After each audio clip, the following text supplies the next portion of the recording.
interpretation. Thank you.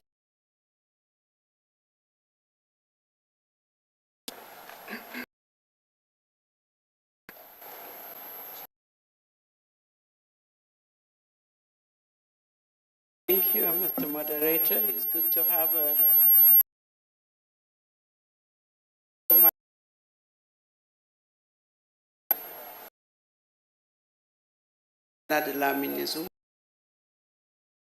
women, youth, and person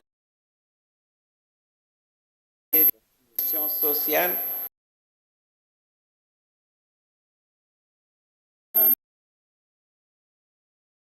The traffic also Victoria, where FOSA and President has signed with the fraternal and Pan-African our sister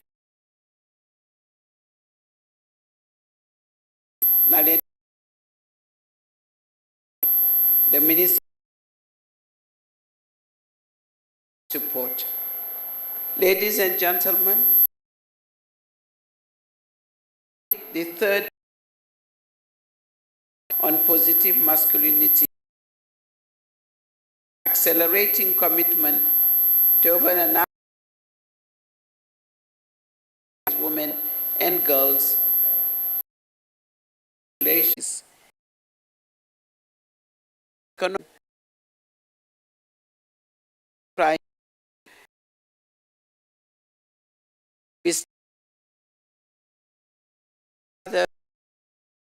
For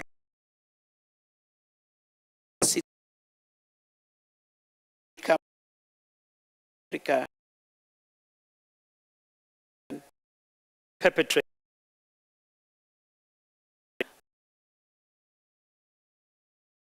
is cross of violence against women and girls on our continent. To be standing here, but just this moment, men who are in the room, we need to do far more to do end violence against our women and children.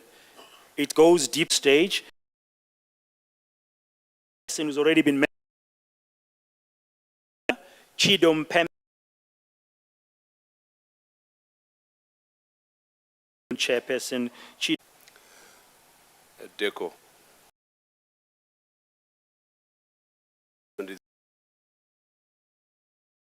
To acknowledge work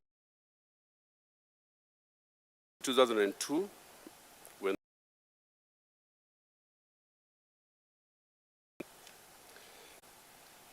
one has to also that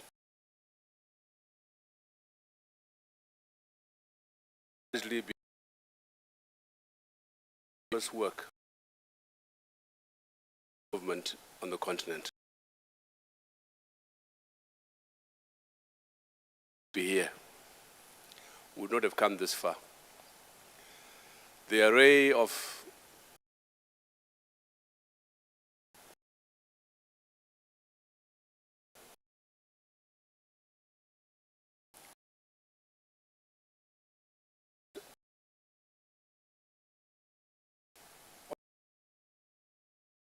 prominent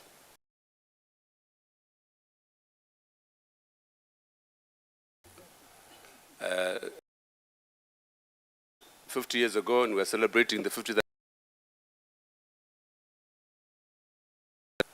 We have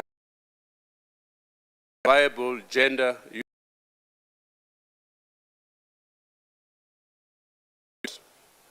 I don't know if lady remembers 1998, organized by our women folk on gender democracy, political economy, that Africa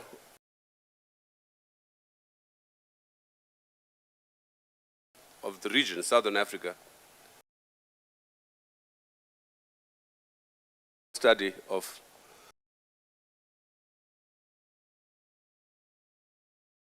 society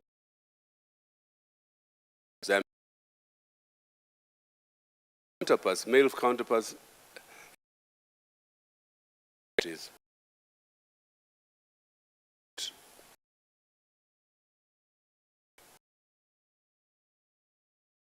of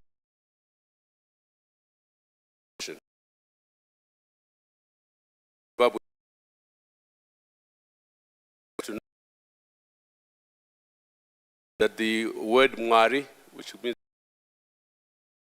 that message to our boy children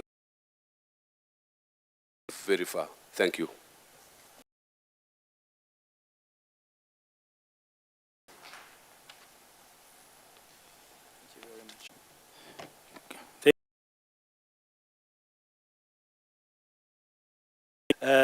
I wish I knew then what This gathering. Yes, thank you. And persistent human rights.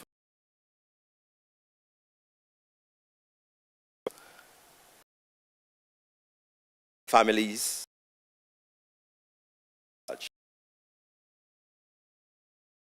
It is really also important to combat this and for men to you enforcing in your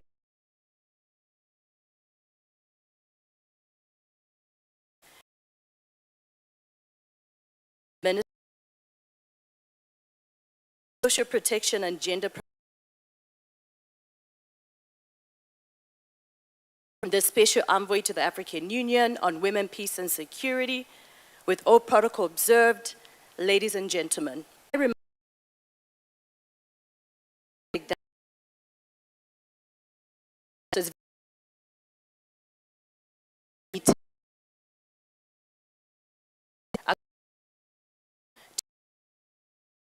are going to address you about the who cannot open up with these issues, young men and gender dynamic. Our end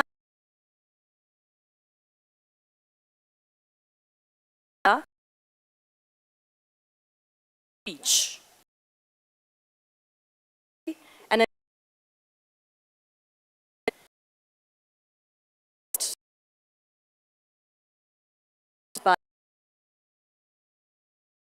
look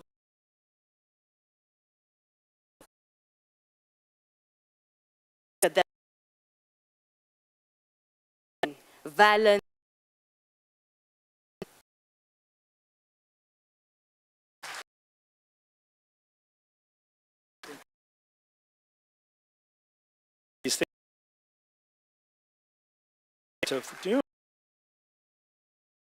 Thank you very much. This serves as well as an appeal break, particularly time has been allocated or facility. That's not going to happen. What we are going to do next for the tea break. Odile, your microphone is, that's the African Deputy President. To come up.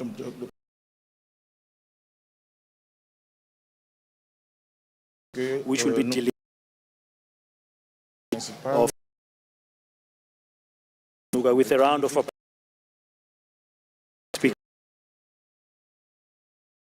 When you speak, you can catch up for the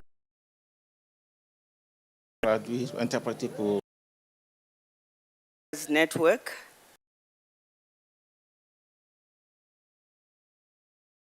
Les femmes africaines, les femmes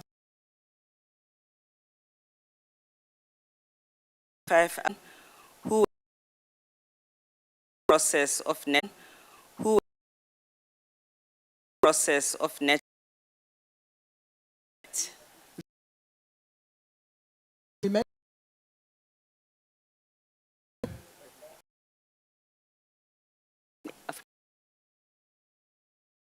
Également, on parle tenu de cette troisième. That what we've started, we will countries to be violence against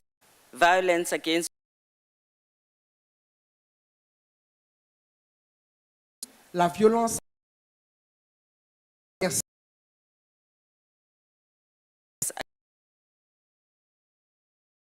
contre les girls. Women in particular are abused by their partners, by their relatives. Les femmes sont abusées dans la majeure partie des cas par leurs partenaires et les enfants par leurs parents ou les proches de la famille. Women are abused at work and girls are abused at school. Les femmes sont abusées sur leur lieu de travail et les jeunes filles à l'école. In conflict, women and children are the majority of those who dies more than the soldiers who are in combat. Dans les zones de conflit, les femmes et les enfants sont ceux qui sont le plus souvent les victimes. Ce sont les victimes beaucoup plus que les soldats eux-mêmes qui font la guerre. And many of them are violated by the enemy as well as by the people from their side. Et beaucoup de femmes sont également violées par non seulement les soldats ennemis, mais également les soldats de leur propre pays. Women and girls are violated in the communities they love and live in. Les femmes sont violées dans les communautés qu'elles aiment et dans lesquelles elles vivent. So this is a pandemic. C'est une pandémie. It was there before COVID, during COVID, and after COVID. Cette pandémie a existé et existe avant, pendant et après le Covid. This generation, we know what it means to fight a pandemic. We saw it, and we know that we left nothing in order to survive. Sorry. We know how to fight a pandemic. Cette génération, nous savons comment répondre à la pandémie And we left nothing in order to survive. et nous n'avons rien laissé de façon à survivre. Even in the poorest countries, governments found money to fight the pandemic. Même dans les pays les plus pauvres, les gouvernements ont trouvé les financements nécessaires pour combattre la pandémie. Governments restricted our movements. We couldn't go wherever we wanted to go because they wanted us to be safe. Nos gouvernements ont restreint nos mouvements à cause de la pandémie, car ils voulaient que nous soyons en sécurité. They closed our borders in order to make sure that we don't bring infections into our countries. Les frontières ont été fermées pour éviter que le virus ne circule de façon transfrontalière. Health workers worked around the clock in order to make sure that we're alive. Tous nos agents de santé ont travaillé 24 heures sur 24, inlassablement, pour s'assurer que nous étions en sécurité. We had protocols around the world. We all knew that when you get into a country, this is what you have to do. There's nothing to discuss. You just comply. We all wore our masks. Nous avons tous porté nos masques. Nous savons que pendant la pandémie, quel que soit l'endroit où on s'est déplacé, il y avait des protocoles sanitaires en place et tout le monde savait ce qu'il devait faire. Violence against women is everywhere in the world. We have never seen any fight to end violence against women and girls that is anywhere close to what we did when we were fighting COVID. La violence contre les femmes, on n'a jamais vu une réponse. On n'a jamais vu la réponse qui a été donnée à la pandémie. Please On ne clap. l'a jamais vue pour combattre les violences faites aux filles et aux femmes. Please clap, people. S'il vous plaît, je vous demande d'applaudir. We also, during COVID, knew that if we don't fight this, we will all go down because this affected all of us. Just like violence against women affects all of us, those who are violated and those who are not violated. The Nous- perpetrators, that is. Nous savons que pendant la pandémie, then you lost me. Those who are violated and the perpetrators. Donc ceux qui sont violés et les perpétrés, ceux qui commettent les crimes. Je m'excuse. As Mandela once said, Comme l'a dit le président Mandela une fois, if good men do not take a stand in support of women, si les hommes de bonne volonté ne se mettent pas debout aux côtés des femmes, that is a conspiracy against women. c'est une conspiration contre les femmes. So the men who are here, Donc les hommes qui sont ici, who are willing to fight, qui sont prêts à se battre, they are prepared to take a stand. ils sont prêts à se mettre debout aux côtés des femmes. We need you to provide leadership. Nous avons besoin de vous, nous avons besoin de votre leadership. The world needs a feminist men's movement. Le monde a besoin de mouvements d'hommes féministes. Men who will fight for equal pay and say, I'm not taking this paycheck because it's not equal to that of a woman who does the same work with the same qualification. L'homme qui dit qu'il ne prendra pas un salaire plus élevé We need, comparé à une femme, ça doit être the man who fights et qui ne prend pas le salaire. Ça, c'est une bonne décision d'avoir le salaire pour la même paye. we need to end child marriage, but that is when men say, I will not marry a child, full stop. Then child marriage is over. On doit arrêter et terminer le mariage des enfants. Mais le mariage des enfants s'arrêtera quand les hommes diront qu'ils ne se marieront pas avec des petites filles. We need men who will say, I will not violate a disabled woman and child. Nous avons besoin d'hommes qui diront qu'ils ne violeront pas une femme handicapée ou un enfant.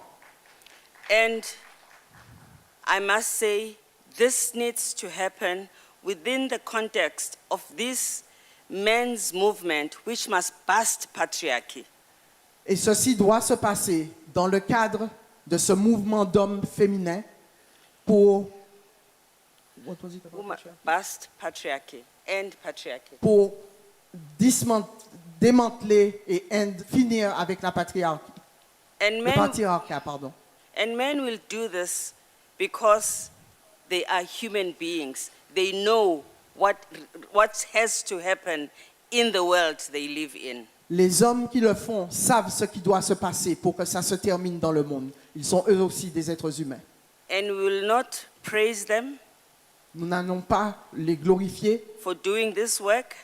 en faisant ce travail. We will encourage them though, On va les encourager par contre. but because men will do this because they feel strongly that this has to end. Ces hommes le feront parce qu'ils devront sentir fortement en eux-mêmes que c'est la bonne chose à faire. As AWLN, we are here and we want to support every president, every man who wants to take this forward. En tant que Arline, nous supportons, nous appuyons, nous épaulons ces hommes et ces présidents qui sont prêts à suivre cette route. Our convention is comprehensive. It covers everything and it includes some of the agreements that have already been adopted in the past few years. La convention est complète. Un protocole qui ont déjà été approuvés dans l'urgence. Il y a de l'urgence. And the language must ensure that it is implementable by every African state. Et le langage qui doit être dans cette convention doit s'assurer que cette convention sera mise en œuvre dans tous les pays, it is measurable. qu'on peut la mesurer. We must also make sure that it has short term, medium term, and long term. Elle doit avoir des objectifs à moyen, long et intermédiaire. We must not urgent actions that need to be taken, even things we can do outside this convention, even before the convention has been adopted, because we have until 2025 before the convention is adopted.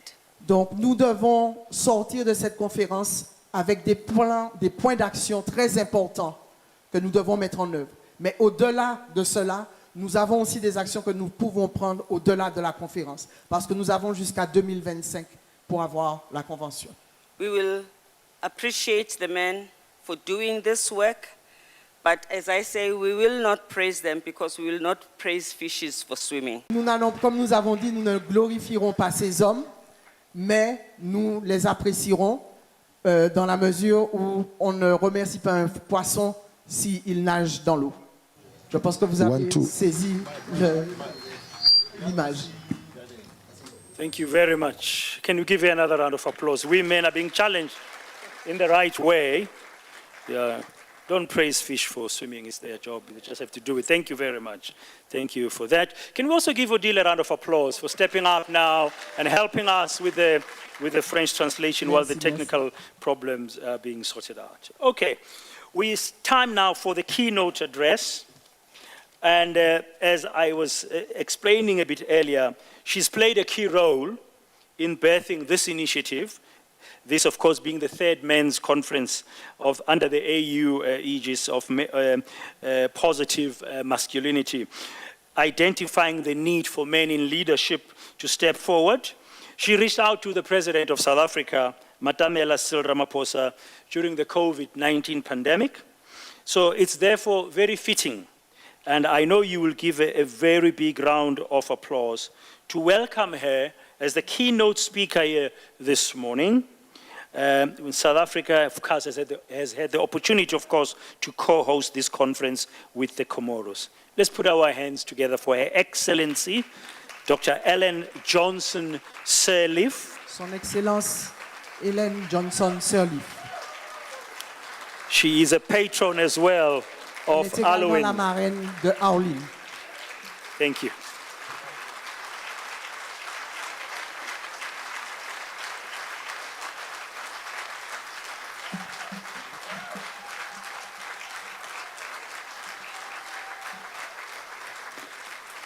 Thank you. Oh, no, I need the mic, right? Merci. Yes, ma'am, you need the mic. This is fine. Thank you. This is fine? Yes. Thank you. Please sit down. Good morning to all.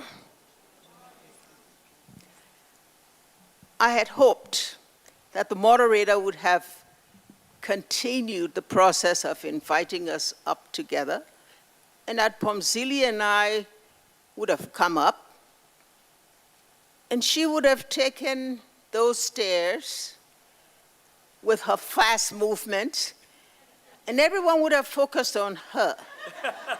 So I could have come this way just in case I faltered.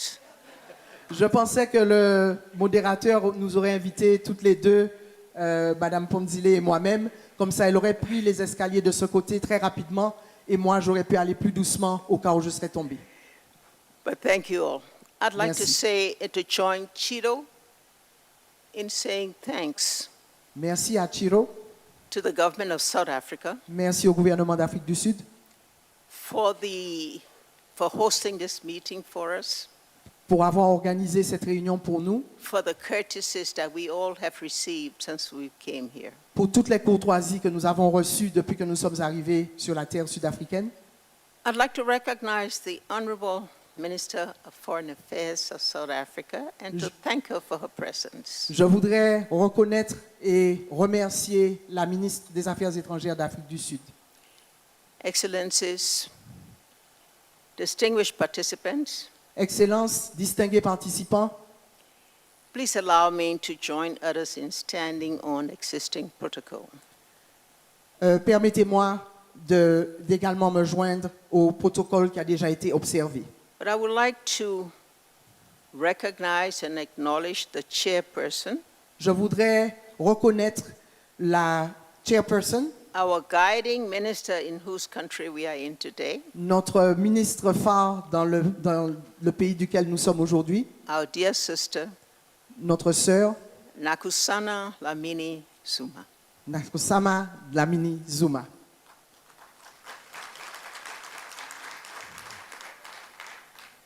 We are here today, and I, as patron of the African Women Leaders Network, Nous sommes ici aujourd'hui et moi, en tant que marraine de l'Aoline, bring to all of you pour vous amener à tous greetings and hopes from the 33 chapters of our steering committee.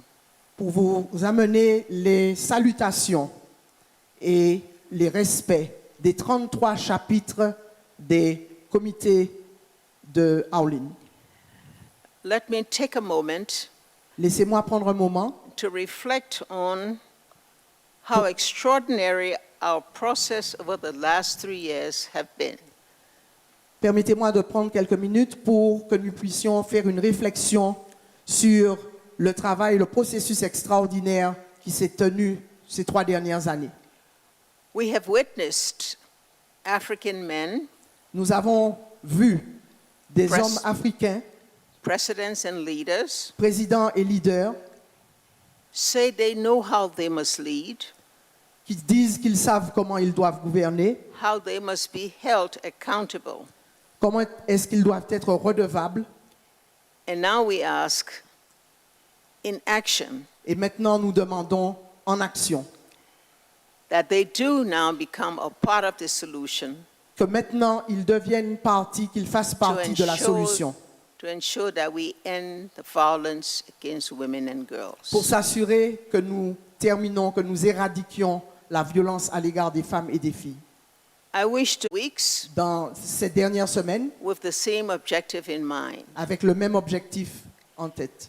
And as for the next day and a half, Et dans le prochain jour et demi, you will be listening to rapport de certains de ces résultats, de ces recommandations qui ont from émané all of these de initiatives. toutes ces initiatives. I cannot try to put them and summarize them for you because it is best that you will hear them. Je ne peux pas les résumer ici pour vous. You will be able to identify yourself in what you do with what they have said and what they have done for the promotion of women. Car il serait mieux que vous l'entendiez de vous-même, ce qu'ils ont fait pour améliorer la condition de la femme et de la fille. So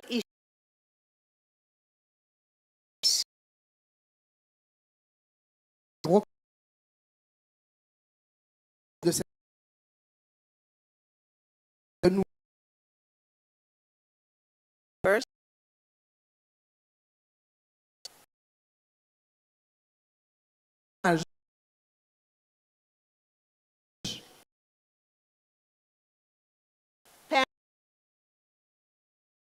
and mais third, we have nous avons utilisé beaucoup de documents both en Afrique and international, et globalement, internationalement, including the Maputo Protocol, which all of you will remember. y compris le protocole de Maputo dont beaucoup d'entre vous se rappelleront. This call must now be for a convention Cet appel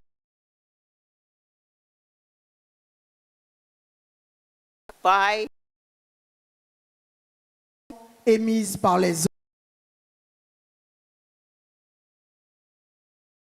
in have a recommitment the past. années. The next session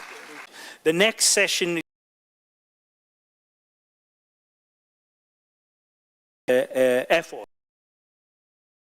being made in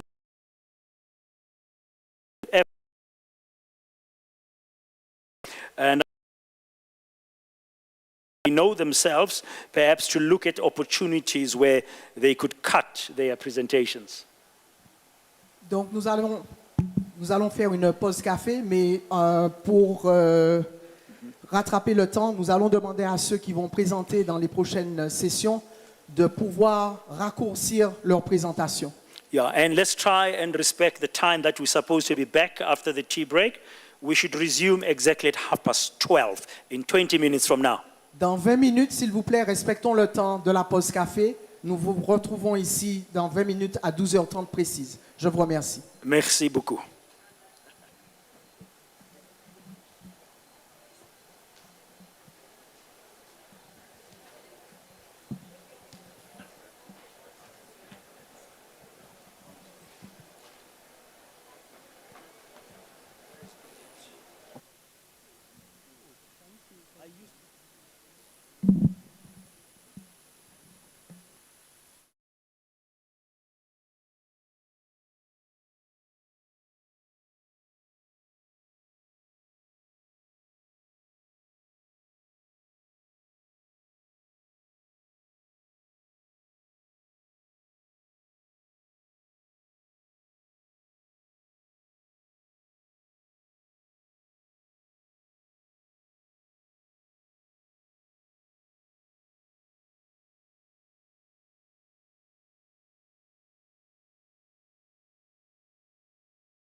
1, 2, 1, 2, 3, 1, 2. 1, 2, 1, 2, 3, 1, 2. 1, 2, 1, 2, 3, 1, 2. 1, 2. 1, 2. 1, 2. 1, 2. 1, 2. 1, 2, 3, 1, 2.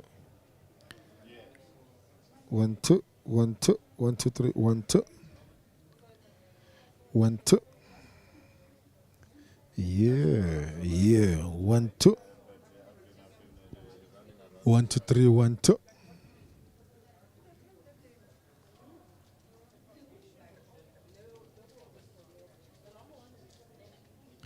1, 2, 3, 1, 2. 1, 2. 1, 2, 3, 1, 2. Yang tola ni? Sharp. So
Yes. Okay, colleagues, while you're still sorting out, we're running out of time, unfortunately.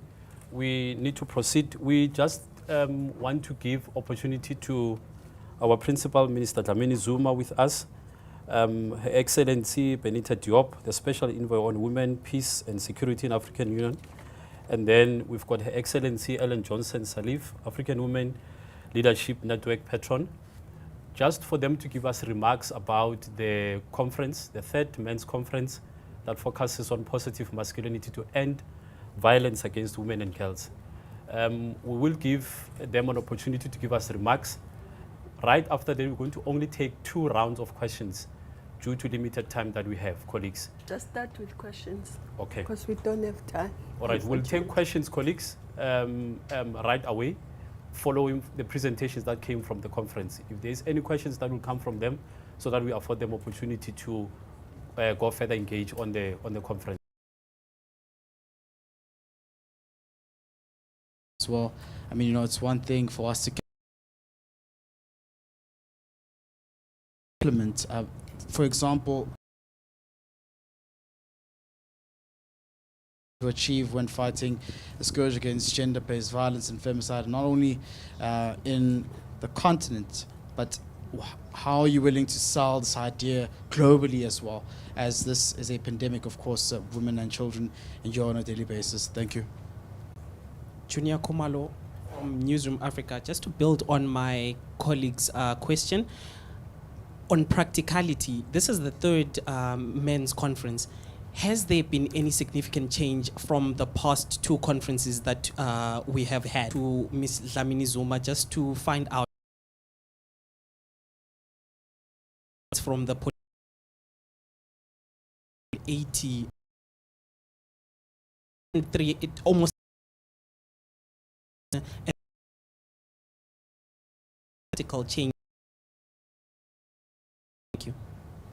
Okay. If we can maybe start with Minister Dlamini Zuma, and then we'll then follow in that order. Well, thank you very much. It is true that villages take it to the institutions of higher learning, take it everywhere and say, here, there shall be no violence against women and girls. The conferences are good to share ideas, to galvanize society, but at the end of the day, there must be commitment from us all. But also parents must make a commitment that they will raise boys and girls in a way that they respect each other, they protect each other, not that boys can just bully girls. And if parents can make a commitment that when 2 people get married, they will not say to the bride, you must persevere no matter what happens.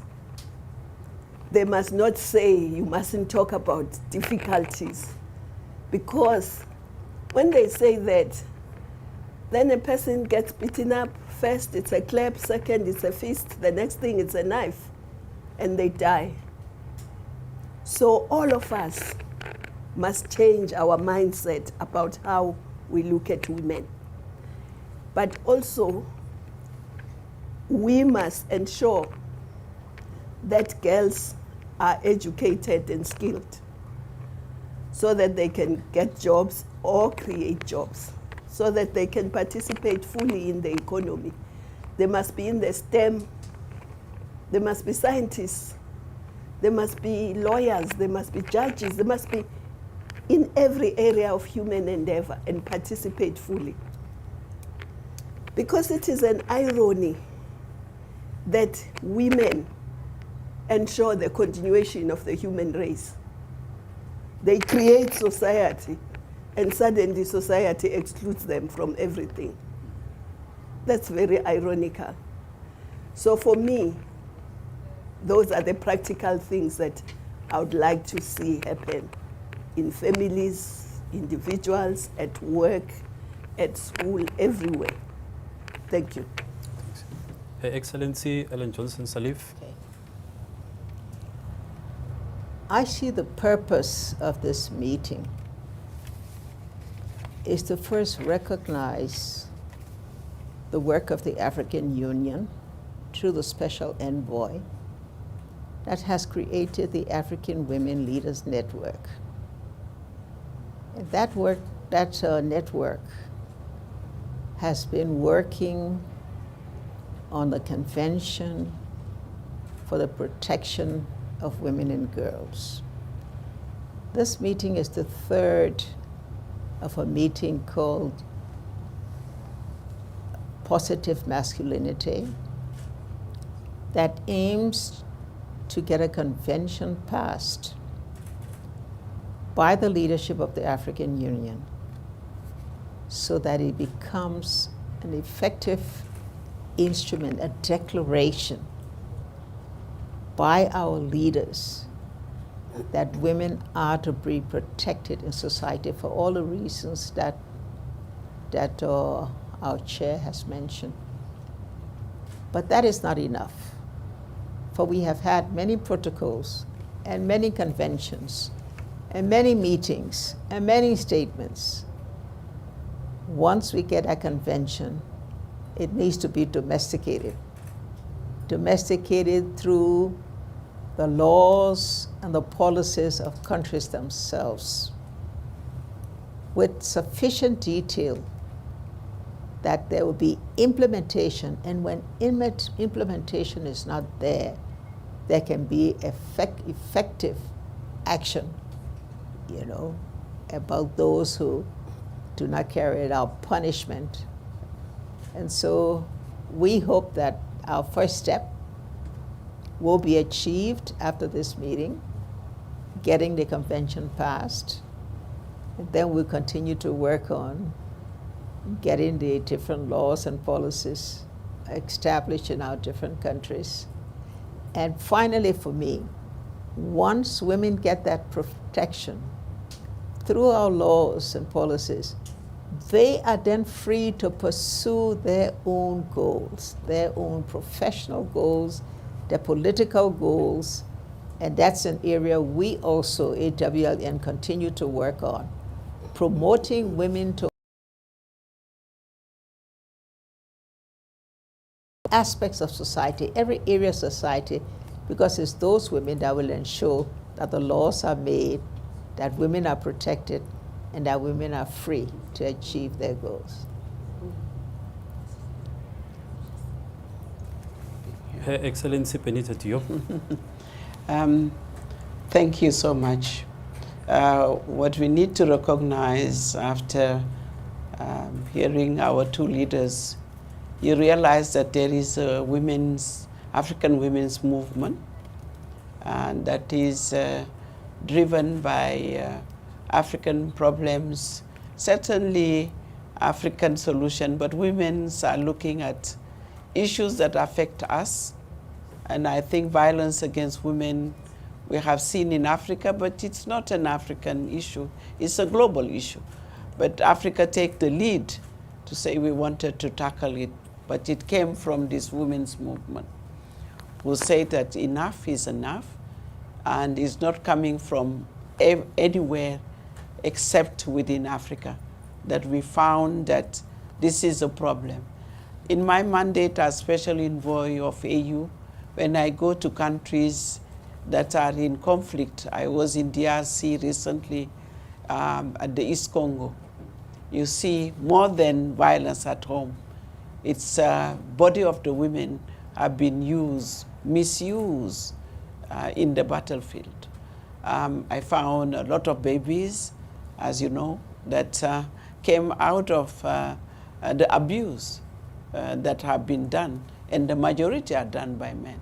So that's the extremes, but we know that we know at home, as it has been said by our leaders, but we need to move it to action. And the role of the African Union, as African Union and the Commission in particular, is to facilitate from this voice of the women's movement to say that what can be done. And the Nobel Peace Prize have said it, Mama Ellen, that yes, we need a convention. And thus we are working on facilitated the drafting, adoption, implementation, and accountability of that convention. But we are getting some milestone because we have head of state that are committed. And we talk of the and the minister.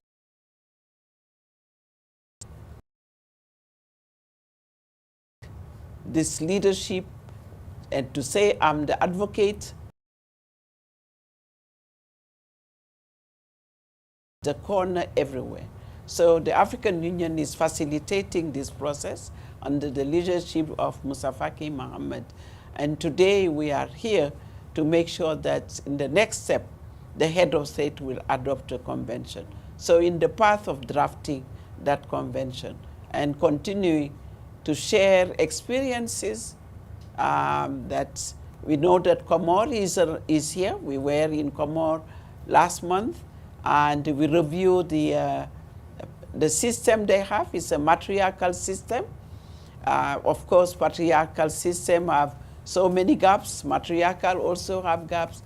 How do we make sure that we review those African systems that are there, dismantle those that are negative, harmful to the women, but making sure that we have the right law, the right convention that address our issues here in Africa.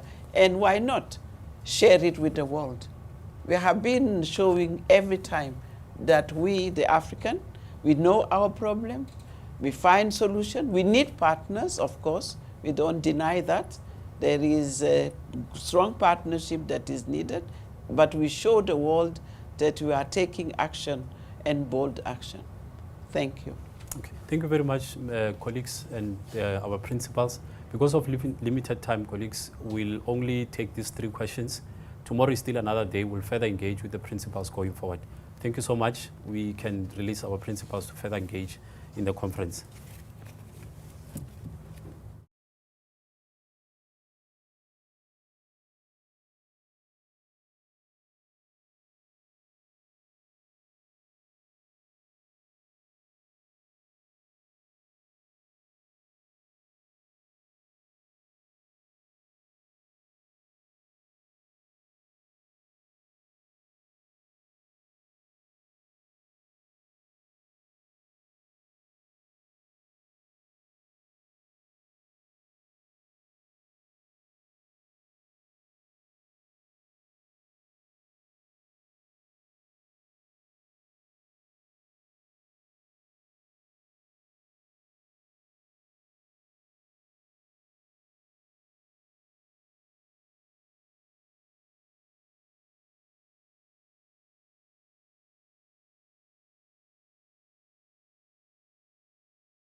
girls, women's relationship, health and lives, and at the same time undermining the entire fabric of our societies. It scars girls, boys, families, and destroys healthy human relationships. We know that boys who grow up in houses where they witness their mother being abused are more likely to abuse themselves, and that girls growing up in such homes are more likely to find themselves in abusive relationships as adults. We have to stop this intergenerational cycle by asking bold questions. What are we not understanding? How can we strengthen our regional response? Africa-driven responses, Africa-wide visions, Africa-centered approaches are key to effectively end violence against women and girls. This means responding to the material realities of poverty and inequality in our societies as this drive violence against women and girls. This means responding to the psychological legacy of colonialism that perpetuate racism and ideologies of inferiority, which then feeds into levels of violence against women and girls in our communities. This means changing systems and ways of doing things that do not place the lived experience of the victim at the center. This means embracing the diversity of our roots and drawing on that as a strength to forge new social and economic relationships. As Africans, we see and experience our common human beingness through each other. As Africans, we believe in Ubuntu, caring and supportive communities that raise confident girls and boys to take their rightful place in society. We will use our history to co-create an Africa free from the shackles of racism, patriarchy, and any ideas that entrench the violence of inequality, discrimination, and inferiority. Together as Africans, we can end violence against women and girls on every corner of our continent.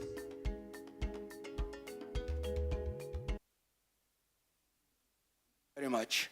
I am also informed that interpretation is now working. So we have English for Channel 1, le français Canal 4.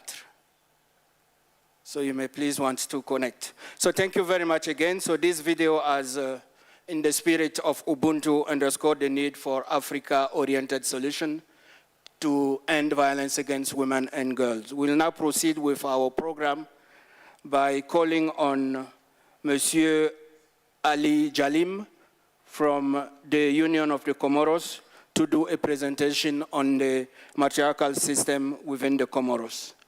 Monsieur Jalim, si vous pouvez venir faire votre présentation et on vous accueille avec applaudissements.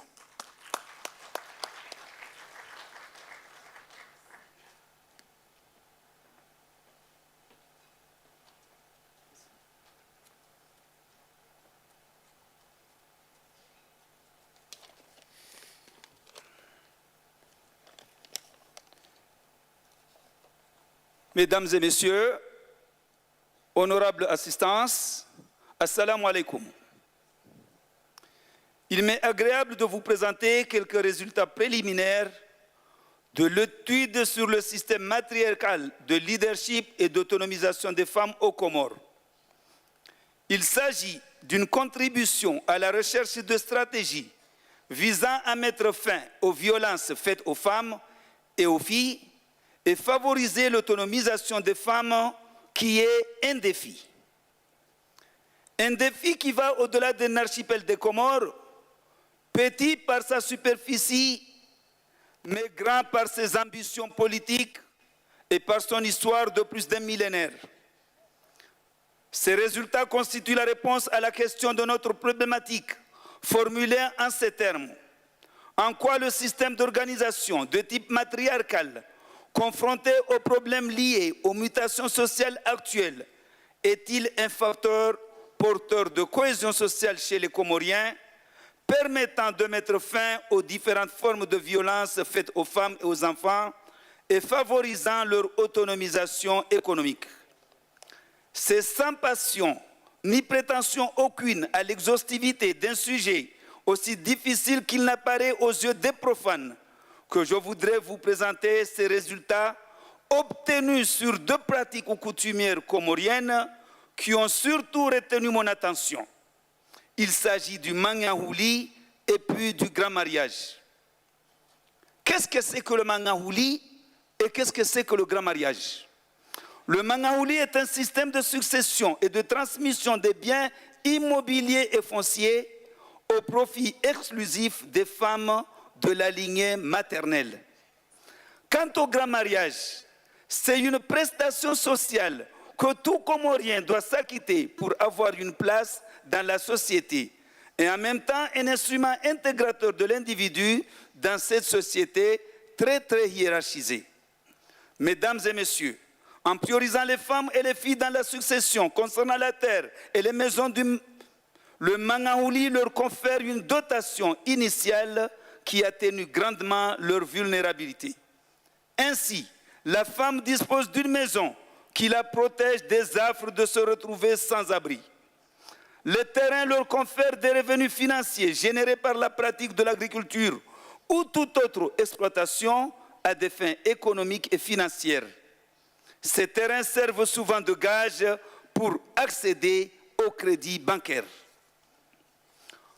Le grand mariage, pour sa part, apporte à la femme de l'or, de l'argent et autres biens meubles offerts par le mari et sa famille. Ces éléments constituent un important capital de base pour lui permettre d'investir et subvenir en partie à ses besoins prioritaires. Ainsi, l'or peut servir de gage pour l'accès au crédit, pour l'investissement ou pour faire face aux besoins liés à la santé et à la scolarisation des enfants, par exemple. L'argent peut servir de capital initial pour investir. D'autre part, il convient de souligner que toute femme entrant en mariage dispose d'une maison construite par son oncle maternel ou son père pour accueillir le mari dans le cadre du système de la matrilocalité prévalant aux Comores. De ce fait, en cas de divorce, c'est le mari qui est tenu de quitter la maison. La femme et les enfants sont à l'abri des violences et de la délinquance de la rue. Ces privilèges matériels accordés à la femme dans le cadre du système matriarcal des Comores dénotent les prédispositions de la société comorienne, donc des hommes aussi, à protéger la femme comme élément fondamental reconnu de la cohésion sociale. Ces prédispositions indiquent que dans l'imaginaire collectif des hommes comoriens, la femme est sacrée et doit être protégée contre les menaces diverses, notamment les violences faites aux femmes et aux filles. Cela démontre une pratique toute naturelle de la masculinité positive dans le pays, en faveur notamment de la lutte contre les violences à l'égard des femmes et des filles. Une analyse minutieuse de ce mode de succession appelle à soulever, avant de clore mon propos, une importante remarque, à savoir une distribution équitable des rôles des hommes et des femmes dans la société comorienne qui est en faveur des femmes et des enfants. Aussi, l'étude recommande une impérieuse nécessité de légiférer sur ces deux coutumes qui protègent les femmes et les enfants contre les violences qui leur sont faites ou pour leur inclusion économique et financière dans la société. Je vous remercie de votre bienveillante attention.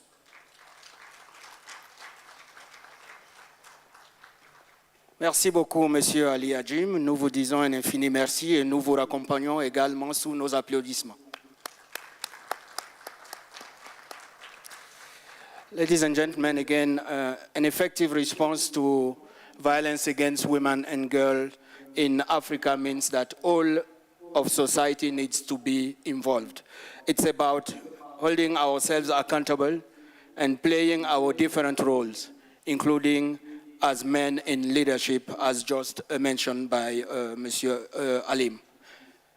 Now, the pre-consultation have always been a critical part of these conferences, in which male leadership and women's leadership across respective sectors meet to share their intervention and to talk about what they're involved in responding to violence against women and girls in Africa.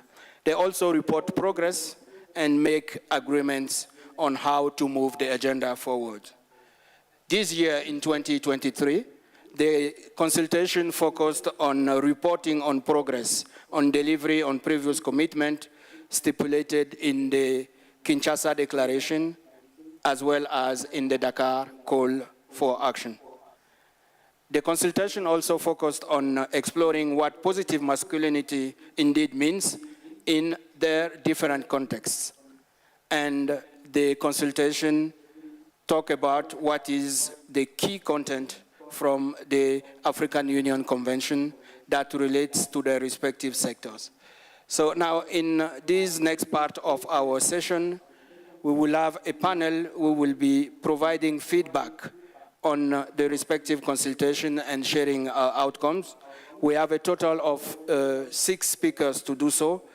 I will ask them to appear on the scene, on the stage, in group of 3. So we will call first on the first group of speakers, which will be constituted of Ms. Nasma Sandi from the Comoros,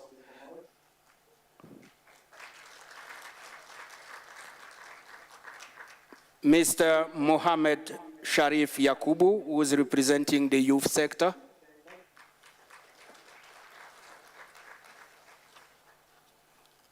and the third one in this group is Mr. Tabo Limeni from ABSA, representing the private sector.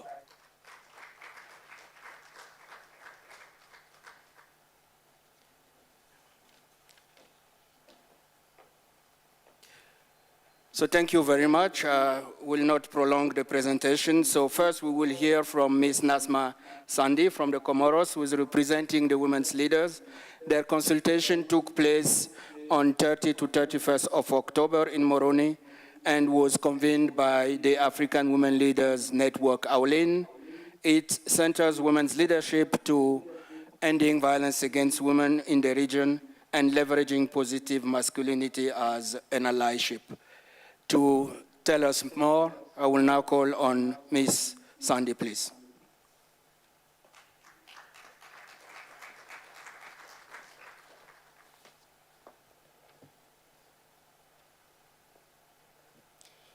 Il n'y a aucune limite à ce que nous pouvons accomplir en tant que femmes, nous disait Michelle Obama. Mesdames et messieurs, en vos rangs, grades, qualités, tout protocole respecté, bonjour.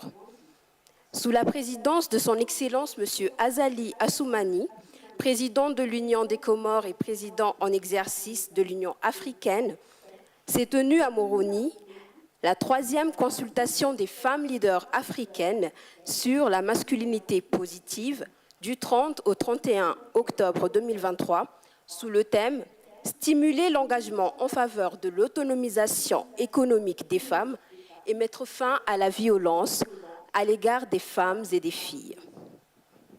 La rencontre fut co-organisée avec le réseau des femmes leaders africaines AULIN, sous le leadership de sa marraine, son Excellence Madame Helen Johnson Sirleaf, ancienne présidente de la République du Libéria. Plusieurs personnalités inspirantes ont pu prendre part à cette initiative, dont parmi elles des présidentes, des vice-présidentes, des ministres dans des fonctions de genre et de promotion de l'entrepreneuriat ainsi que la promotion du genre de manière générale. Et cette consultation-là a été conduite sous le leadership de la Commission de l'Union africaine, à travers le bureau de l'envoyé spécial pour les femmes, la paix et la sécurité, ainsi que la direction des femmes, du genre et de la jeunesse, sous la haute autorité de son Excellence M. Moussa Faki Mahamat, président de la Commission de l'Union africaine. En partenariat également avec le ministère de la Santé et du genre de l'Union des Comores et le soutien des agences des Nations Unies, notamment l'entité des Nations Unies pour l'égalité des sexes et l'autonomisation des femmes, ONU Femmes, le PNUD et l'UNFPA. Les femmes leaders africaines ont accueilli son Excellence Monsieur le Président Azali Assoumani dans le cercle des chefs d'État, champion de l'Union africaine sur la masculinité positive, dans le leadership pour mettre fin à la violence contre les femmes et les filles, et ont apprécié l'engagement du président en exercice de l'Union africaine guidée par les valeurs et les traditions des Comores, à mettre fin à la violence contre les femmes et les filles, ainsi qu'à promouvoir l'autonomisation économique des femmes. Sur la base des décisions prises par la conférence de l'Union africaine, notamment la décision du décret portant sur la négociation de la Convention de l'Union africaine visant à mettre fin à la violence à l'égard des femmes et des filles, et consciente que la seule mise en place de mesures législatives ne saurait contenir cette pandémie, les femmes leaders africaines ont affirmé avec fermeté l'impératif d'impliquer les hommes activement ainsi que les garçons en tant qu'alliés et de collaborer en partenariat avec les femmes pour contribuer à la résolution des problèmes et collaborer également de manière inhérente à la prévention et à l'éradication de toutes les formes de discrimination et de violence à l'encontre des femmes et des filles. En Afrique, effectivement. Elles ont également exprimé leur appréciation à l'égard du système matriarcal des Comores, qui a fait l'objet d'une brève présentation. On ne va pas s'attarder là-dessus parce que M. Djalim nous l'a bien mis en avant. Et de manière générale, des recommandations ont été faites par ces grandes dames qui ont pu contribuer à plusieurs recommandations sur plusieurs thématiques. La préconférence sur la masculinité positive a appelé aux actions suivantes. La première étant celle d'encourager un recours vers l'éducation familiale informelle axée sur l'inculcation de valeurs positives et l'engagement en faveur de la création d'un avenir plus prometteur pour les générations futures. Deuxièmement, ce serait d'atténuer les sentiments d'hostilité dans les régions de conflit à travers le monde qui impactent de manière disproportionnée les femmes et les filles et investir dans le bien-être de l'humanité. En guise de conclusion, la troisième consultation des femmes leaders africaines a adopté les recommandations ci-après. Concernant les communautés matriarcales, nous avons 4 recommandations qui ont été faites, notamment celle de la promotion de l'accès et du contrôle des femmes sur la propriété foncière, l'accès à l'éducation de qualité pour les filles et les garçons, la participation et la représentation politique des femmes dans le cadre des sociétés traditionnelles et enfin la budgétisation sensible au genre dans les pays de l'Union africaine. Concernant l'autonomisation économique et l'inclusion financière, nous avons 8 recommandations. Nous avons tout d'abord l'institutionnalisation de l'inclusion financière et économique des femmes comme stratégie d'autonomisation, la mobilisation de ressources pour investir dans la lutte contre la violence basée sur le genre, la campagne panafricaine avec des hommes leaders pour vulgariser les meilleures pratiques de masculinité positive qui soutient l'épanouissement financier des femmes.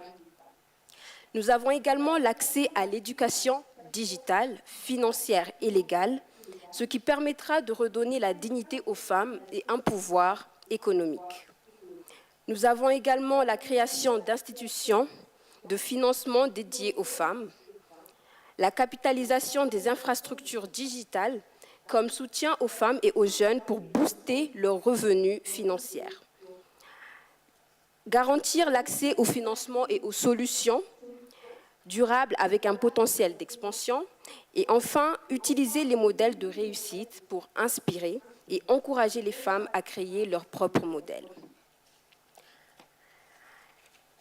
La troisième recommandation concerne bien évidemment la masculinité positive, dans laquelle nous avons 5 recommandations qui ont été faites, parmi lesquelles, en dehors des chefs d'État, désigner des hommes comme champions ou pionniers qui vont promouvoir la masculinité positive et qui vont servir de modèle et diriger l'agenda sur la masculinité positive.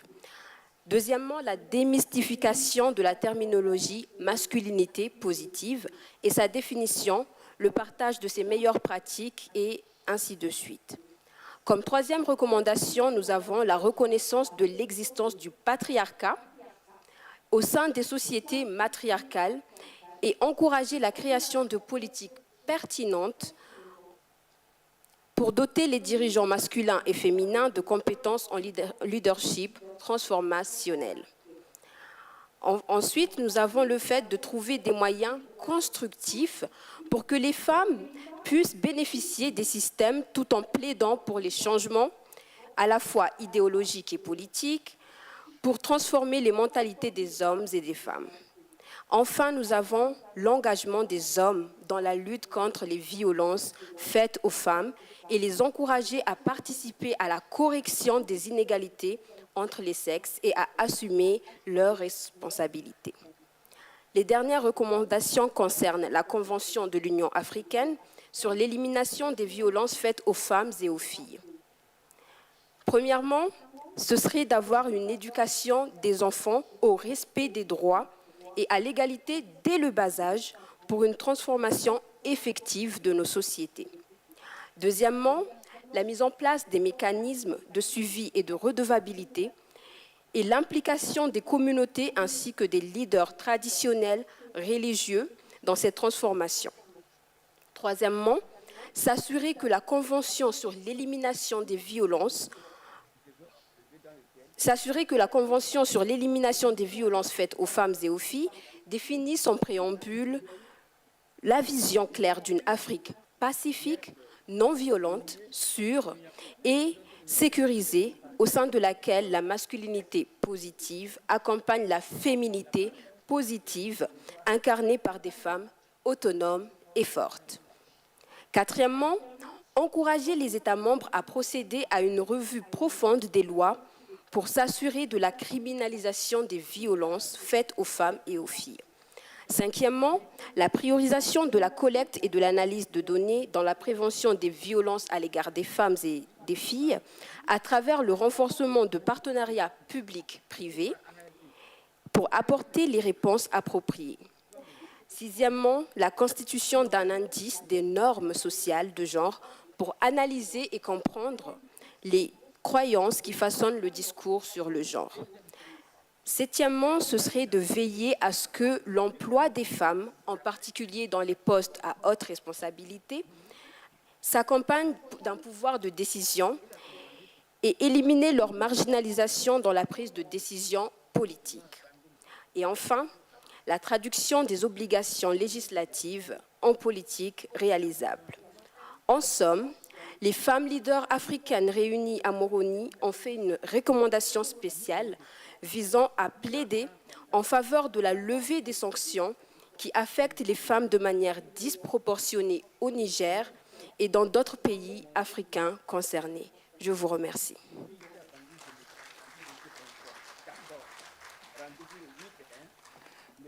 Immediately next, we will hear from Mohamed Sharif Yakubu, representing the youth sector, and their consultation took place on the 14th of November. Yakubu, please.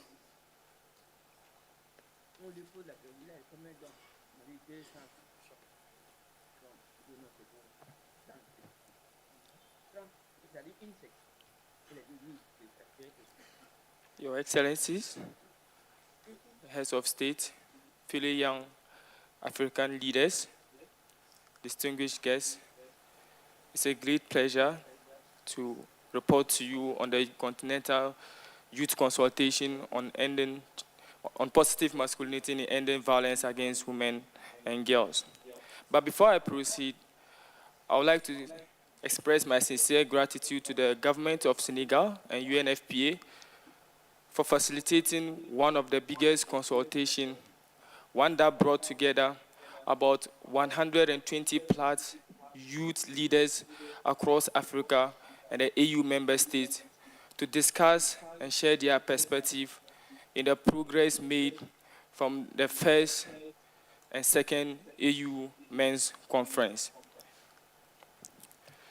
I'm just basically going to do two things. First of all, I'm going to give you a brief background of the consultation and then take you through the recommendations that come from the discussion we had as youth leaders.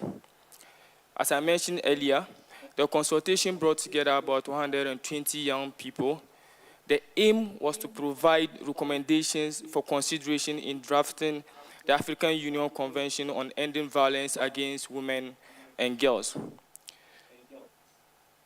We, the youth leaders of Africa, urge the African Union to recognize and enable our potential to flourish towards the transformative progress that is needed for the attainment of Agenda 2063, while unlocking the dynamism and creativity that is embodied by every young person in Africa.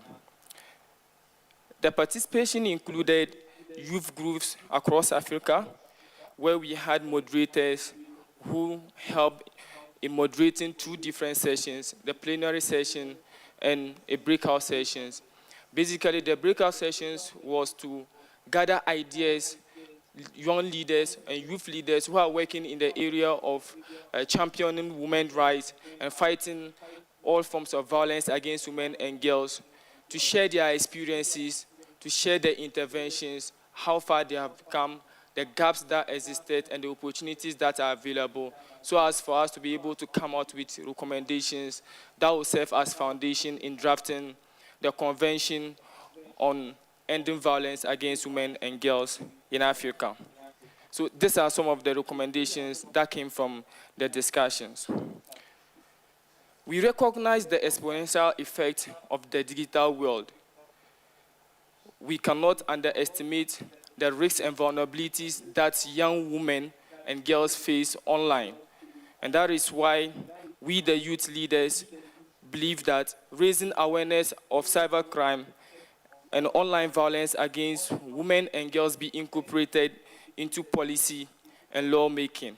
We also acknowledge the challenges that is posed by the normalization of violence within societies, within our traditional perspective, and within all forms of social and cultural factors.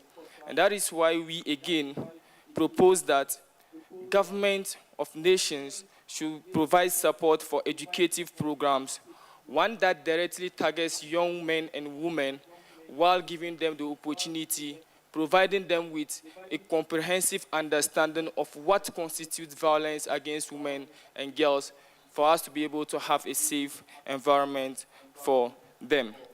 And in order to promote positive masculinity for transformative progress, we highly recommend that you involve youth in the decision-making process at all levels, because that is when we are able to bring our ideas and share our perspective as far as violence against women or girls, violence against women and girls are concerned.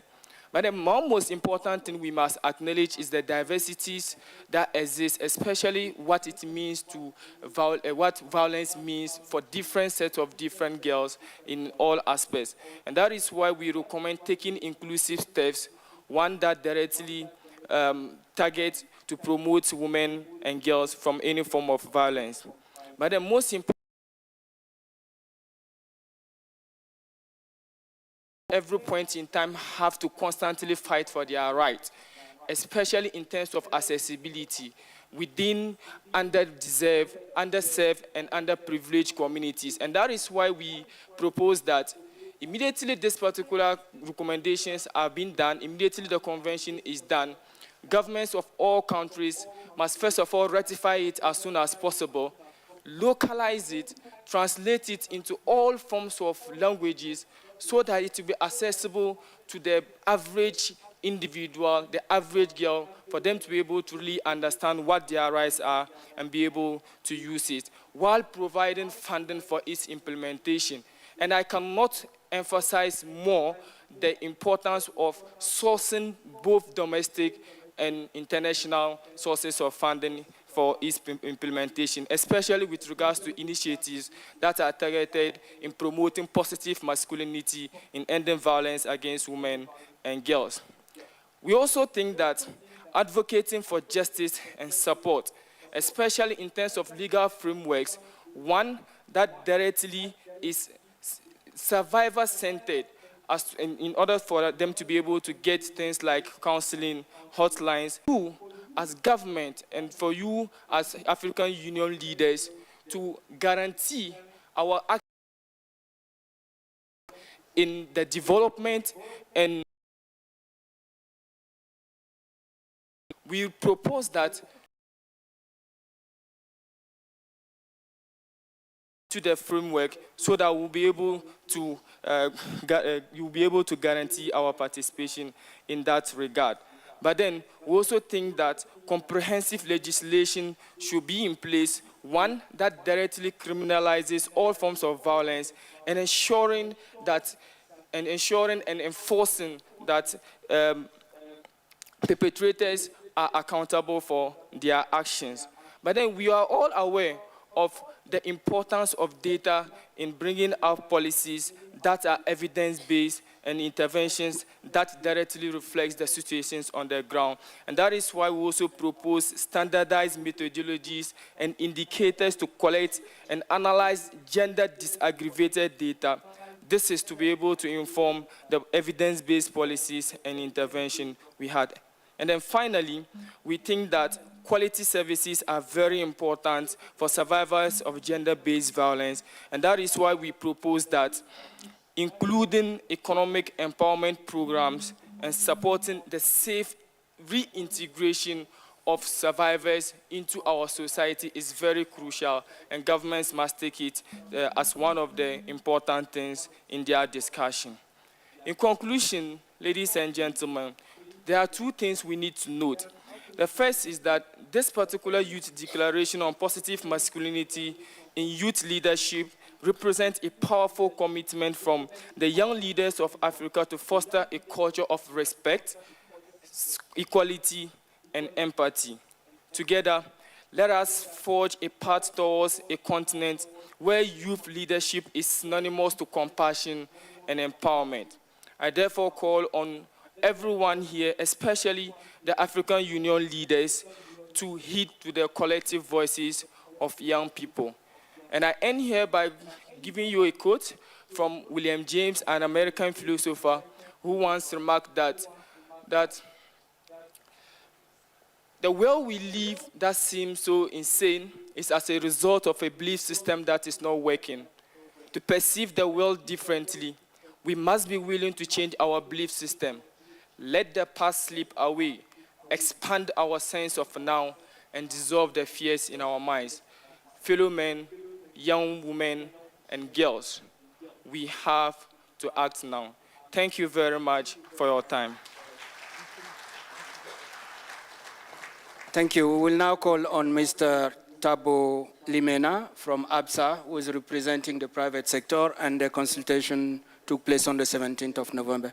Thank you, Thabo, for agreeing to take 5 minutes so we can proceed to the next group. Thank you, thank you, thank you.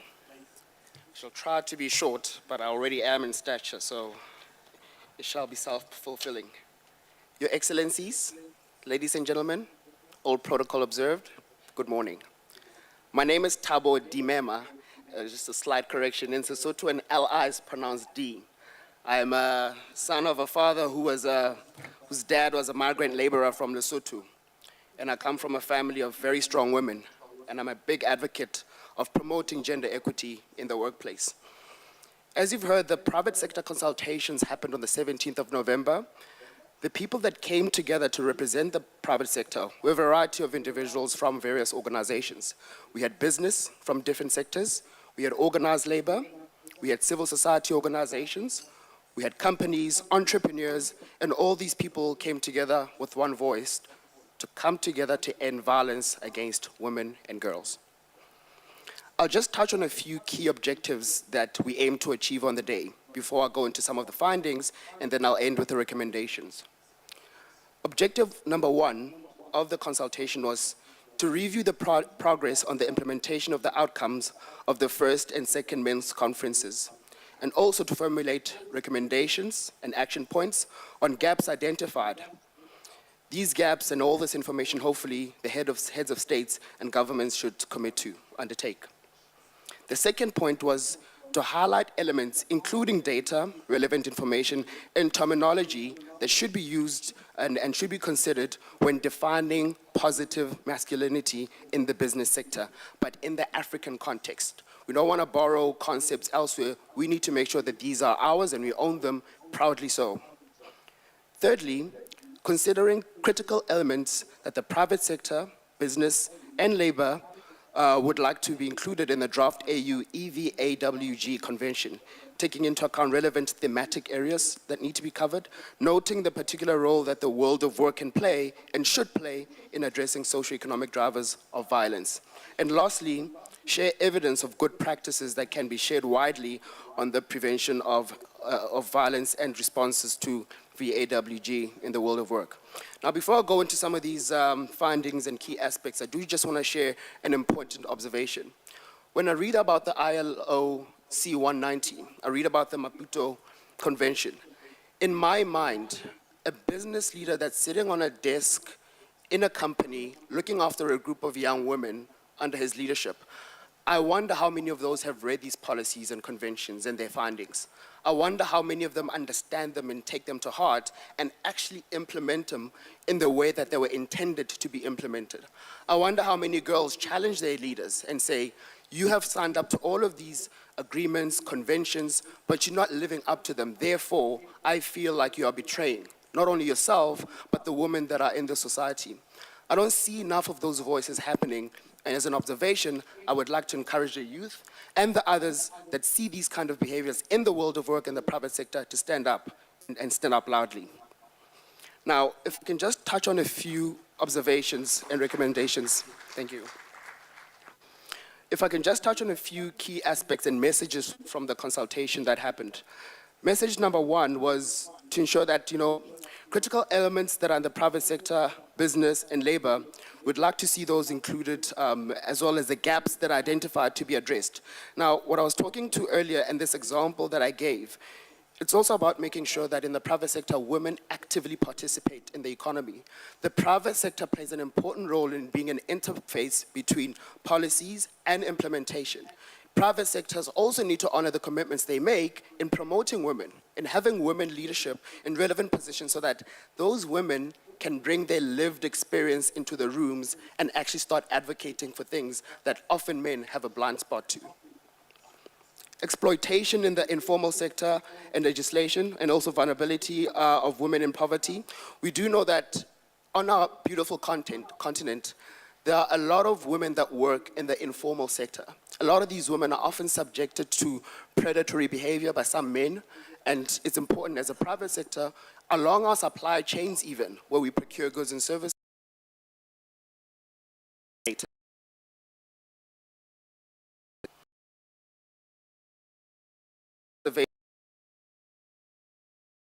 that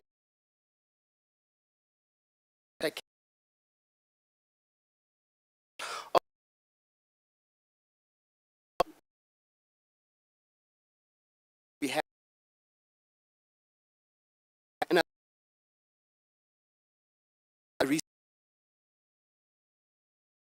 between of ending violence against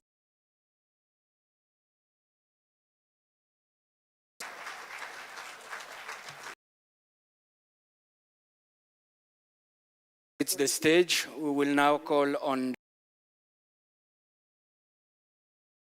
Gogo Mandi.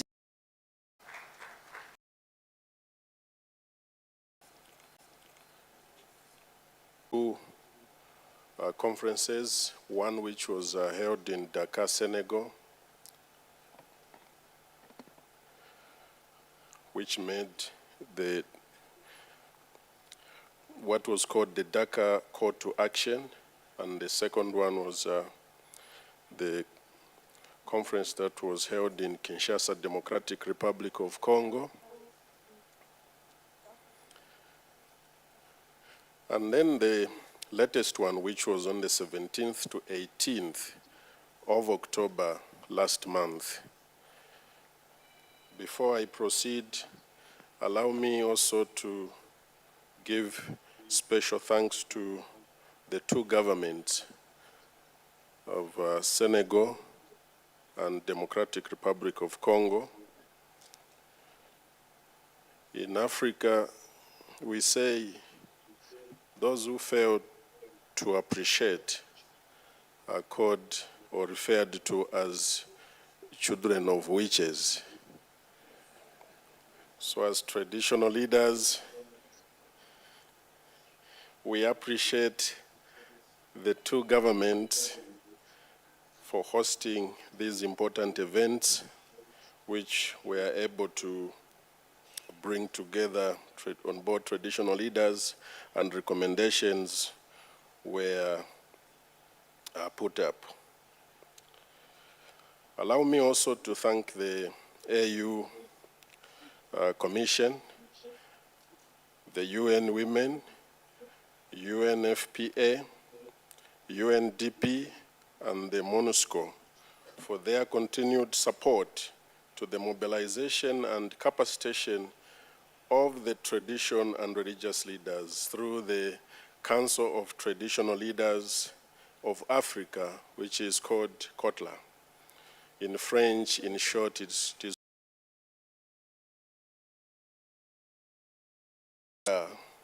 because of the said institutions and government at continental and national levels. It is a known fact that violence against women and girls remains a pervasive issue across the African continent, affecting millions of lives and hindering social progress in the form of rape, femicide, child marriage, female genital mutilation, etc., etc. Whilst we acknowledge that religion and culture have been the key drivers to these social norms and stereotypes, we are committing through the declaration and recommendations that culture and religion should be part of the solution and not part of the problem.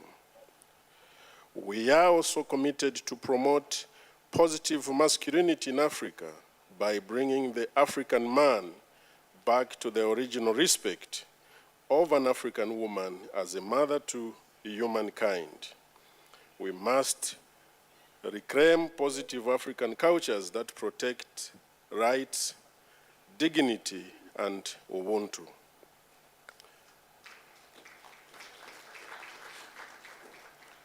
As COTLA, we believe that we must also invest in positive mindset change by educating both boys and girls to coexist, and that household chores like cooking and cleaning are merely basic life skills, not gender roles.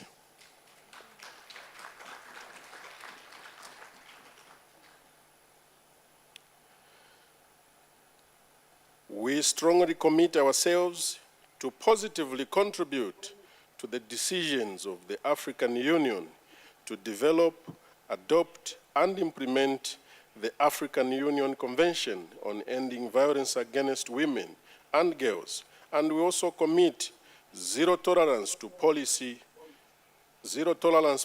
towards all forms of violence against women and children, and fully supports all the charters, protocols, and initiatives on women's rights. We also seek urgent operationalization of the commitment to institutionalize a structure for a systematic and continuous engagement with tradition and religious leaders, including our strategic participation and interaction with heads of state and various AU champions and other mechanisms as adopted in the Dakar Call to Action. We say so because we believe that when we are there, when heads of state are meeting, and if there is an issue that arises bordering on the institutions of religion and culture, we should be readily available to be engaged and possibly find answers. We also support the establishment of centralized platform for traditional and religious leaders at all levels with the AU member states, regional, national, and local government levels. I thank you.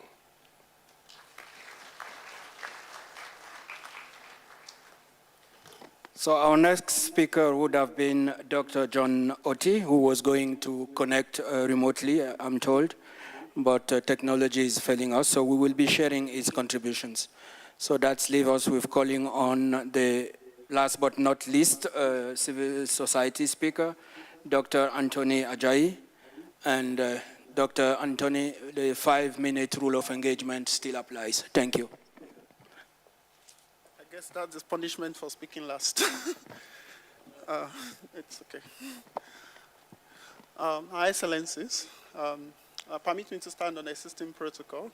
I'm honored and thrilled to represent the civil society organization and to report back on the key points and recommendations made. As we noted earlier, the consultation took place on the 16th of October. Oh, okay. Okay, thank you very much for the feedback. So the consultation took place on the 16th of October 2023, and it was convened by Gender is My Agenda campaign. A total of 320 Africans took part in the consultation. They are not only from, residing in the continent, some are also from diaspora. And they represent 220 organizations. The key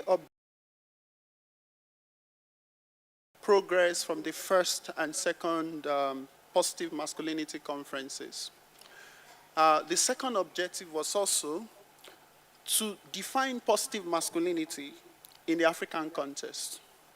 And then the third objective was to provide recommendations for the drafts of the Ending Violence Against Women and Girls Convention. And last but not the least, to strengthen the role and engagement of civil society organization. On objective 1, which is to review the progress of the first and second positive masculinity conferences. I think the key point to note is that while it is important that there were presidential declaration to end violence against women and girls in these two conferences, progress in terms of implementing the recommendations remains slow or non-existent. So there is a call for monitoring the implementation of commitments.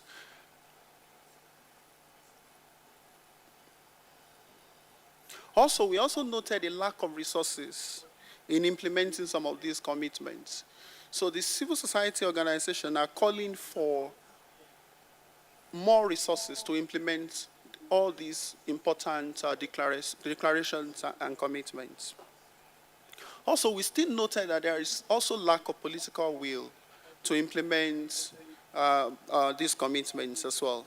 So we call for more political will from our leaders to support programs, policies that aim to address violence against women and girls.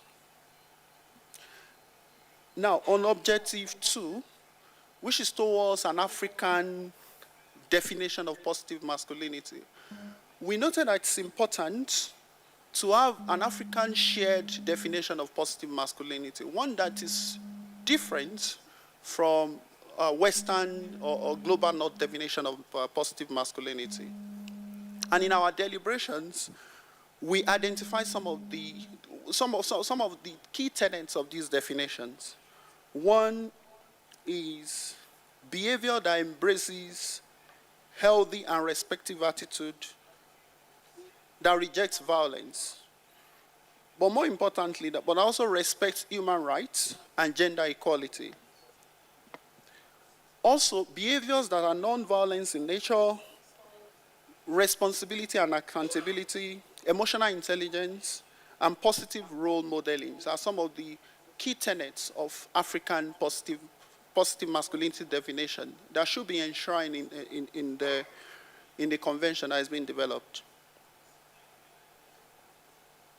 So the civil society organization emphasized that positive masculinity begins with distribution of power, and this is one key point that was stressed over and over during the consultation. So that it's important that power is redistributed, resources are redistributed opportunities are redistributed within society to address systemic inequalities, which is essential for removing barriers that fosters or perpetuate violence against women and girls. Also, we discussed the importance of data and information, that when defining positive masculinity in the African context, it's important that we consider information on the following: traditional African values and norms related to masculinity. We should consider those. Yeah, we are not saying we should jettison all our traditional ways of life, but we should pick the positives and neglect the negatives. And it's also important to consider the experiences of men and boys in Africa, as well as ways in which we can contribute to gender equality and eliminate gender-based violence. Now, on the third objective, which is on what do we want to see in the Ending Violence Against Women and Girls Convention. There are a list of things we want to see. I will not go over all of them to save time, but I would like to highlight the importance of the recognition of the significant role played by civil society organizations in ending violence against women and girls. And because of the role civil society organizations have played in this regard, it is important that they are consulted, not only in drafting, but as well as in implementing the Convention Against Women and Girls, the Convention on Ending Violence Against Women and Girls. The civil society organization also emphasized the importance of collaboration, both for policy change, for advocacy, for program implementation, that there is a need for collaboration.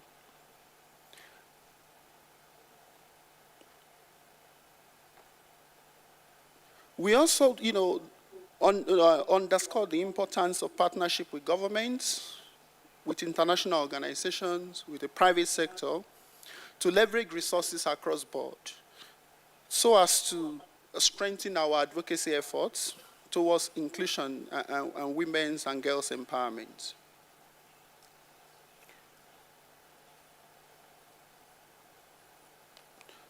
So I would like to speak to the third objective, because I know I probably have only 1 minute left. Okay. Now, on strengthening the role of civil society, role as well as engagement of civil society,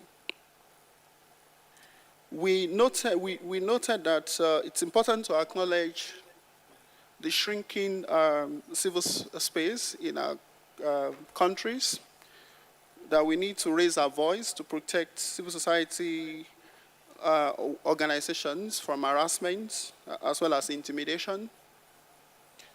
We also noted the importance of providing financial and technical support for civil society organizations to carry out their work. And then lastly, we noted the importance of engaging civil society organizations, again reiterating the need to engage civil society organizations in drafting the Ending Violence Against Women Convention, as well as the consultation processes, as well as the advocacy for the adoption and implementation. Thank you very much.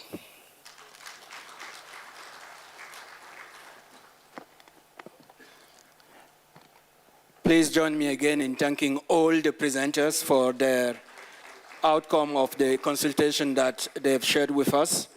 We also take this opportunity to thank the member states and partners who convened these consultations, and we are acknowledged and recognize the richness of the outcome of those consultations.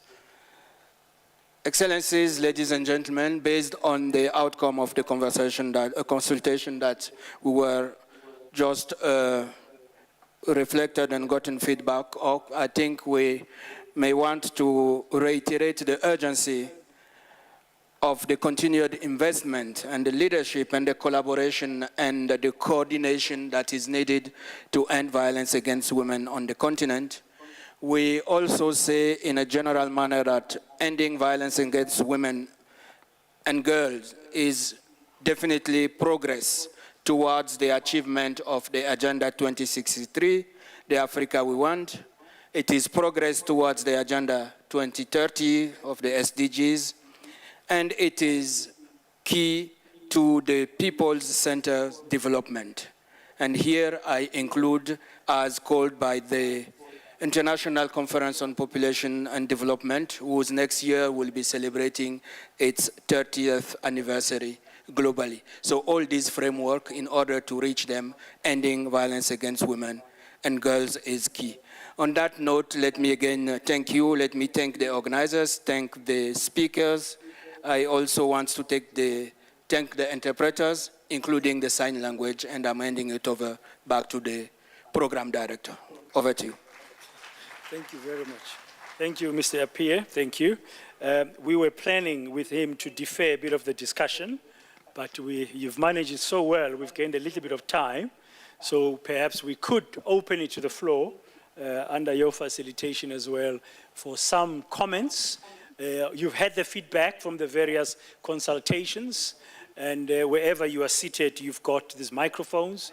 You could interject, but we won't go beyond 15 minutes, if that is okay, Your Excellencies. Just managing the time here before we go for lunch. Yes, ma'am, please say who you are and who you represent. The mic in front of you and make your point. Thank you.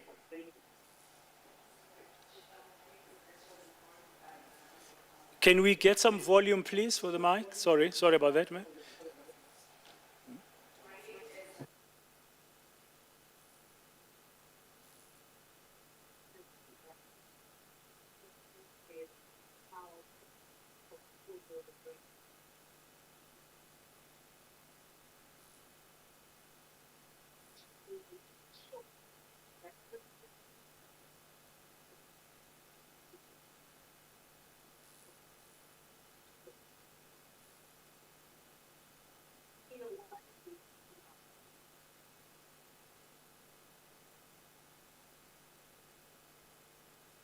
Thank you, ma'am. I think the question is noted. We just want to hear more of your comments and remarks. And the question is an important one. What steps are going to be taken to make sure that what people commit to is actually implemented? But in the spirit of the time as well, let's also get some remarks. Yes, ma'am. Thank you so much. My name is Nyaradzai Gumbondrandra. Immediate past AU Goodwill Ambassador on Ending Child Marriage, and from Zimbabwe with Rosaria Memorial Trust. I want to give two quick recommendations based on the amazing presentations that we have had since morning. First is that as we work on the convention, and equally for positive masculinity, is to reposition the economic issues. My Africa is poor, but I lick the spoon. I struggle all the time with marrying off our children because of poverty when we live next to gold mines, when we live next to oil reserves. And so how can we reposition the issues of violence against women from both a micro household social norms and equally as a macro economic governance issue about prioritization of services with the resources that we have. So that is my first recommendation. As we work on the convention, we reposition the issue of violence against women, not just as a behavior issue, but as a policy issue of decision making. The second recommendation that I have, I live in my village, is how our government's partners can significantly resource consultations around the convention, around positive masculinities in our communities, because the process of developing the convention in itself is a transformative process. It's not just the convention itself, but the process of undertaking the convention is changing norms, changing behaviors, negotiating issues. So those are my two recommendations: a robust consultation in our communities and equally positioning the issues as both micro and macro. Thank you. Thank you very much, ma'am. I think you've been noted. Yes? Very good. At the back, there's a gentleman there. Please say your name and sir.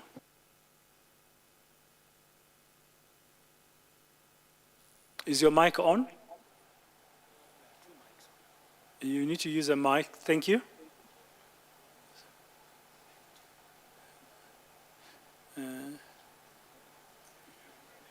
There's a button you press there. Okay. Just try another one. There should be a red one there. Ah, here's a roving mic. Thank you. Thank you so much. My name is Charlie, the founder of the Growing Up Without the Father Foundation, SA, and also the author of the book, SA Men Arise. But then I think when it comes to GBV and all these things, I think it is closely linked to fatherlessness. We also need to address the issue of fatherlessness, because fatherlessness is actually the cause of most social ills. And I also think schools must start implementing a curriculum where we focus on the dangers of GBV and fatherlessness. Thank you so much. Okay, thank you very much. I'll take 3 more comments and then we wrap. There's a gentleman here. Yes, please. You got a mic? Thank you. Hello. Okay, I'm audible. I am Kotatso Mloto, and I'm the founder and president of Voice It in Action. We create innovative solutions to curb violence, and we basically fill gaps. You know, thank you for the opportunity to be here today. There was a lot of things mentioned, and I want to go to practical items. That every time we want to talk about gender-based violence, there are no resources. But we are saying that here's an economic opportunity. Let's take it with both hands. And I was speaking to the minister earlier, indicating that, Minister, can we challenge our President Cyril Ramaphosa, to be the first person to buy the T-shirt for South Africa? And she said that, hey, let's also extend and make a dress, you know, for women as well. And I was like, okay, that's a great idea. What can we do with this power? Not only are we going to have a beacon of hope, because whenever you see the Voice It in Action T-shirt, it's going to remind victims to say that you are not alone. There is someone there who wants to be this change. But also it's going to be a deterrent, a consistent item that we all get to see, but it's going to empower so many people. Whoever that gets to touch the Voice It in Action T-shirt or this concept or this idea will remember that there's someone who cares. And I think that's important as a starting point. In addition, most of our campaigns and programs happen in isolation, not extending it to the rest of communities. I think we need to have more engagements that actually allow communities to be a part of them. For example, color walks, you know, having a conversation where the whole family could come and participate and play, and then giving them this information, because we don't have enough of those. Whenever we have got marches, walks, programs, it's only attended by victims.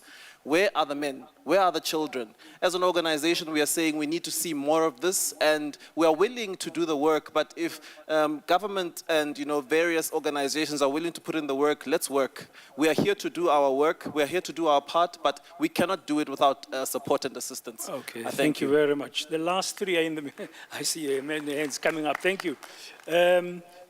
I've got 3 here in the middle. No, you can't raise 2 hands at once. I can count, I can see there. Okay, ma'am, you first, and then these will be the last comments. Yes, ma'am.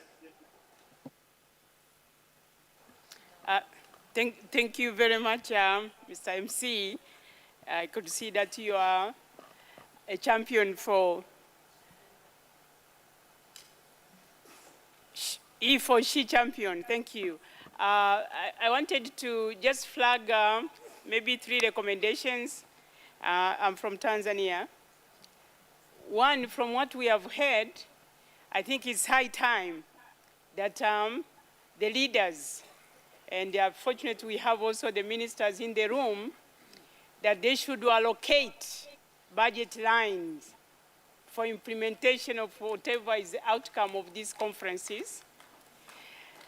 That is one. We just, in Tanzania, Dar es Salaam, recently we had a conference on financing for gender equality.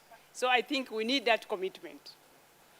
2, in the context of the Great Lakes region in 2011, the heads of state from 12 countries committed themselves. They had a special summit on sexual gender-based violence, and they declared zero tolerance on SGBV, and they undertook to launch national campaign for zero tolerance on SGBV. I want to pull out this and this become one of the another commitment.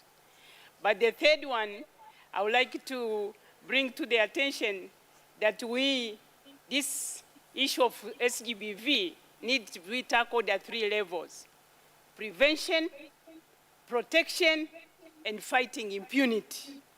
And I want to emphasize fighting impunity because the laws exist, the legal instruments framework exists, but there's no one who is so much held accountable, except maybe my minister was telling me in Tanzania, of course, we are very serious on these issues. So let me end up on this. Thank you very much. Thank you, ma'am. Thank you very much. Yes, sir, you're in the front first, yeah?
In fact,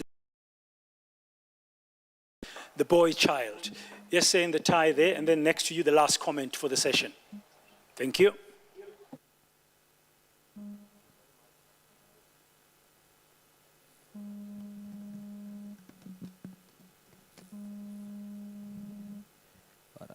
Thank you very much. My name is Itumeleng Sonti from South Africa, and I'm a lawyer. I just want to mention a few things that I think we also ought to consider in this convention.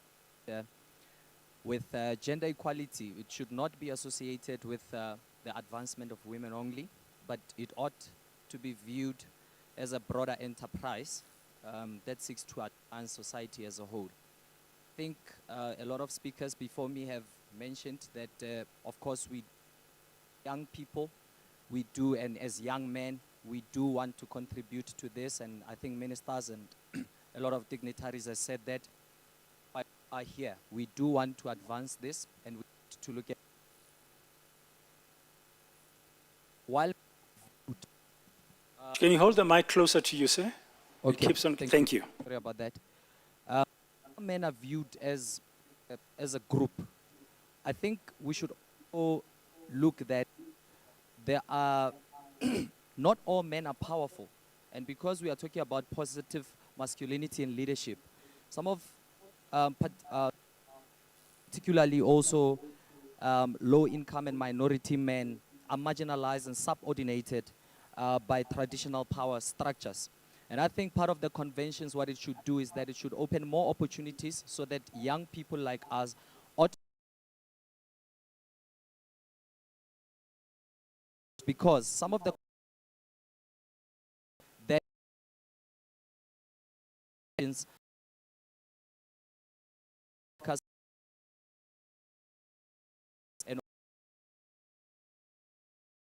Thank you.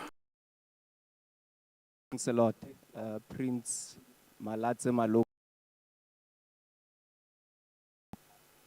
Mine is directed to the Council of Traditional Leaders. being a traditional leader myself.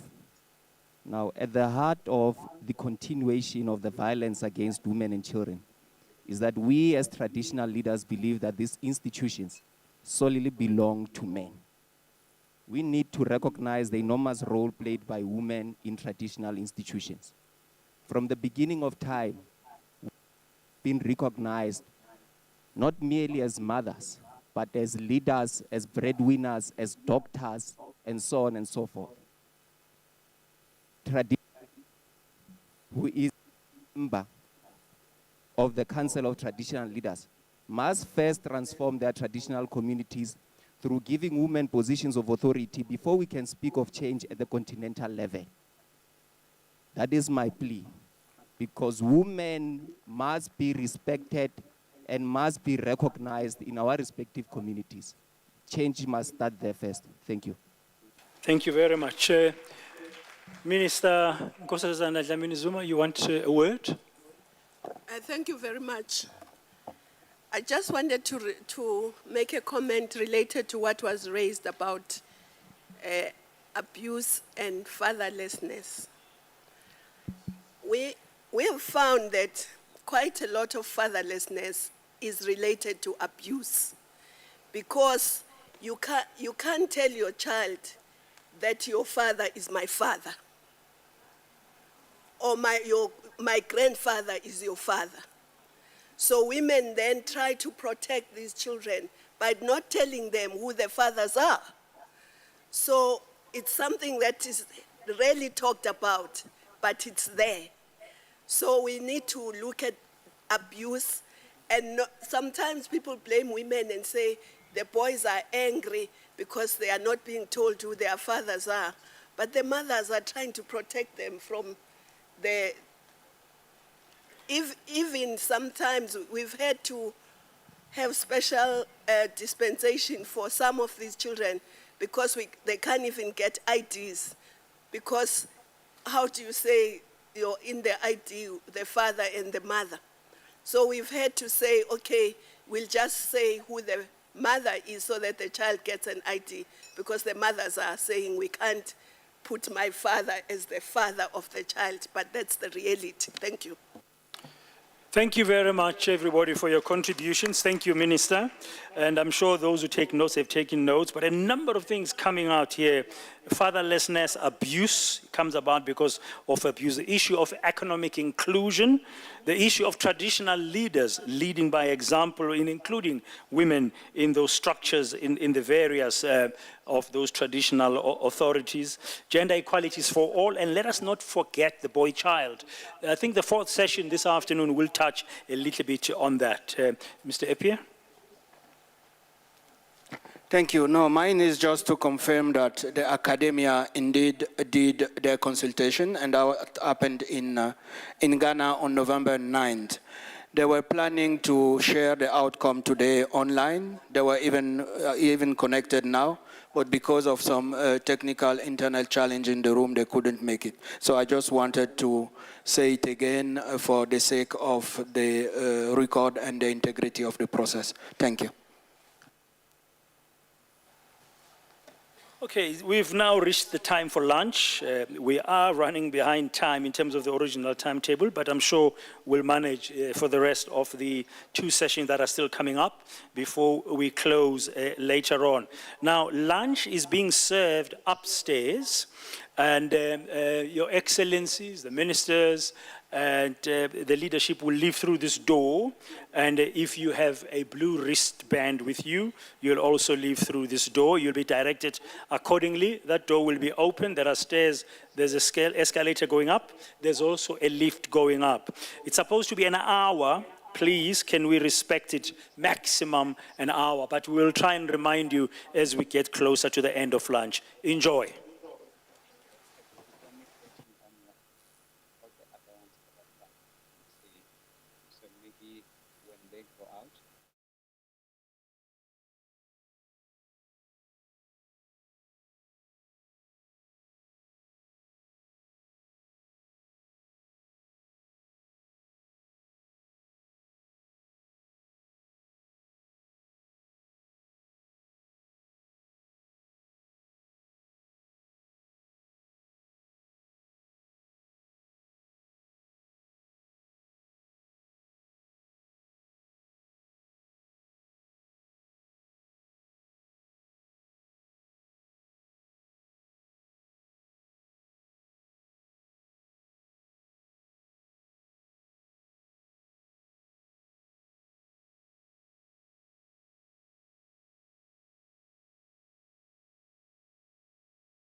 we found the set of keys just at the end of the previous session. And they were handed over to me. It's lots of keys here. So if you know you have keys that you've misplaced, and you can come to me, we can negotiate a fee, then I can give back your keys to you. Thank you. Okay. The third session, hello. May we pay attention, please? Odile? Odile? Can we start the session 3, please? No, you are fine. Thank you. The translation is working. The device has been tested. I'm hoping everybody who was using the device is able to hear French on channel 2. It's no longer channel 4. You must now find French interpretation on channel 2. The main flow language is on 1, and that's in English. So 2 for French and 1 for English.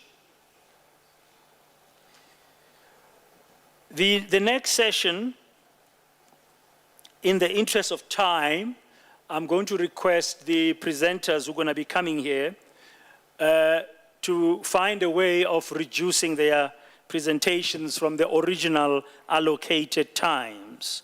So if you are a presenter who's going to be coming up here shortly, they'll be introduced. Please just accommodate us. We are asking for that big favor.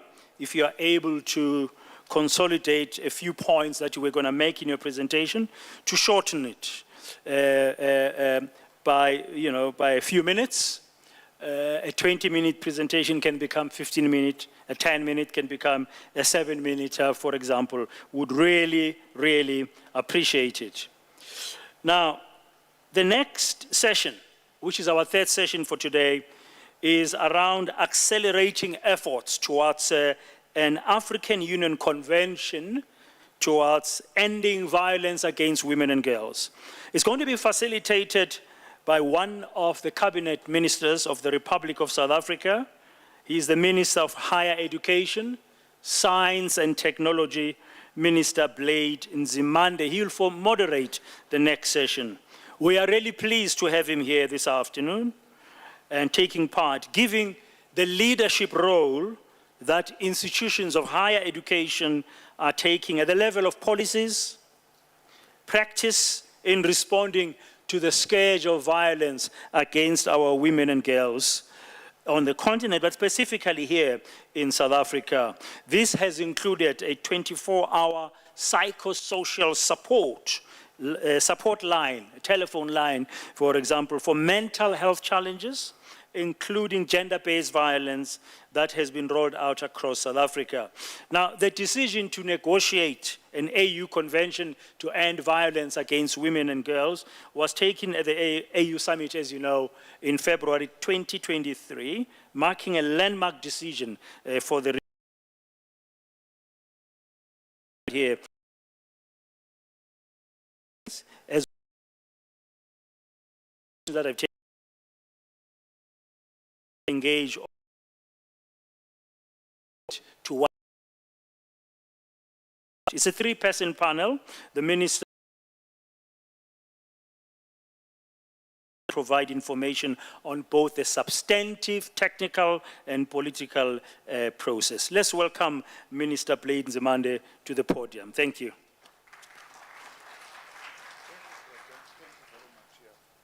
I think I'll need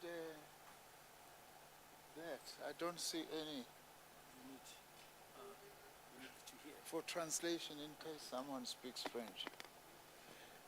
Thank you very much, Program Director Braden, as we call him, for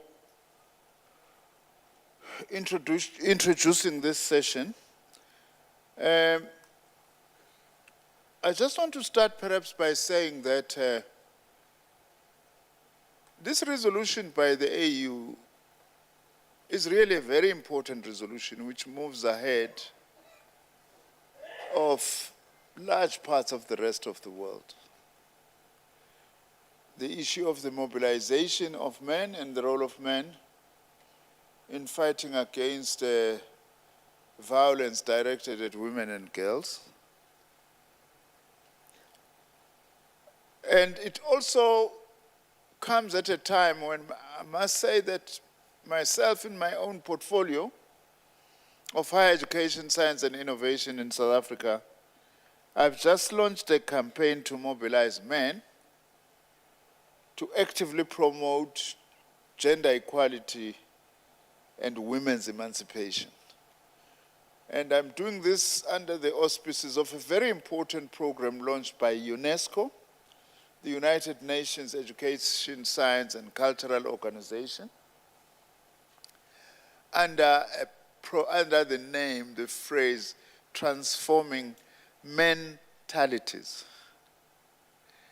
which is a focus on mobilizing men. I think that what the AU is doing is really building upon what is becoming clear, that the struggle for gender equality and women's emancipation, as well as violence directed at women and girls, will ultimately never be won unless we also organize men to be part of this.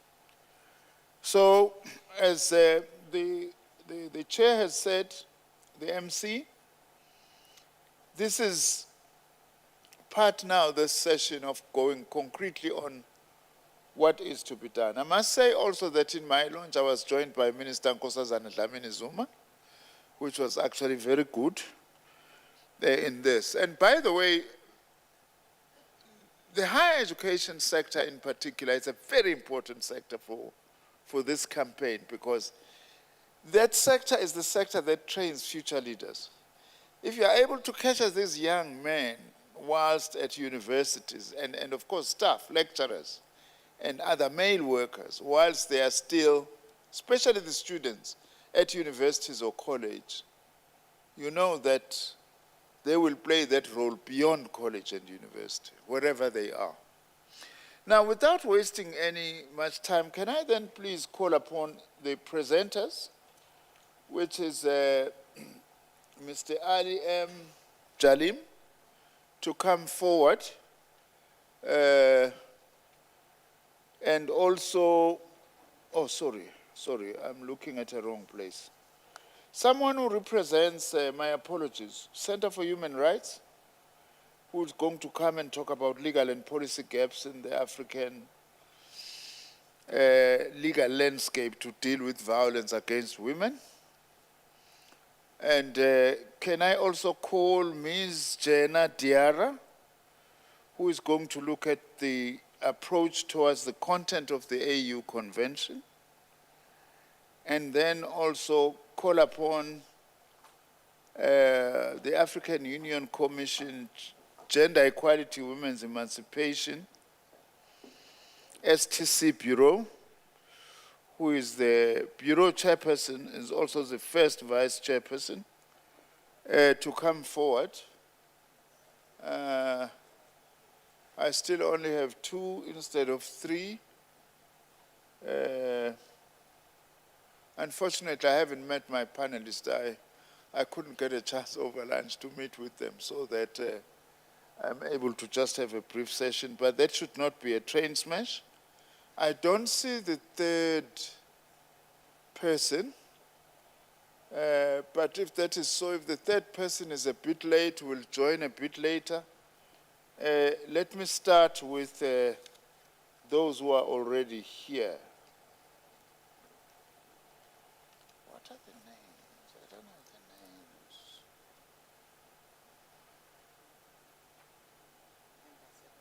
She's here? And who else is here?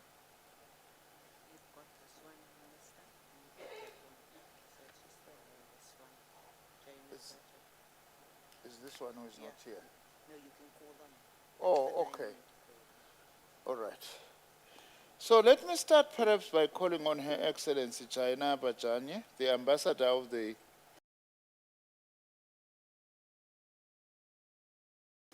to the African Union to come and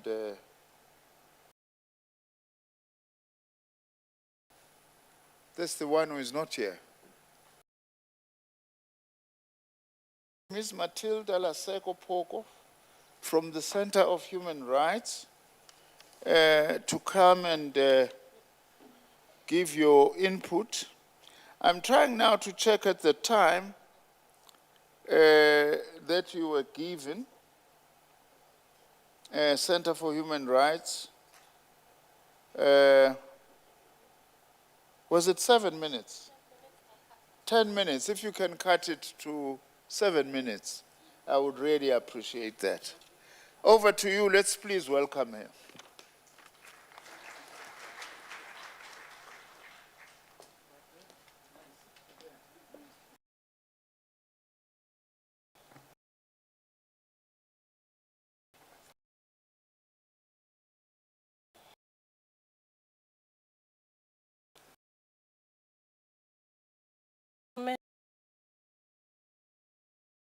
My name is Matilda Laseko Poko. I represent the Center for Human Rights, which is based at the University of Pretoria, the Faculty of Law.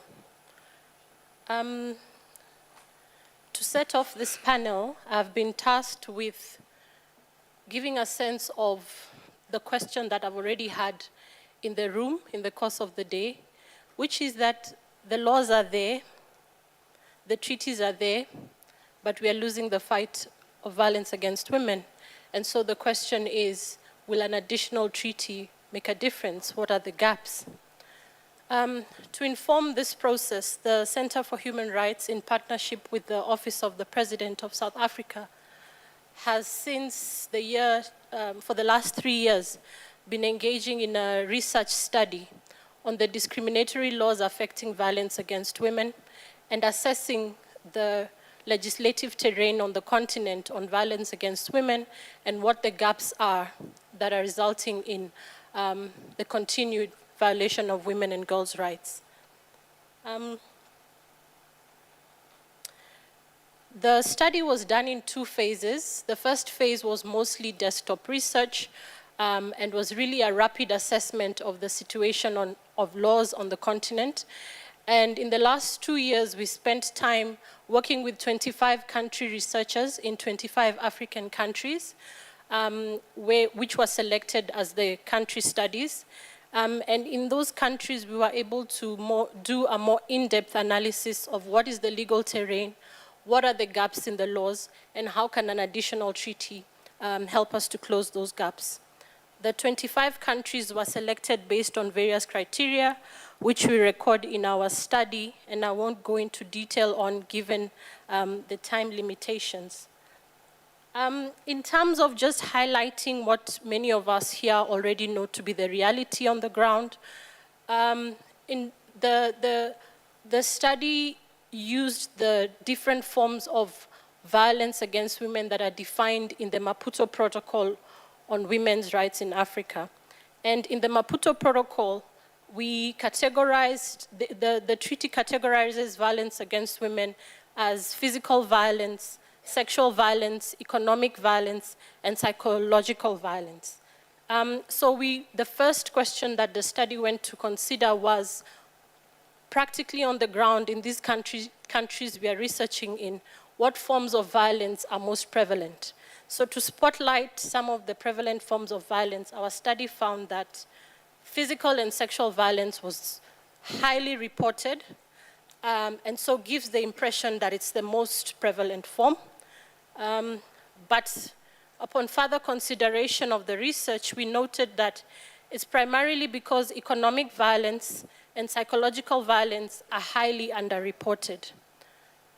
Economic violence includes issues around women's control of their property, including control of money, women's access to the economic of a country, the ability to work, the ability to be paid equally with men for the same work, and denial of women in certain aspects of the job economy, both formal and informal.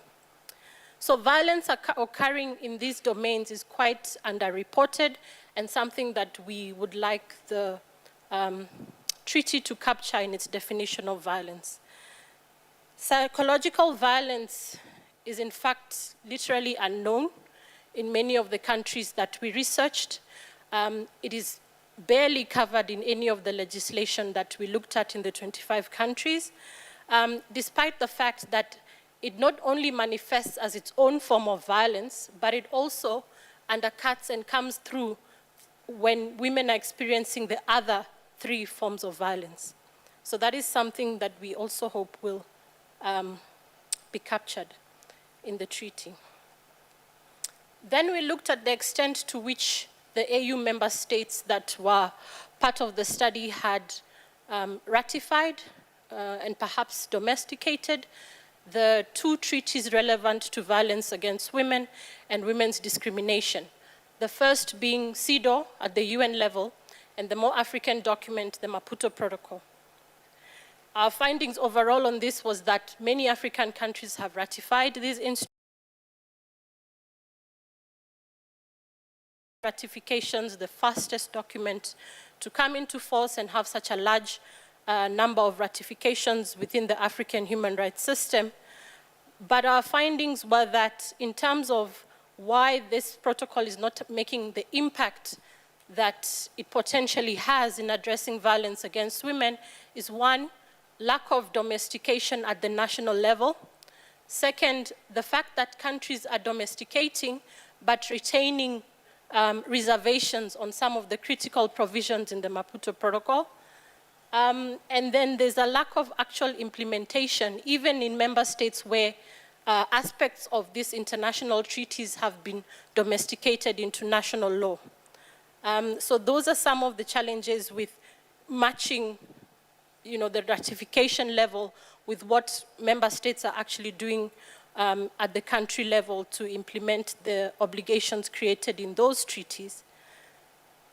And then just to highlight some of the findings from the analysis of the national laws in the 25 countries, the laws and the policies and why they are not actually resulting in a reduction or eradication of violence against women, we found 3 key issues that I will highlight.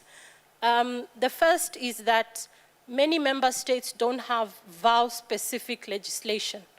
Vow-specific legislation is a law that overall outlaws violence against women in all its different manifestations and clearly outlines what state obligations are to tackle the issue of violence against women. It can also come in the form of laws that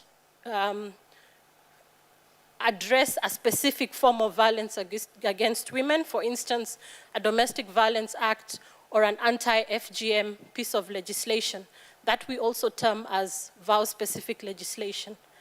So many of the countries we studied have very few vow-specific legislation, fairly often treating instances of vow as part of the general criminal law, so perhaps assault in the criminal code, which then lacks the specific measures that are required to deal with violence against women that go beyond the criminalization of conduct. In countries which we found some vow-specific legislation, our findings show that there's insufficient implementation of those vow-specific legislation. So some laws, for instance, would provide for shelters for victims of domestic violence and the like in terms of psychosocial support, but lack of implementation, lack of budget allocation makes the implementation of those good laws impractical. The third aspect which we found when it comes to national laws and policies was that despite the existence of vow-specific laws, there's other laws in a legal system in any jurisdiction which are not directly related to violence against women, but they encourage an environment that is discriminatory against women, facilitates gender inequality, which in essence puts women and girls in a vulnerable situation, making them susceptible to violence against women. So these laws we found in inheritance law, penal codes, religious laws, marriage laws, and also customary and religious practices. I had examples of this, but I will skip through that given the time limitations from my moderator. But in summary, in our study, we have detailed the gaps that exist, some of which I will highlight. A disconnect between the laws and the lived realities of African women due to entrenched and structural inequality and discrimination, which inhibits the application of the laws. The laws don't operate in a vacuum. Incomprehensive approach in legislating violence against women, which does not take into account the social, economic, historical, cultural, and political aspects that contribute to the problem. Some of these issues have already been mentioned in the course of the day, and I suppose I'm just giving evidence that this is truly the situation. Failure to ratify and domesticate the international law instruments, the absence of vow-specific laws, existence of these discriminatory laws surrounding that exist which create vulnerabilities for women, the issue of marital rape not being a crime, or being a crime only when the spouses are legally separated, sustains in very many jurisdictions that were studied. The problem of multiple legal systems. It orchestrates a dichotomy of law between customary law and statutory law, and fairly often that impacts on the implementation of the laws. Lack of gender mainstreaming, that came up earlier. Mainstreaming across government and its policies, despite the fact that vow is cross-cutting. Lack of gender machinery to develop and implement the gender-specific policies and other initiatives that our governments are coming up with on paper. Yes, so in conclusion, our study is going to be available in the next few months. We did the work in the hope that we'll be able to assist member states with documented evidence that we can build on from a place of knowledge and evidence that basically captures the complexities of using legal instruments, laws, and treaties to address this menace. Thank you.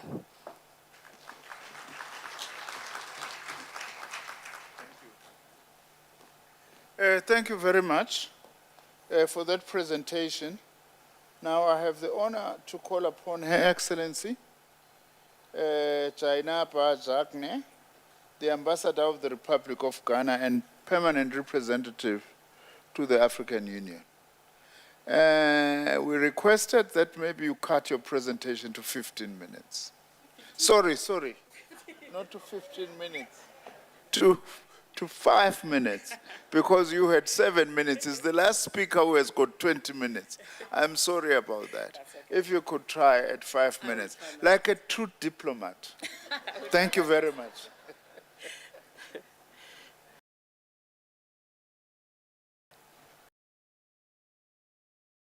Thank you. Time, I stand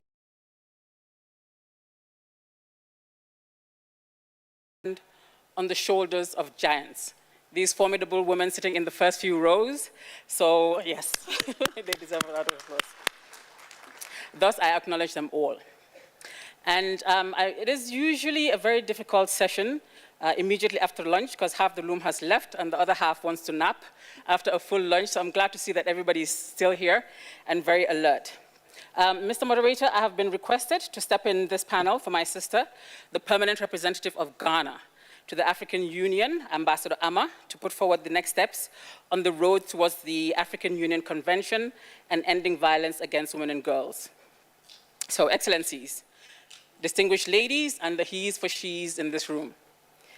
The Kinshasa Declaration and the call to action on positive masculinity in leadership to end violence against women and girls, which was adopted on 25th November 2021 at the inaugural African Union Men's Conference on Positive Masculinity, has committed in Article 9 to, and I quote, adopt and implement an African Union Convention on ending the violence against women and girls that will serve as a legal framework to end violence against women and girls in Africa, end quote. The Kinshasa Declaration was subsequently adopted in 2022 as an Assembly decision. The same commitment was expressed in the Dakar Call to Action on Positive Masculinity in Leadership to End Violence Against Women and Girls that was adopted at the second AU Men's Conference on Positive Masculinity on 10th November 2022 in Dakar, Senegal, where the heads of state committed to, again I quote, urge our peers and the heads of state and government of the African Union to facilitate, negotiate, and adopt within 1 year the African Union Convention on the Elimination of Violence Against Women and Girls as pledged in the Kinshasa Declaration, end quote. The Dakar Call to Action was adopted as an executive. On these outcomes of the first two men's conferences, the AU heads of state and government during their 36th assembly, held on 18th to 19th February 2023 in Addis Ababa, Ethiopia, adopted a historic decision to negotiate the AU Convention on Ending Violence Against Women and Girls. Once adopted, the convention will be the first continental legal instrument for the prevention and elimination of all forms of violence against women and girls, demonstrating African leadership and influencing global standards in efforts to protect women and girls. Ladies and gentlemen, the African Union End Violence Against Women and Girls Convention will complement and expand the standards set by other continental legal instruments, such as the Maputo Protocol on Women's Rights and the Solemn Declaration on Gender Equality. It will provide one comprehensive instrument that will encompass all forms of violence against women and girls. It will also be an opportunity to revisit the definitions of violence against women and girls, like child marriage. In the words of the former AU Goodwill Ambassador on ending child marriage, Dr. Nyardaze, I quote, "A child cannot get married. Naming is norming. So we need to call the violations what they are," end quote. The AU End Violence Against Women and Girls Convention will also augment the existing global and regional women's rights policy architecture by responding to current legislative and implementation gaps and addressing emerging forms of VAWG. For example, the Maputo Protocol on Women's Rights was adopted in 2003. At the time, violations on cyberspace did not exist. This is therefore an opportunity to align protection to the current needs of women and girls and broaden the existing conceptual framework for prevention of and response to violence against women and girls, integrating critical components relevant to the regional context. The AU End Violence Against Women and Girls Convention will strengthen accountability and enforcement by the member states through an inbuilt monitoring mechanism. It will also enhance state capacity to prevent and respond to violence against women and girls in situations of disaster, humanitarian crises, and conflict, as well as post-conflict situations.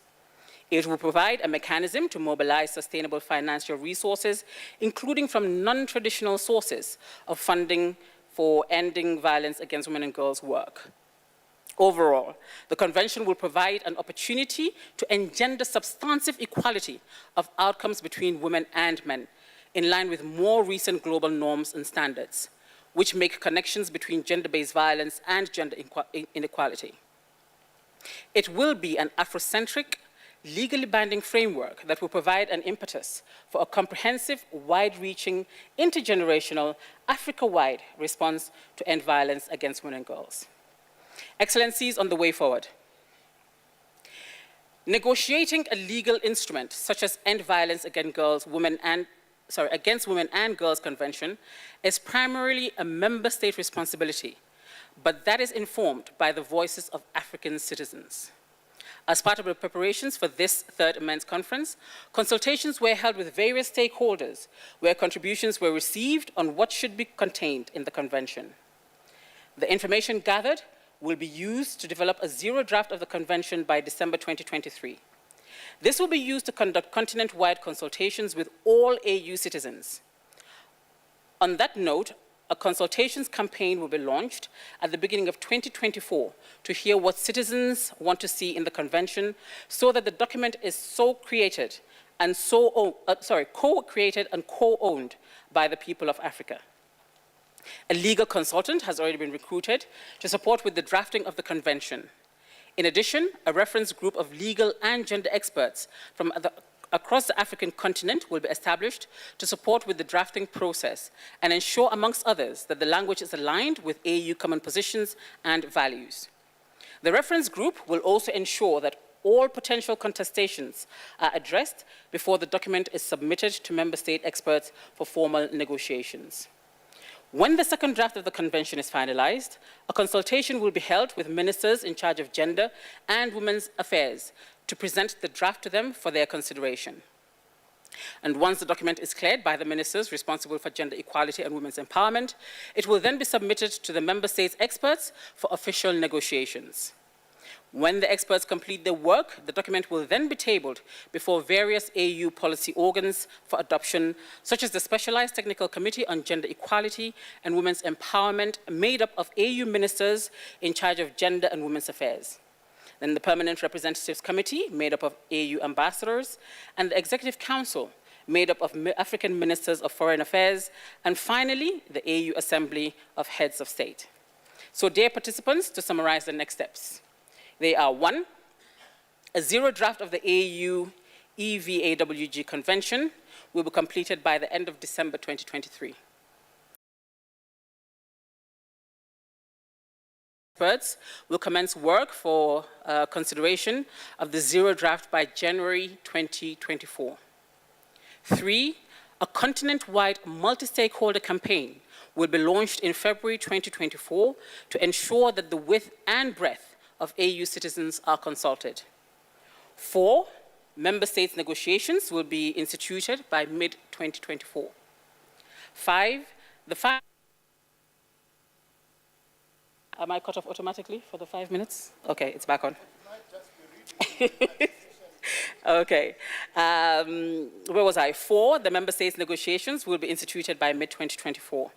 5, the final draft will be presented to the STC on gender equality and women's empowerment by November 2024 for consideration.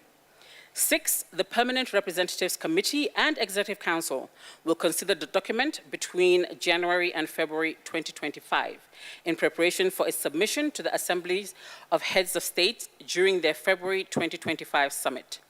7, and finally, we hope to bring you good news of its adoption in 2025. I thank you for your kind attention.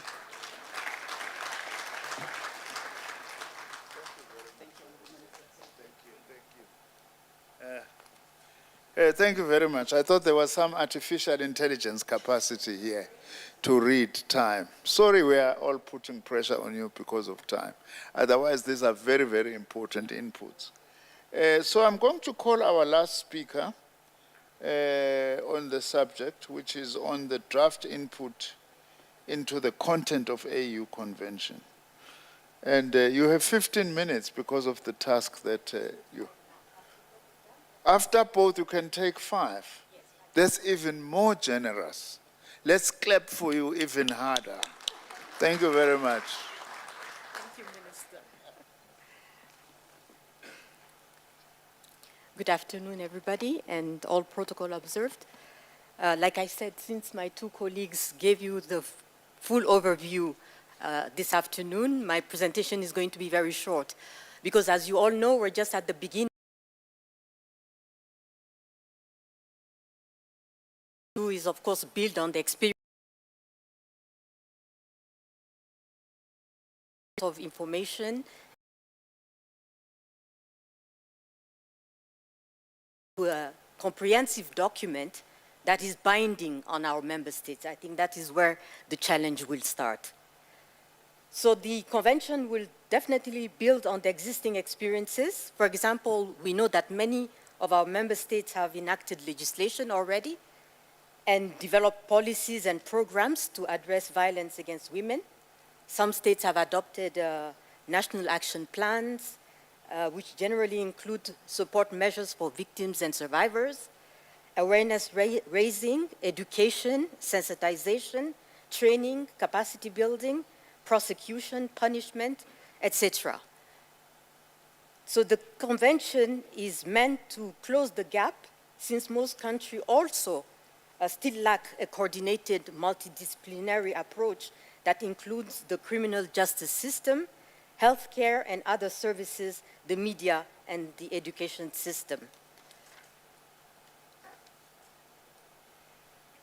But we all know that violence against women will not be eradicated without political will and commitment at the highest levels to make it a priority locally, nationally, regionally, and internationally.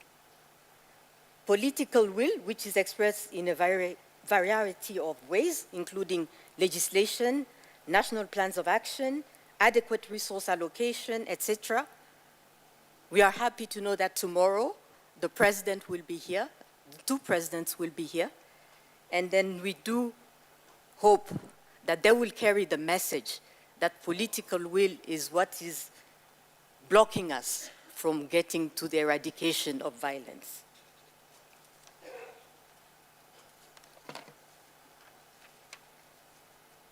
So we will have to address a number of issues. I'm not going to go into them.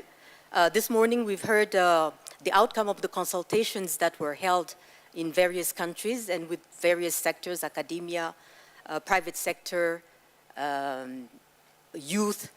So we are saying we have started a journey and we are listening to what our people are saying, and that is only when we can really say we can draft a convention that will carry the will of people. Because we can do our convention behind our desks, and we then get a bit agitated because member states are not ratifying, or the people out there are not aware of what we're doing. So I think we have started the process of consultations, and under the scrutiny of Madame Diop, I think we will continue after the third men conference with those consultations.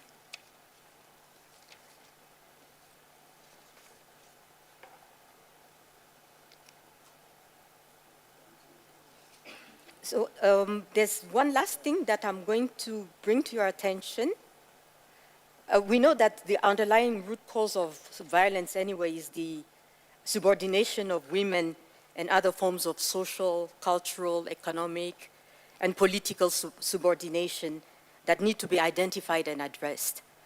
In the convention, the team that I lead, we intend to propose that once the convention is drafted, we have a committee along the lines of the African Committee on the Rights and Welfare of the Child, to make sure that once the convention is adopted, ratified, domesticated, then we can follow up on its implementation. Am I okay, Mr. Minister? My 5 minutes are done? No, not yet. No, I'm good.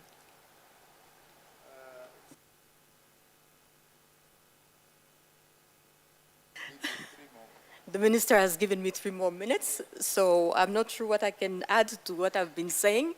We're looking forward to having a new convention. We had the Maputo Protocol, and the people who are in this hall, Dr. Zuma, Madame Diop, have been the ones lobbying for the Maputo Protocol, so we rely on you to also push from the back. Thank you.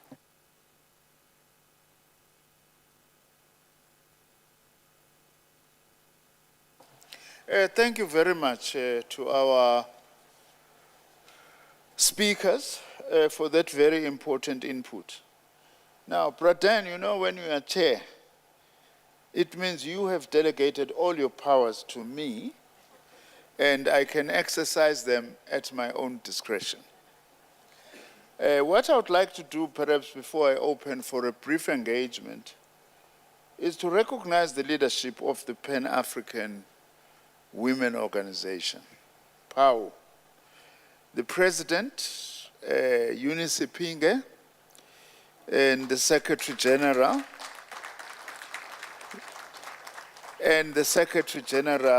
Grace Caballo. Let's give them a huge round of applause. Of course, PAO occupies a very special place in our continent.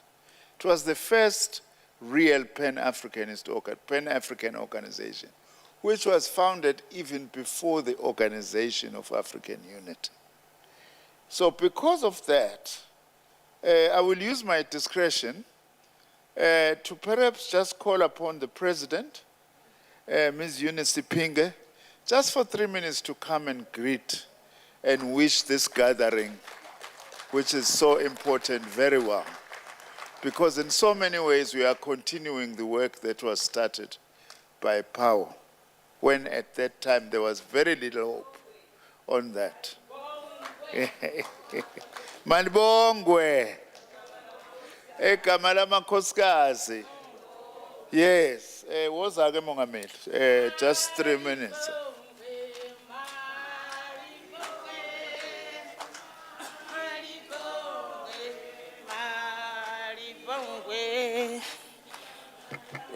Kosi, kosi, malibongwe. Malibongwe. Bongwe. Bongwe. Malibongwe. Malibongwe. Thank you very much, Chairperson, for using your power to invite me to the podium and greet the audience. Let me stand by the protocol established as by the previous speakers. My name is Eunice Pinge, it was already said, and I'm a president of Pan-Africa Women's Organization. That was also articulated here. And we are very much pleased to be invited to this process on positive masculinity against violence against women and girls. PAO, as it's saying, that it occupies a special space, being the first continental women's organization. Our foremothers' first objective was to liberate the continent. And we owe to those mothers, the African women who realized that unity we can stand and achieve. So we have now almost liberated the continent, and the struggle now is economic emancipation. But this is where we are experiencing challenges that we are addressing now. This challenge on the 10th Congress of Pan-Africa Women's Organization Congress 2020, the issue of violence against women was discussed, resolutions were passed, but also the issue of the boy child. A resolution was passed. The discussion was that we are discussing and empowering the girl child, but we are leaving behind the boy child. And the issue stems from socialization. And those who socialized the children are mothers mostly. So it is up to us, women, to take it up to socialize our children equally. And this process builds on that, and we are very much appreciate to see the process like this has come up. I was talking to my colleagues during lunchtime to say, I feel empowered, though I stand on those giants and the foundation that was already laid. But from the continent, we see a lot of women's groups, a lot of groups, even now the masculinity.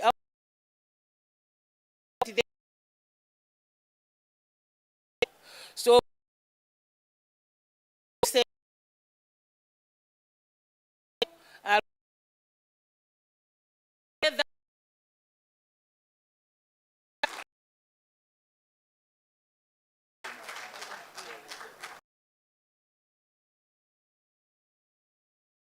Thank you very much. That was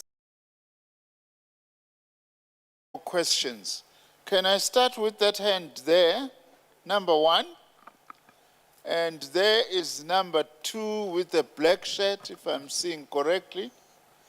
And there is number 3 with the white shirt at the back.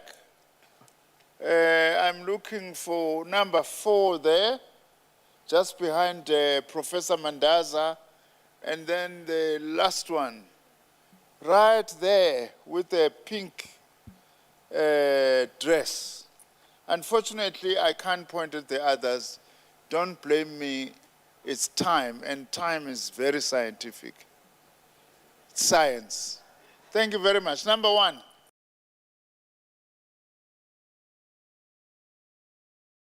A window I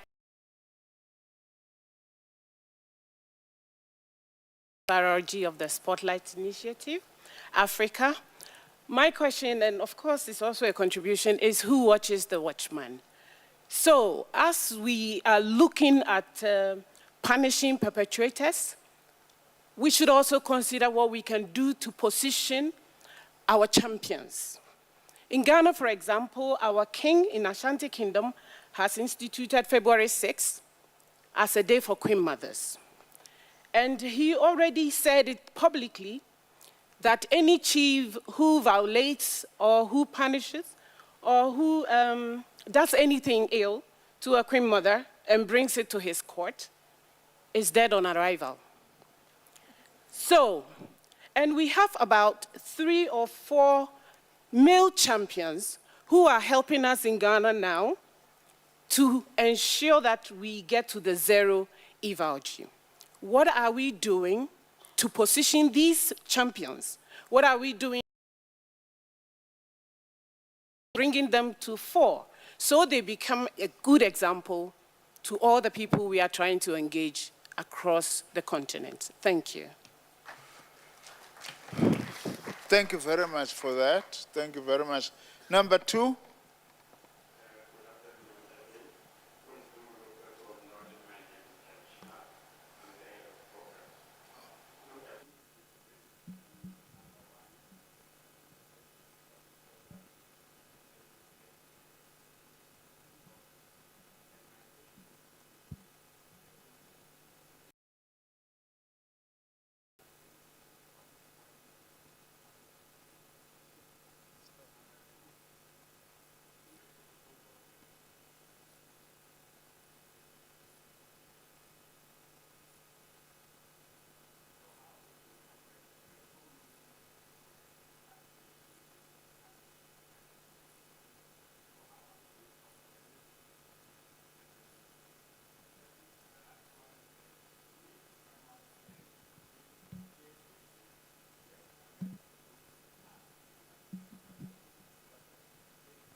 Thank you very much. Number 3 at the back there.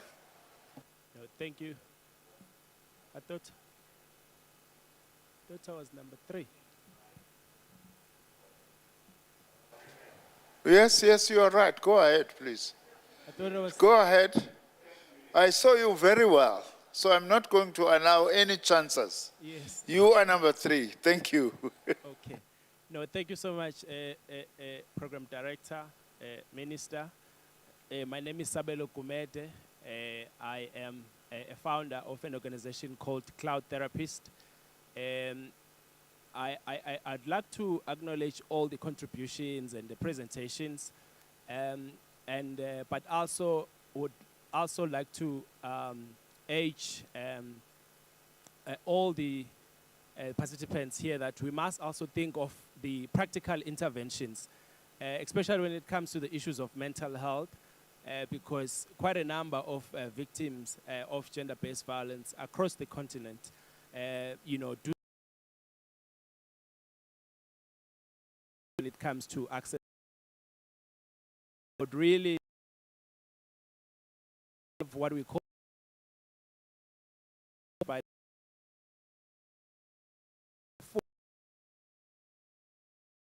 support to underground and rehabilitation.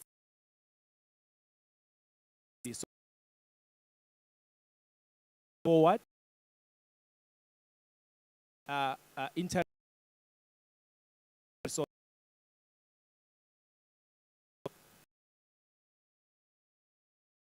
Number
Thank you very much. The last hand was a lady in pink. Seems to have disappeared. What happened? Where is she now? She's gone. She's gone. Okay, I'll compensate with another lady. Right at the back there. Where? No, she's no longer there. I could see. Right at the back there. It looks like you have got a gold color in you. Is that right? Thank you. The last, unfortunately, because of time.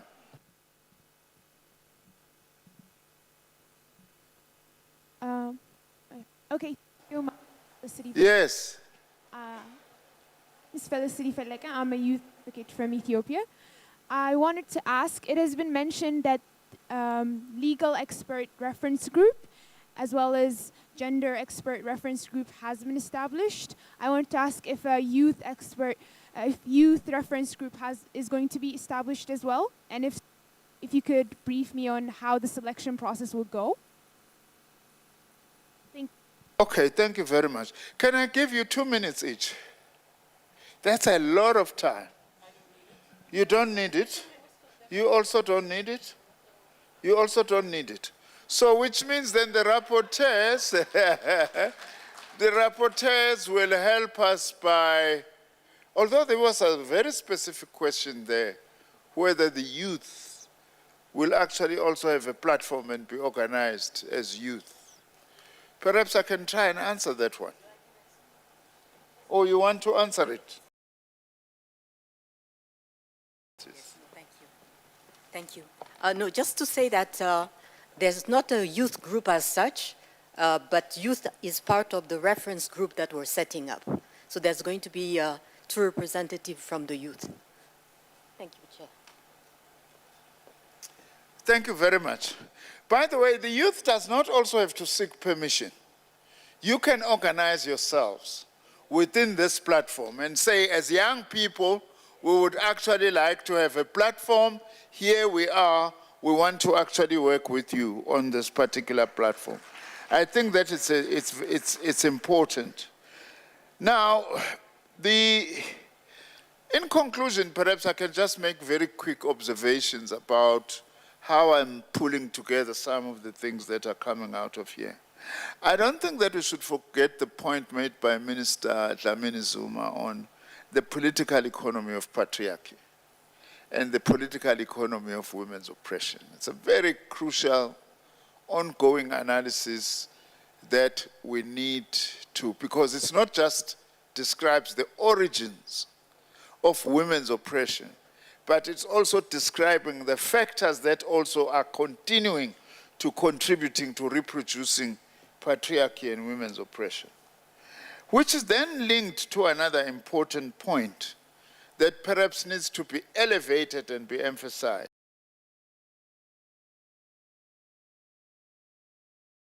What type of alliances do we need to forge at the level of each member state, but also across the continent, and the kind of networks we need to build in order to be able to drive this agenda? It's not going to drive itself. There is the role of government, I'm going to come to that, but also we do need mobilization from below. That is very important, that unless that is why the mobilization of youth, the mobilization of women, the mobilization of men, there are a number of men's groups now that are coming up to support the struggle for gender equality and women's emancipation, including the battle against violence against women and girls. The role must have a very specific, the state also, must also have a very specific role to play. That it must both be an enforcer of the laws that has come out very clearly that we actually need, that must be enforced, but also the state must act as a catalyzer in the struggle for gender equality and not act as an obstacle. Now, of course, the state on its own, without mass mobilization on the ground, can easily act as an obstacle. So the state must both enforce, but also catalyze the mobilization of populations against the scourge of gender-based violence, as well as specifically violence directed at women and girls. And lastly, we are all saying, with the understanding that whatever kind of a continent we want to build, whatever kind of democracy that we want to build, we will not be able to succeed unless women are... Count me in, I'm there to do what must be done. Thank you very much. You facilitated this session very well. Okay, without much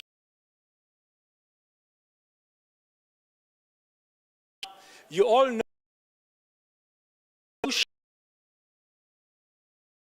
introduced into the organizing of these conferences by His Excellency President Tshisekedi of the DRC when an inaugural conference was organized in 2022. Now, for this conference, the African Union was intentional in focusing on defining how we collectively understand it. This is very key to taking this agenda forward in the region and leveraging it as an integral, as an integral part of the campaign to end violence against women and girls on our continent. So to kick off the next session, we're going to show a short video. It's a short video clip that's profiling a program that focuses on boys in South Africa. It's focusing on boys in South Africa. I'll tell you a little bit about this video. And it's being rolled out to all schools. And it's an intervention that is encouraging many of us. Now, it's entitled, What About the Boys? Led by Prime Stars and the Youth Start Foundation in collaboration with the private sector and gender-based violence stakeholders in South Africa. It's a first-of-its-kind national preventative program focused on defining or redefining positive masculinity with young boys and introduce positive male role models and mentors in all schools across South Africa in order to stop GBV. It's designed to contribute to achieving Prevention Pillar 2 of the National Strategic Plan of the Republic of South Africa. Now, since kicking off in 2022, this program has already reached more than 40,000 high school boys and 400 men as mentors from rural, township, peri-urban and urban communities across South Africa. And it provides an evidence-based model to demonstrate real behavioral change from boyhood to manhood. It upholds clauses 5 and 8 of the Kinshasa Declaration, which has been referred to here. I mean, its main mission is to raise a nation of good men. Let's watch together.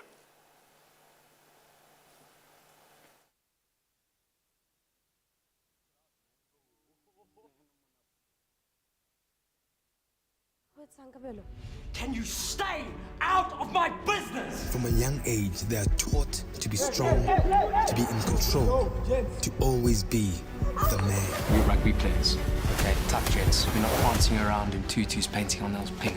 But in a changing world, boys find themselves left behind with lives that are spiraling out of control. Couldn't have happened to a nicer girl.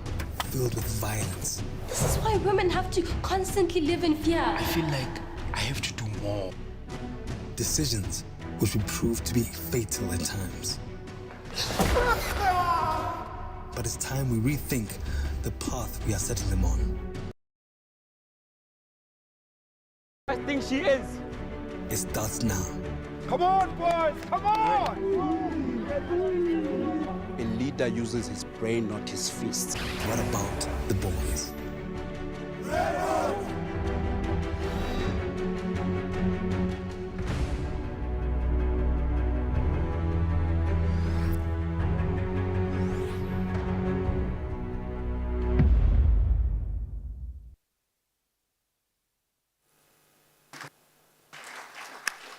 Thank you very much. Now, I have the pleasure of inviting the moderators of our panel, the next moderator of the next panel, Reverend Bafana Khumalo. And he's the co-executive director of Sonke Gender Justice. He's coming up. Welcome him with an applause. Don't be hesitant in applauding.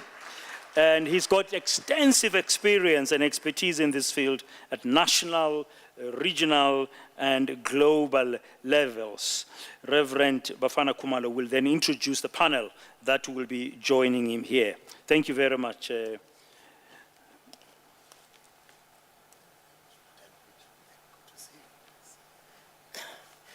Good afternoon.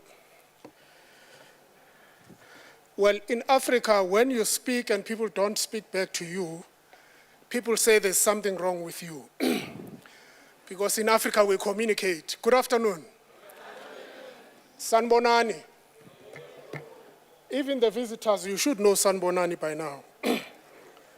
Thank you very much, Braden, for the introduction. I do want to say I stand on all protocol as it has been established. The video that we have seen is a very important intervention by a partner civil society organization that seeks to make an intervention in ensuring that we have a future generation of young men that are not prone to seeing themselves to be superior to anybody, but that respect their sisters, their mothers, and the girls that they have to share spaces with in various aspects of their lives. I do think that I've had a lot of conversation with my friend who's part of this enterprise, Martin, and I have suggested we must change the title. We are not creating good men, we are creating responsible men. And I think there's a difference there, because responsible men then become good men. The key aspect is about responsibility. The theme of this men's conference on positive masculinity is aspirational, setting an important and significant challenge that is affecting half of our population in the region. It seeks to ensure that we establish positive masculinity, by implication implying we have either negative masculinities or at worst toxic masculinities. And I think we need to own that, because unless you define the source of your problem, you will come with solutions that are superficial. And to do that, it requires that we must have a firm commitment to ensure that this work is embedded in what I call African feminist approaches that are embedded in human rights. We need, at a time like this, to ensure that many of the aspects that are in our region, as somebody said earlier before we went to lunch, where there are still guns that are blazing because of what I call toxic masculinities of militarism. This toxic masculinity, of course, is not unique to us in Africa. We see that in Ukraine and Russia. We see that in Israel and Palestine. All of it driven by men who are bent on ensuring that we will show you who has a bigger gun. A world that is premised on gender equality and equity is not only possible, but it is an imperative. And this alternative world is possible. It requires commitment and a lot of effort. This session is seeking to take us to that by offering some pointers as to what does this positive masculinity mean. Towards a framework for defining positive masculinity in Africa, we have prominent speakers that are going to address us. Because of time, I'm going to introduce them at a go and ask them to speak after I sit down so that we try and save on time. First, we will have Dr. Jean Bosco Butera, who will be talking on emerging frameworks for defining positive masculinities in Africa. And then we'll be followed by Dr. Kanaha, a friend of mine, who is heading the Secretariat of the Men's Sector in South Africa and driving a program called Takuwani Rime, which is mobilizing men in our country on the many ideas that we are sharing here today. And then we have, lastly, Mrs. Womba Wayondi, who's going to be talking on positive masculinities, promising practices, and she comes from the UNFPA. I'm going to ask them to join us up in front and ask that the first speaker, Dr. Butera, should lead with the first intervention. Let us welcome them as they come forward. Thank you very much. You do have 5 minutes, I've been told by the primary program director, so that we try and catch up with time. Thank you very much.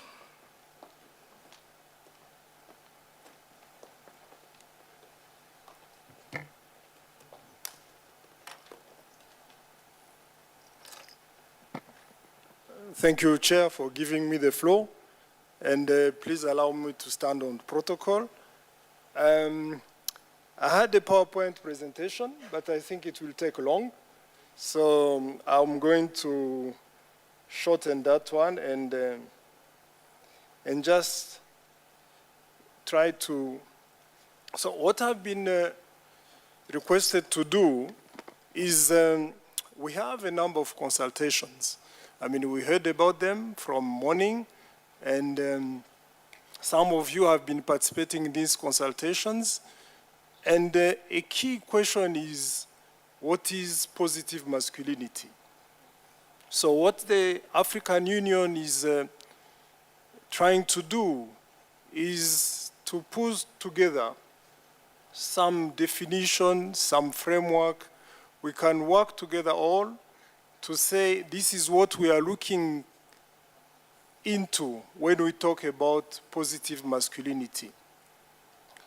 I have to say this work is still in progress. We just, based on the different consultation that we have, but I'm going to try and go through. I mean, it would have been easier for me to show the slide, but I'm going to try and do it very quickly because of the time limit. But what I have as a short outline is really to have a certain background. Of course, we heard about a lot this morning and this afternoon, but just to have a quick background on where we are coming from and where we are basing this on. And say, so we are talking about positive masculinity, but what about masculinity itself? What do we understand? And then some few practices in Africa. And I have to say really from now that there are still very few cases, but it's work in progress. And my plea to the people in this room is to say, since that we are here, if we have cases that we need to present, we need to flag to show what we are doing in Africa, let's work on that one. So, as a background, a very quick one, I want to refer, and Her Excellency Madame Zuma is here, really to go back when the OAU transformed into AU. Then we have our Constitutive Act, which talked about as foundational principle in Article 4L, gender equality. So really from our foundational document, Africa is looking at that. But then we have also Agenda 2063, and again, I refer to Madame Zuma, who is here, in it's the Goal 17, Pillar 6, ending violence against women and discrimination against women and girls, is one of the priority areas to achieve full gender equality in all spheres of life in Africa. So we have a solid background. Then there were quite a number of instruments I'm not going to go through because we talked about it, but the key one I want to mention is Maputo Protocol, Solemn Declaration, which was a commitment by member states to say we are going to be reporting on what we are doing to advance gender equality and women empowerment. But again, it was stated, despite all these instruments, we see that VAUG remains a scourge in Africa. And the persistence of VAUG is associated with gender power relations. I think it came up very strongly today that it's really a power, it's a gender power, it's really about power relations. So now, and this is reflected in our social norms, especially entrenched in patriarchal systems that are characterized by male dominance and equal distribution of resources and power. Now, and we know, and it was said again, but most of this violence is perpetrated by men. But yet we know that all the progress that has been made, even in some of the rights we have, it's thanks to the work of the women, and men are not there. So really that's why this came very strongly to say we need to bring men on board. And again, Her Excellency Mylen Johnson is here, who initiated this one to say, really, we cannot talk about this if we don't have the men on board. Now, that's really why the men, the leaders, African leaders, recognized and started this series of conferences that we have. And all that is leading us to say, let's define what we want to understand. And then I go to masculinity because we understand very well that masculinity is a set of attributes, behaviors, and role typically associated with male gender. And we are saying that gender differences are often gender hierarchies. You know, in most societies, in most of our societies, men have greater status, opportunities, and rights compared to women. Now, we have data that show that really African tradition mostly are towards the hegemonic masculinity, where men dominate.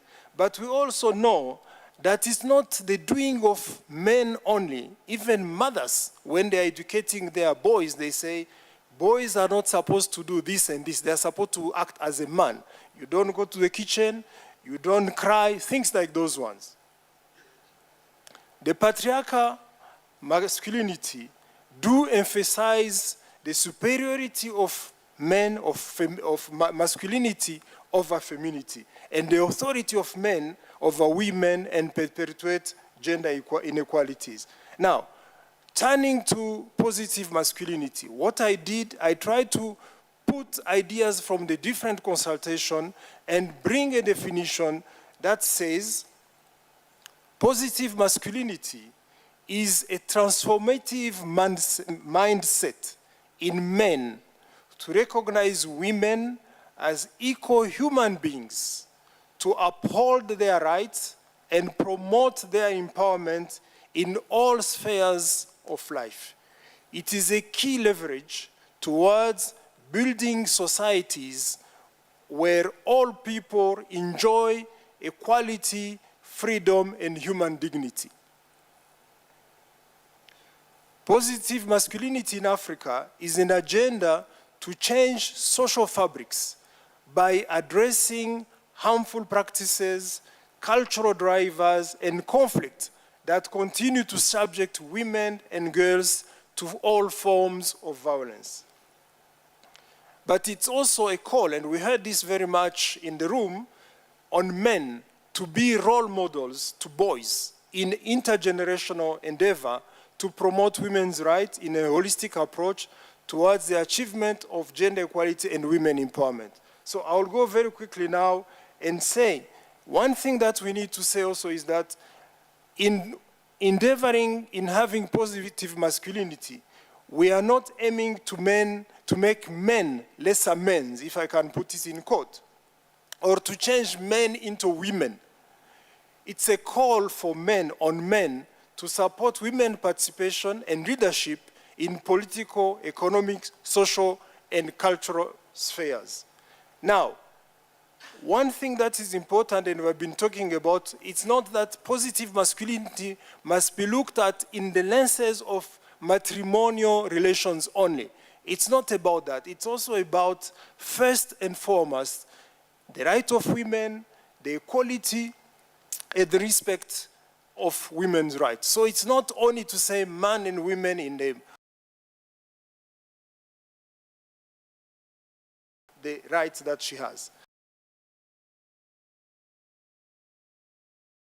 In progress, we heard about some cases where we talked about positive masculinity, and this morning Comoros were talking about the system they have, which is Manyahuli, which is of course in a matriarchal system that has been there traditionally. And they have the Manyahuli, they have the grand marriage, they even have another system that allows them. But the system of Manyahuli, that's where inheritance is through the mother lineage, and which gives economic power to women, is something that makes women not being subjected to economic, I would say, injustice.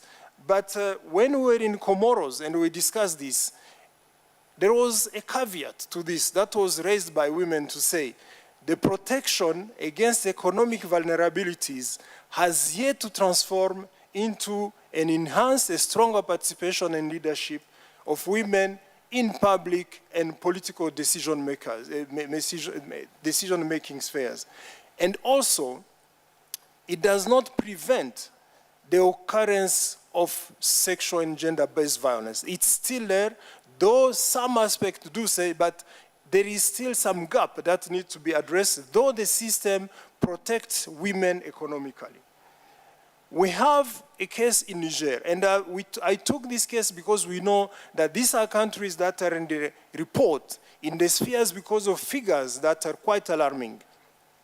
In Niger, we know that 76% of girls are married before the age of 18, and 28% before the age of 15, without their consent.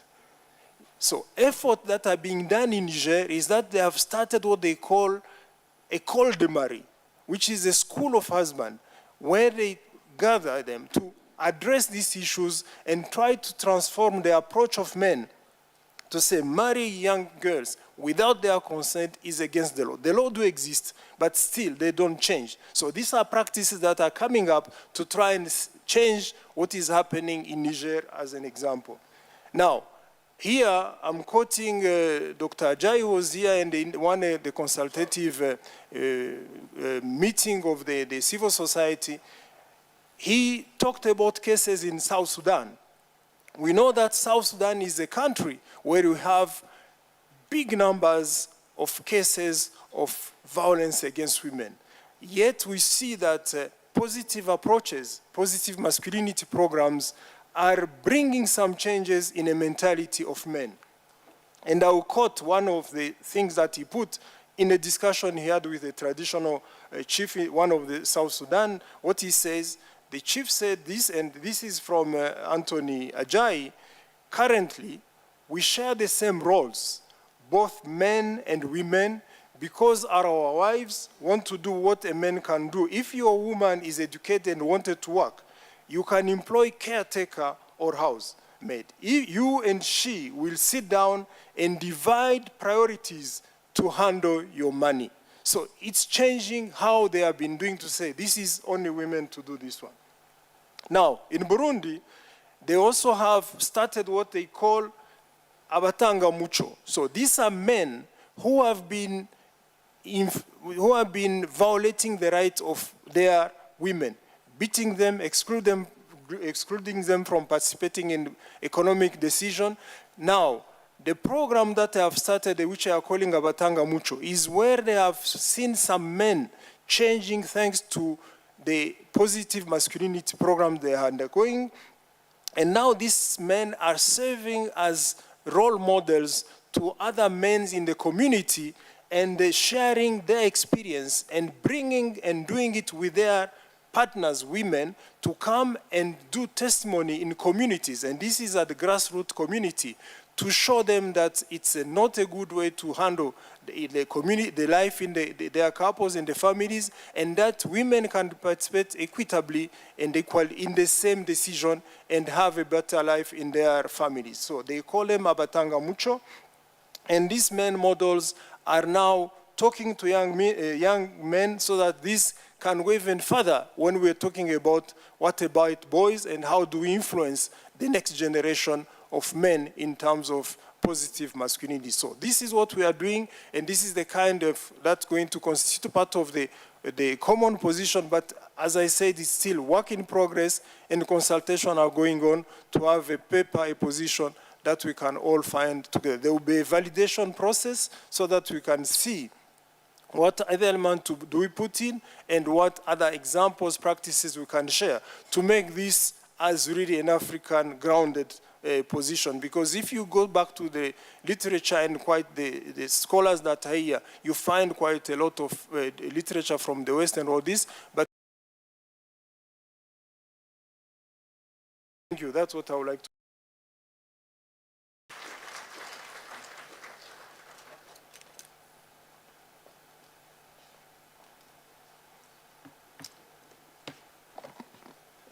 Thank you very much, Program Director, Reverend Bafana Kumalo, my fellow panelists, to the African Union chairpersons, President Cyril Ramaphosa, as well as President Azali Osmani, African Union heads of states and former heads of states, as well as all dignitaries present, to the ministers with us, traditional religious leaders, leaders in business, as well as organized labor, to leaders of organizations that work with men in the continent, as well as to the developmental partners and all civil society leaders, to the media.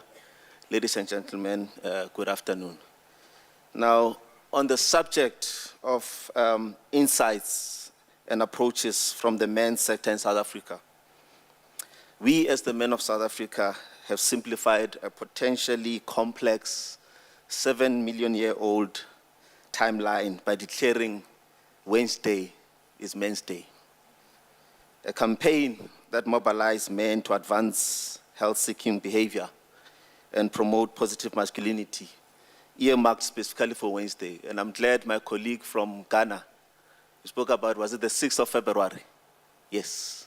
So the seriousness of this issue, we've reduced it to a weekly event, given the dynamics that we are faced in South Africa.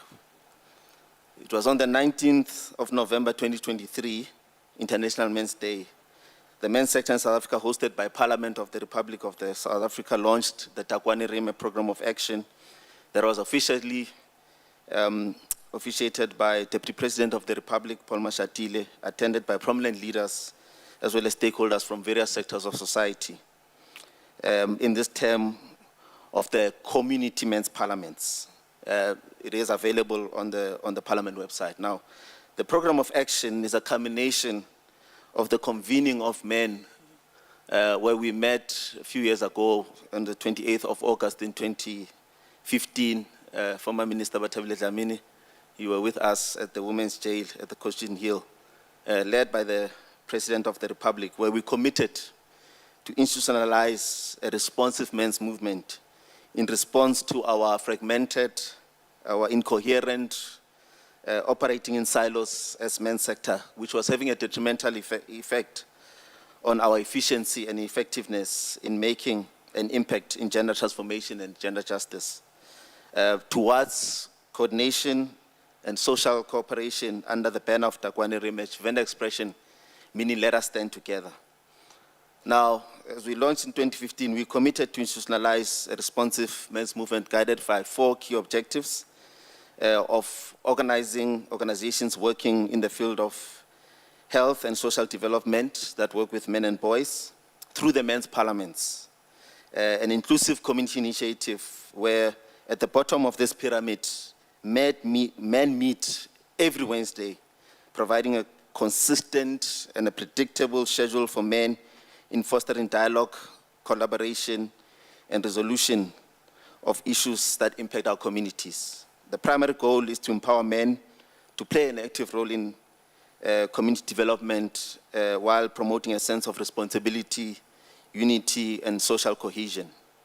Now, the convening of these sessions on the last Wednesday of the month, it is for the formal sessions that now speaks to the monitoring, evaluation, as well as reporting to regularly assess the impact of these community men's parliaments. Changes in our performance against the targets and mechanism to gather inputs from participants, enabling continuous improvement of the men's parliament process. Now, the reports of the Committee Men's Parliament will be collated every 3 months and presented to the 226 local municipalities, specifically in December, March, June, September, at the quarterly local men's parliaments, and then which will then be ascended to the 52 districts in April and October for the district men's parliament sittings, and then followed by the annual provincial men's parliaments in November. And then once every 2 years, we then meet for the National Men's Parliament, with the next one, the 4th National Men's Parliament, scheduled for November 2024. Now, the story of South Africa and the men is a story of many, many millenniums. About 40 kilometers northwest from here is the cradle of humankind, where our common ancestor, as the modern human being, first emerged about 7 million years ago. Now, Homo sapiens, which is the species that we all belong to, evolved in Africa about 200,000 years ago, in the region where around the African Union headquarters are located. And within a decade, we already migrated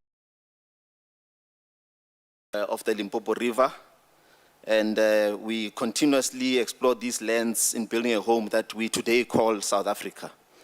Now, although Kimberley switched on its electric street lights in 1882, At the time, even London was still using gas lamps for street lights. Women and girls in South Africa are afraid to walk at night. Despite advancing a state that conducted the first heart transplant, we have not yet found in our hearts as South Africans to inaugurate a female president since 1910. Our military power is ranked third in the African continent, and yet we are a country at war with itself.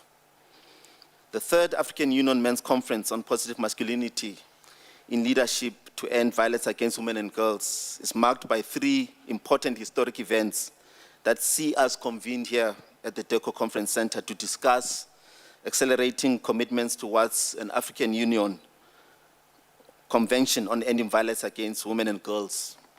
Now, Program Director, allow me to go back a few years back in time, before the AU high-level presidential response to end violence against women and girls was established in 2020. The first of these events was the cognitive revolution, where 70,000 years ago, we acquired a unique but special ability to develop fictitious language. Our ability to transmit information about things that do not really exist, gave us a special ability to construct many other myths, and not only enable cooperation through that by enabling us to form large numbers with strangers.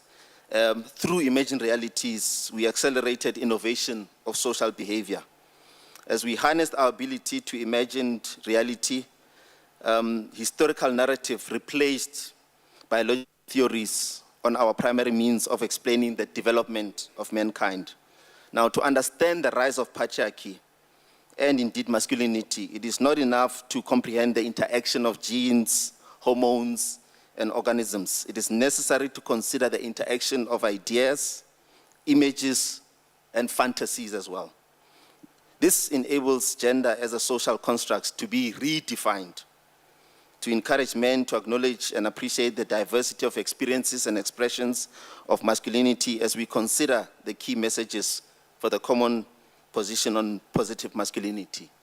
Now, 12,000 years ago, the second major event, the agricultural revolution, through the domestication of plants and animals, saw us shift from small bands of hunter-gatherers to rapid rise of large permanent human settlements. Now, that was sustained by the belief of shared values and social norms as well, which laid a foundation for large-scale political and social systems anchored by patriarchy, hierarchical imagined orders that delivered the tiny minority of men to social, economic, and political elites. Now, as the former Statistician General Barry Lehohli emphasized that, it's not a question of function. This imagined reality, Minister Zuma, fetching wood, it's a function. But as long as it's on top of a head, it's completely a female function. If I had to do it, I would not even get married if I was seen in a village carrying wood on my head. But immediately it's on a donkey cart, women are almost exclusively eliminated from that equation. It becomes a complete men's function. Fetching water, if it's on a head, it's a completely female function. Immediately there's a water tanker, it's almost all driven by men. Even, plastering, you count down plastering the walls, it's women who do it. But immediately it's on a scaffolder and it goes up, it becomes a complete male function. So these emerging realities really have a major impact. Now, the third, just over 200 years ago, the Industrial Revolution provides the greatest window of an opportunity to expedite gender parity as we enter the fourth Industrial Revolution. Organisms, including us as mankind, are increasingly shaped by intellectual design.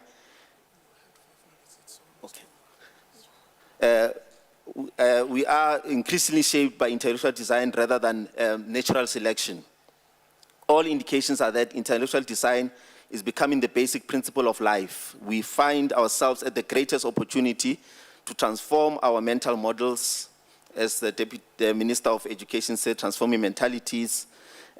So we are at a stage whereby, we encourage men to acknowledge and appreciate the diversity of experiences and expressions of masculinity, embracing qualities such as empathy, compassion, vulnerability, emotional intelligence, and of course, commitment to healthy relationships. Now, as I close, it is with this background that we engage on the insight and approaches from the men's sector in South Africa, distinguishing these histories that I spoke about, which talks about the movement of men, which is coincidental, unintended, and incidental dominance of men in social, political, and economic spaces anchored by the system of patriarchy, versus the men's movement, which is us who are consciously, coherently organized and interconnected for the purpose of addressing specific concerns facing men anchored on gender reform. And the African Union Men's Conference is a men's movement. Now in South Africa, this is quite recent. At the fall of apartheid, we saw a growth from 1990 of various organizations of men growing to a point of, by 96, Professor Bongani Khumalo even established the Men's Forum of South Africa. Bafana Khumalo here was our first chairperson in 2012 of our men's movement in SANAC, and we've seen a growth of men organizing across the country, developing quite a number of campaigns in responding to these issues. So we are calling men to action through the pen of Takwani Reme to say, let us institutionalize a responsive men's movement, and let's meet on those Wednesdays, community men's parliaments.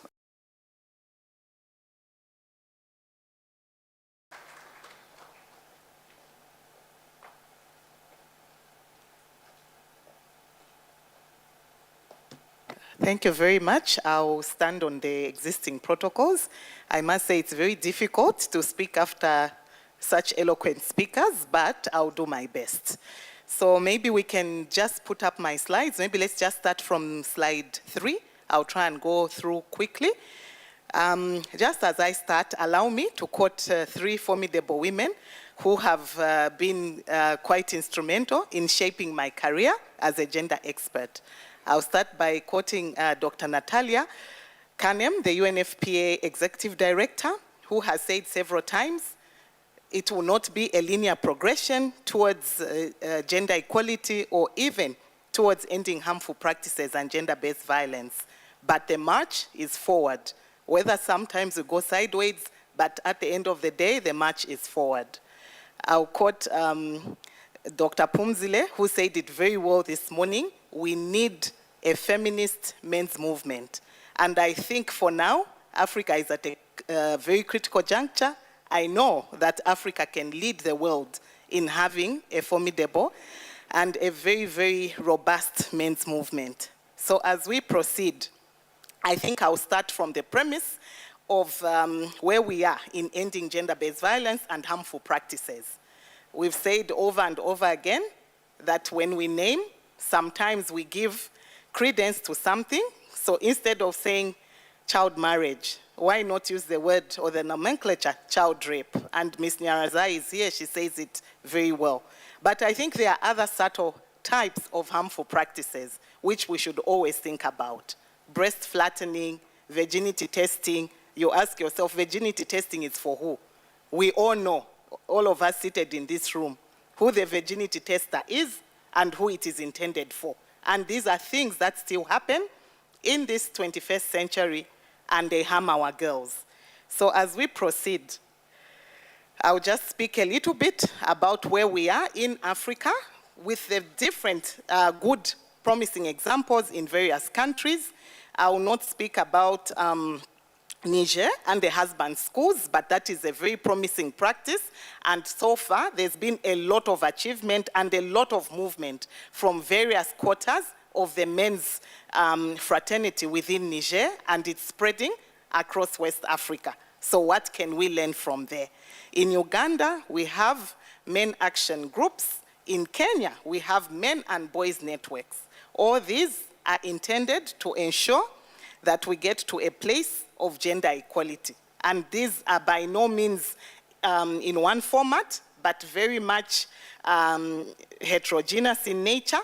starting, of course, from the household level, going right up to policy level. So these are some of the practices that we can learn from and see what exactly is happening. Why? Because men have realized that they have been left behind. Maybe when one woman got so tired and just used her shoe to hit the husband, not knowing that he would fall and die, maybe men woke up and said, oh, so this issue of gender equality, this issue of ending violence is actually affecting all of us. So my hope is that as Africa, we will move forward to recreate, reconstruct the Africa we want. As we proceed, I think I would also like us to just refer to some of the issues around agency of women and girls. We cannot talk about gender equality. We cannot talk about ending violence against women and girls. We cannot even talk about being equal in terms of power, in terms of relations, in terms of opportunity, for as long as the women and girls are left behind and their agency is not brought to the fore. So this is what our colleagues in Uganda are doing through the men action camps. This is to do more with men standing up, also ending female genital mutilation. These male action groups are playing a very active role at community level, working with families, working with fathers, working with mothers to ensure that some of these harmful practices are totally discontinued. So as we proceed, I think we have come to a place where it is time to continue documenting our good practices, and we heard in the morning that data is very important.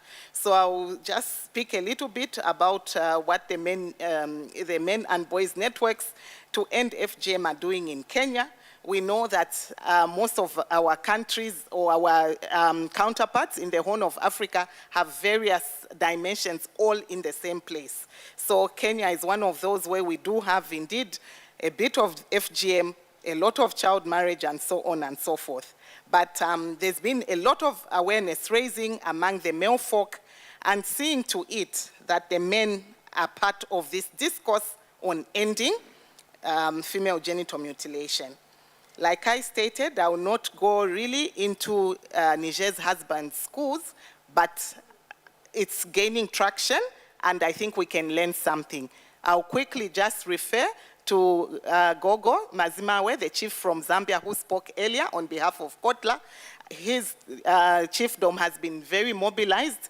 They've been doing a lot of work on ending child marriage. They've also been doing a lot of work on agency among women, especially access to family planning and sexual reproductive health and rights. I think for the past 10 years or more, they have not recorded any maternal death at village level, because all the women are pushed through to the health system. So these are some of the practices that we can take a leaf from as we proceed. So allow me just to give one last example before I end. Malawi, there's a lot of work going on at policy level. And this is more on the role of men and boys towards gender equality, towards gender-based violence, and towards HIV prevention. So there's been a lot going on. They have a national male engagement strategy. All this is powered by government.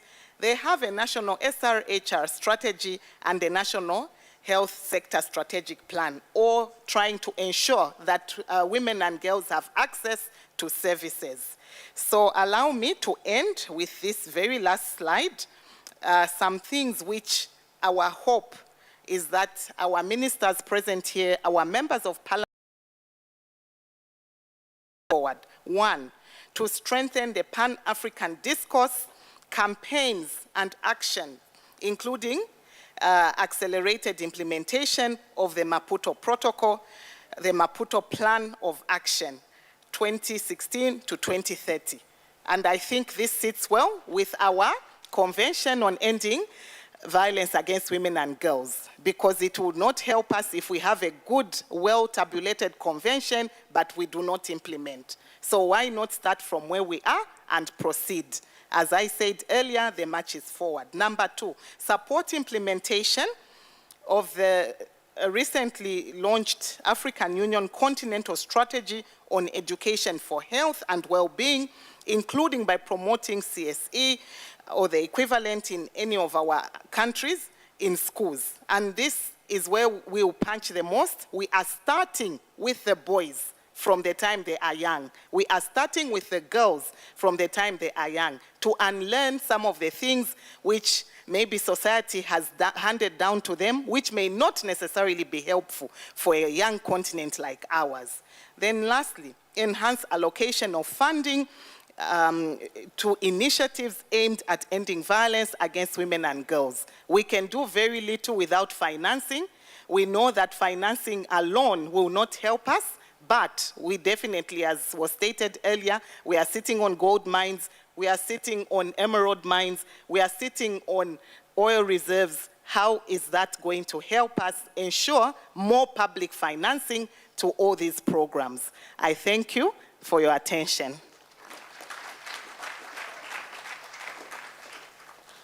Thank you very much. I'm sure we will all agree that we have eminent speakers who have teased out very critical issues for our consideration in this important conference. Unfortunately, time is our enemy.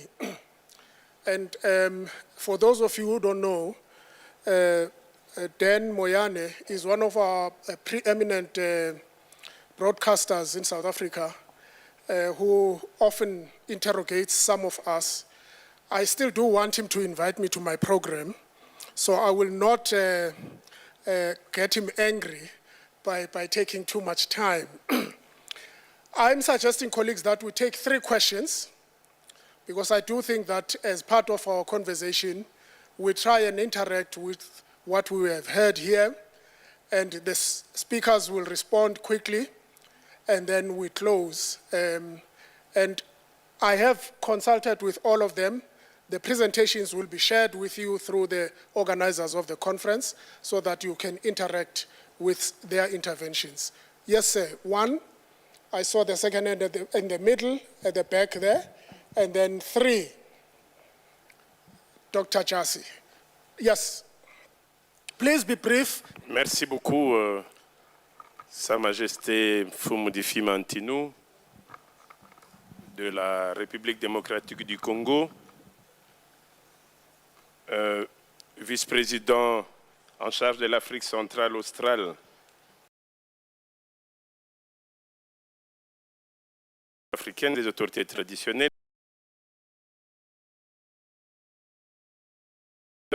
Je voudrais ici avant tout saluer les intervenants.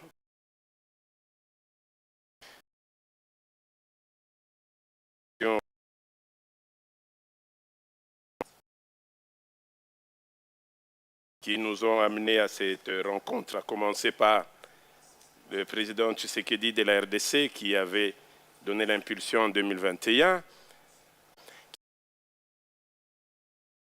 Pauline, parlementaires et les politiques dans le leadership féminin qui a poussé à ce qu'il y ait cet équilibre dans la considération de la femme. Également, je voudrais ici plus féliciter d'ailleurs ONU Femmes. Quand on veut parler, par exemple, du Niger, ce que je voudrais voir, c'est quoi? C'est amener avec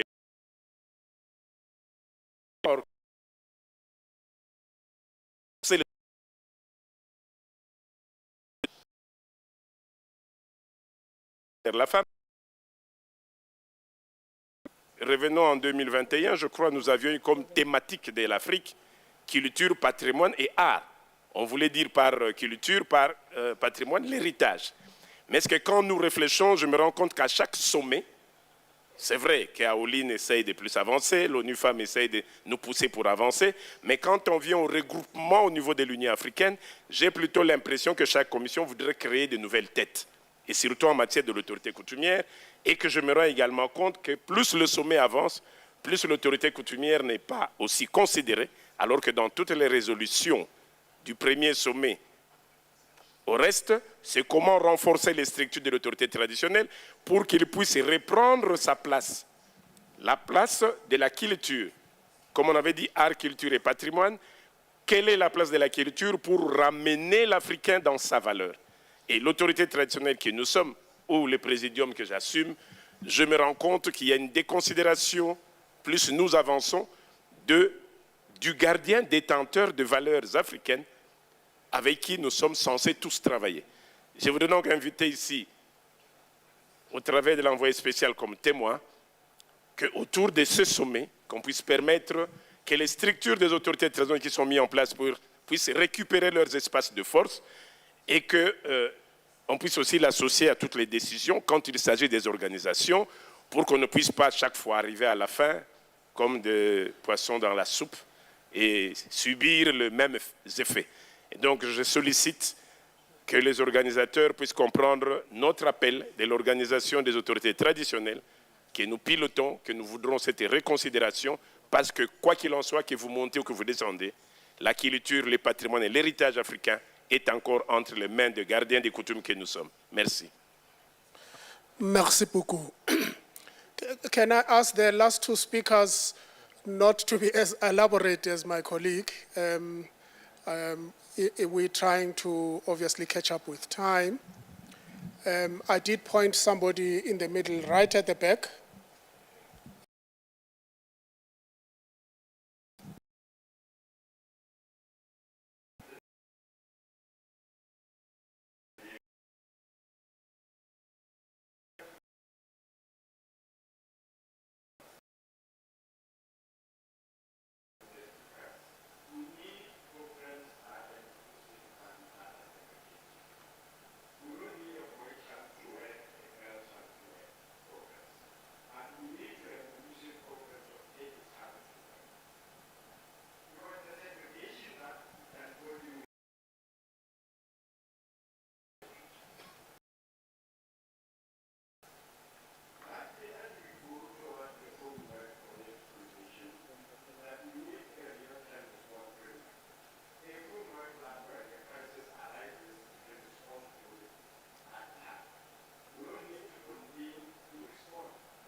Thank you very much.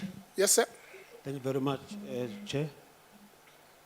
I'm Bulelo Jas, the Secretary General of Men's Sector and the convener of men's forums in South Africa. Unfortunately, Chair, I'm representing communities. I won't be diplomatic about what I want to say here. We are doing a lot as men of this country in terms of mobilizing each other, including mobilizing boys. But we don't have resources to do this work. This mandate is not funded. And I'm very much sure the whole continent is like that.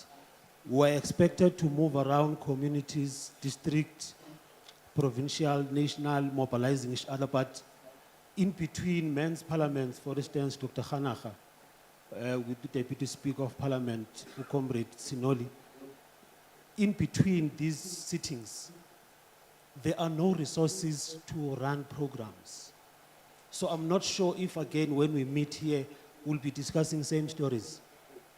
How do you expect us to mobilize each other and stop this violence against women and children if this mandate is not funded? I think governments who are here, please pull up your socks, or next time you'll talk alone. Pull up your socks. Because we know that you do have money, you do have resources in your countries. Support men's forums, support organizations working with men and boys.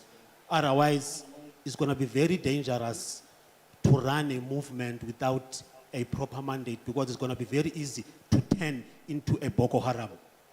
Thank you. Thank you.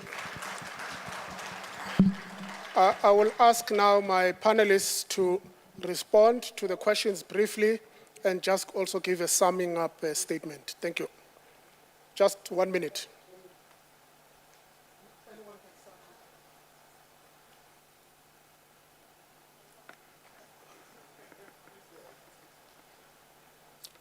Mr. Moderator, I'm sorry to interrupt. I actually had my hand up first before anybody, all my colleagues here can vouch for me.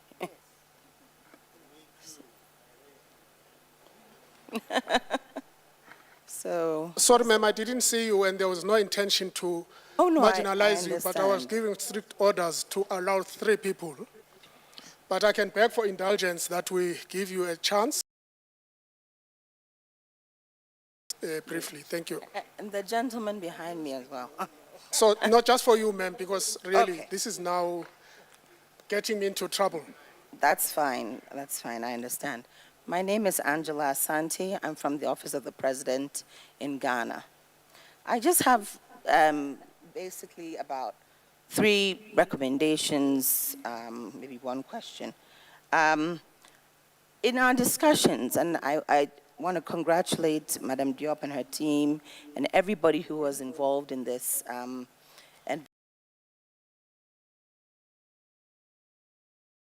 delved into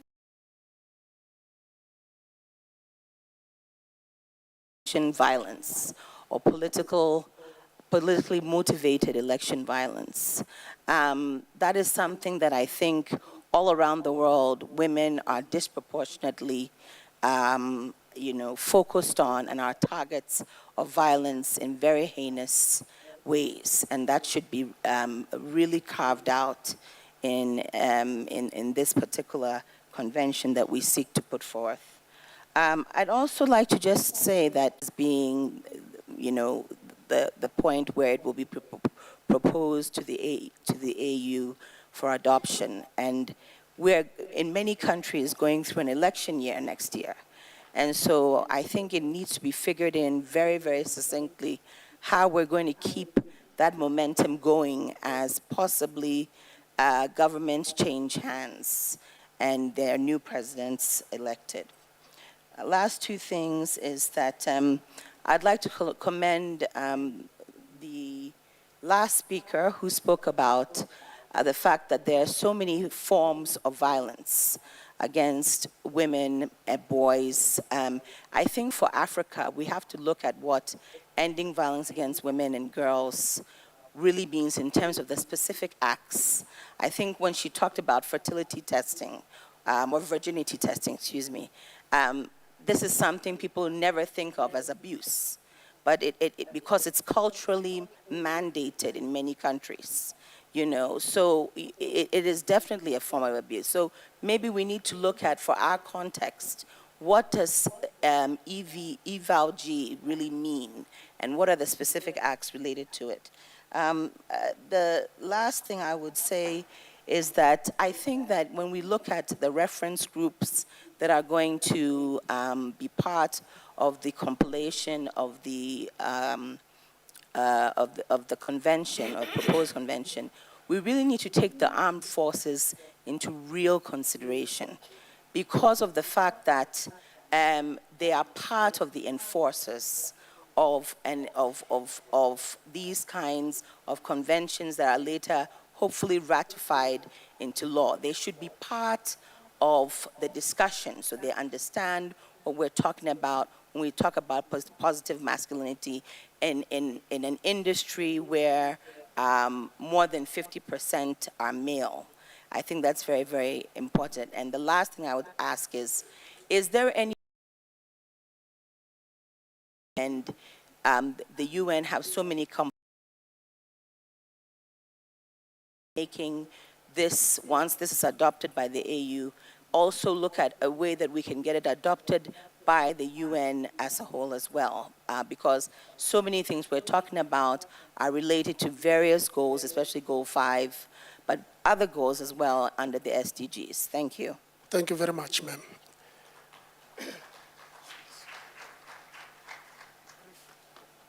No, thanks very much. Maybe starting with the question of,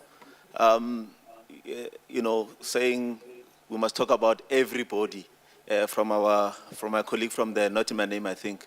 I think you are correct. We should get there ultimately, though it would be very dangerous to begin that discussion prematurely. To talk about all lives matter in an emir farm it's quite dangerous and can have the opposite effect, because the reality is that the outcomes are not equal. There are issues, whether it's in health, where you need to aggregate the data. You will quickly see that, for instance, in certain ailments, men are left behind, whether it's and if you just lump along, those become dangerous. And there's many other examples that speak to that. So we must be cautious not to minimize, through the blanket approach. It's important that we do continuously, aggregate the data so that we can be specific in our response and ultimately get to that point of moving as a collective. But that is only rational when the outcomes themselves reflect that. So on the question of funding JASI, this is why one spoke about the elaborate history at length, because we do have a challenge as men when it comes to distinguishing between the movement of men, because there is a view that you're already in economic, social, and political power. Why must you put more resources in men? Because they're already occupying these seats. And that distinction becomes very important of understanding the concept of patriarchy that delivers men in those positions. Because men in that position doesn't wake up in the morning and say, I'm going to oppress women, they wake up to say, I'm going to do the best for my family, I want to do the best for my country, and it delivers them to that position. On the other hand, the men's movement, it's a consciously organized formation, which then speaks to the issues that you're raising in terms of, programmatizing and intentionally organizing for the issue of gender reform. So sometimes there are those views that, as men, you're already in these positions. And again, it also speaks to, there's a speaker earlier who spoke about how patriarchy in itself has actually delivered a few men in actually those positions of power and influence, where the majority of men actually remain vulnerable in many ways. So we really need to make that distinction in terms of getting that question adequately answered of financing men and boys processes. And to the last speaker, having spoken about, just broadly, I think you're touching on violence that are associated with politics and discussing it. I think we're talking about it here. We're deeply talking about it because, with the iceberg model, which speaks about what you see being only 20% and the majority being the hidden. So the violence itself is just an event as an outcome of the bottom, which is the hidden stuff below the sea that speaks to our mental models that we are trying to transform here, speaking about the issues of gender transformation, which then, as we transform at that level, will then hopefully also transform the structures of society, making sure that our homes, our streets, our yards are clean, and we take off street lights, potholes, the basic stuff, litter, and that will automatically translate into different patterns that then deliver a peaceful society that does not even need to speak about violence during elections. So we are literally addressing that question in this conference.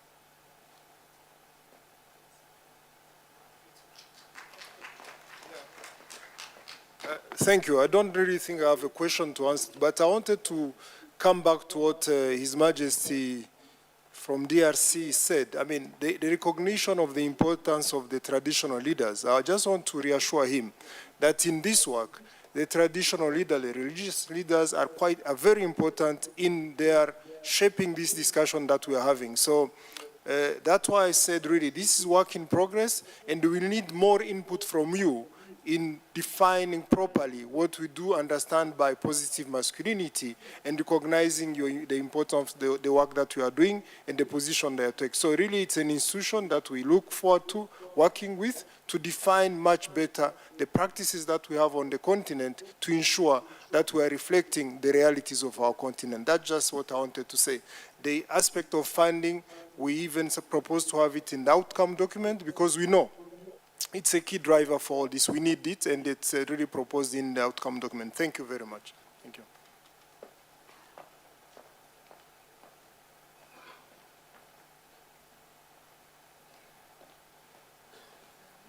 think I'll just pick one issue, and that is ensuring we contextualize violence against women in Africa, for African men and boys. I will not go onto the tangent of we've left men and boys behind, but what I will say is that looking at the fact that UNFPA is one of the data organizations of the UN, looking at census all across the world, DHSs and all that, maybe that will be another layer just to help as we look at the convention in terms of what more data do we need to interrogate to at least show us where are we standing and what exactly is going on in Africa. Maybe at that point, we'll be able to have a convention which is looking inward and which will serve the purpose. I thank you. Thank you very much, ma'am. Let me encourage you as we close that we did not have enough time, I'm aware, of engaging. If you have some ideas, because this is all about co-creation, I would encourage you to write to the organizers with your ideas so that that becomes part of your contribution in ensuring that your ideas are included in the final outcomes. When Nkosazana Dlamini Zuma, the minister, started this morning, she quoted Sankara. And I think two other speakers spoke about Thomas Sankara, a great son of this continent. I think it's appropriate that we end this session with one of his wise words. Sankara said, "Comrades, there is no true revolution without the liberation of women. May my eyes never see, and may my feet never take me to a society where half the people are held in silence. I hear the roar of women's silence. I sense the rumble of their storm and feel the fury of their revolt. I think we are wise to listen to this great son of Africa. I thank you."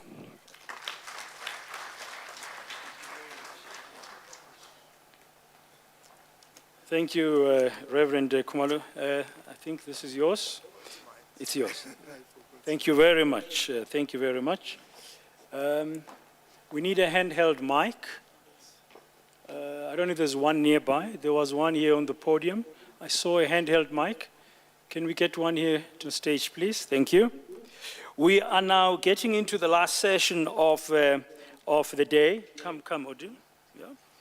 Donc nous allons approcher à la dernière session, la dernière session de la journée. Before we get into it, there are a couple of announcements we just want to draw your attention to. Nous avons quelques annonces à faire avant la clôture. I think it's on. Yeah, it's on now. You can repeat. Donc avant la clôture, nous avons quelques annonces à vous faire. Firstly, you will see on the walls, you've seen that during the day, we've got a QR code. It's also been flighted earlier as part of the program. If you scan, it says they scan me. Sorry. Okay.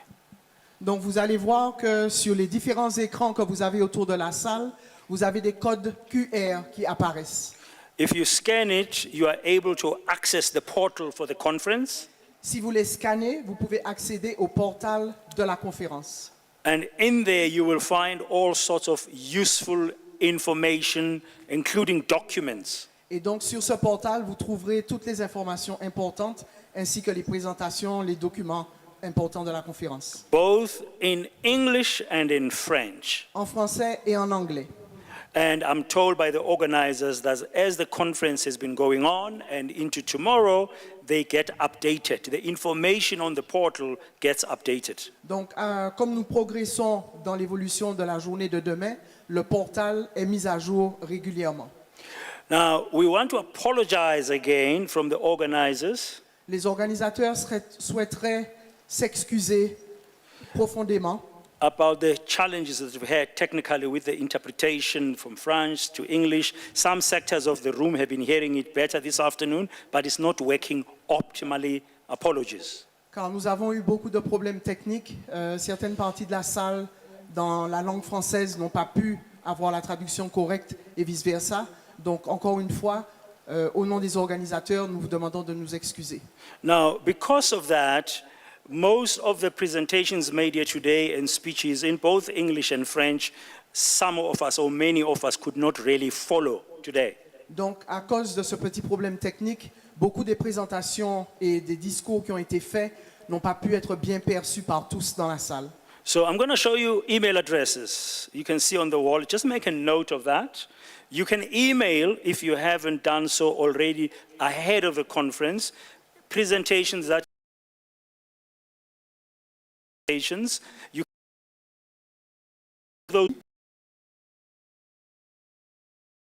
Okay, so I'm going to ask, and this is going to be delivered fittingly by a young man from Eswatini.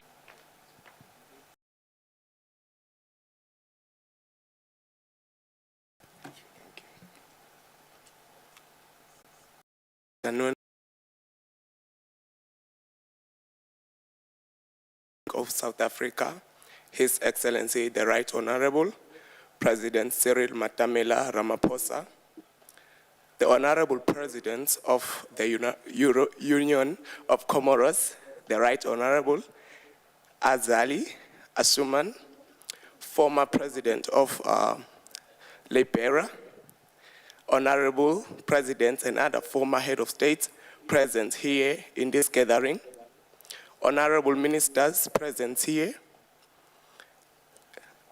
government officials from all member states of the AU, CSO members, young people, traditional leaders, I greet you all. As introduced, I'm Tina Shongwe from the Kingdom of Eswatini, founder and executive director of United Youth, and the newly elected Menengage Africa Youth Chairperson. I'm greatly honored to be part of this auspicious high-level political meeting to share efforts to ending violence against women in our African continent. I am here to present to you the outcome document for the third meeting of African Head of States on positive masculinities to end violence against women and girls in Africa. The third main conference on positive masculinities in leadership to end violence against women and girls in Africa, hosted in Pretoria. The Road to AU Convention on Ending Violence Against Women and Girls, 28 November. The preamble. We, the head of state and government of the member states of the African Union, convened in Pretoria, South Africa, under the leadership of His Excellency, Mr. Azali Assuman, President of the Republic of the Comoros, and the 2023 African Union Chairperson, and His Excellency Matamela Cyril Ramaphosa, President of the Republic of South Africa, and the AU Circle of Champions lead to end violence against women and girls, for the third meeting of the African Head of State and Government on positive masculinity to end violence against women and girls in Africa. On congratulating and thanking, we congratulate and thank the President of the Republic of South Africa and the President of Comoros for co-hosting the conference, reiterating their commitment to gender equality and women empowerment in Africa. As President Ramaphosa articulated during his acceptance speech as chairperson of the African Union for the year 2020.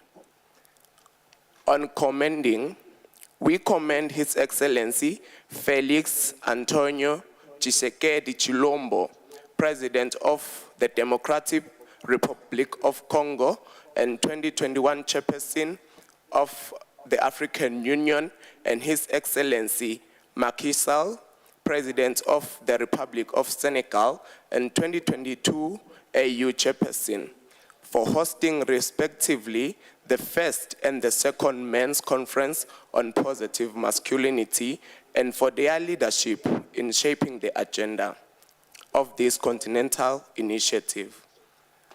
On saluting, we salute Her Excellency Ellen Johnson Sirleaf, former President of the Republic of Liberia and patron of the African Women Leaders Network, fostering efforts to enhance men's engagement for the advancement of women's rights in Africa.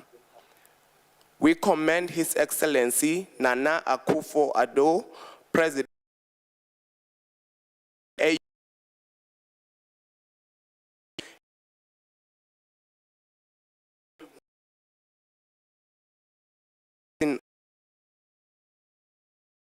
for their leadership in Africa. We appreciate the partnership and continued support of the United Nations system in the promotion of gender equality and women empowerment in Africa. We welcome the commendable initiative of African leaders for gender equality and women's empowerment in Africa, based on the African Union Agenda 2063 and the United Nations Agenda 2030 on Sustainable Development Goals. We recall the promise of the protocol to the African Charter on Human and People's Rights on the Right of Women in Africa, the Maputo Protocol 2003, to uphold the right of women to peace, human dignity, protection, and participation, and the Solemn Declaration on Gender Equality and Women Empowerment in Africa, 2004.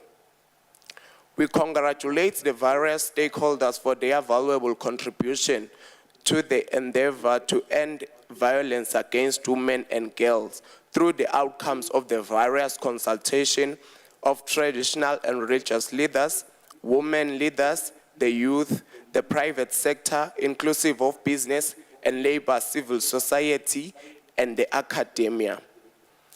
We acknowledge that violence against women and girls in Africa continues to destroy the lives of women and girls of Africa, despite the often reiterated commitment of states to eradicate all forms of discrimination against women and girls.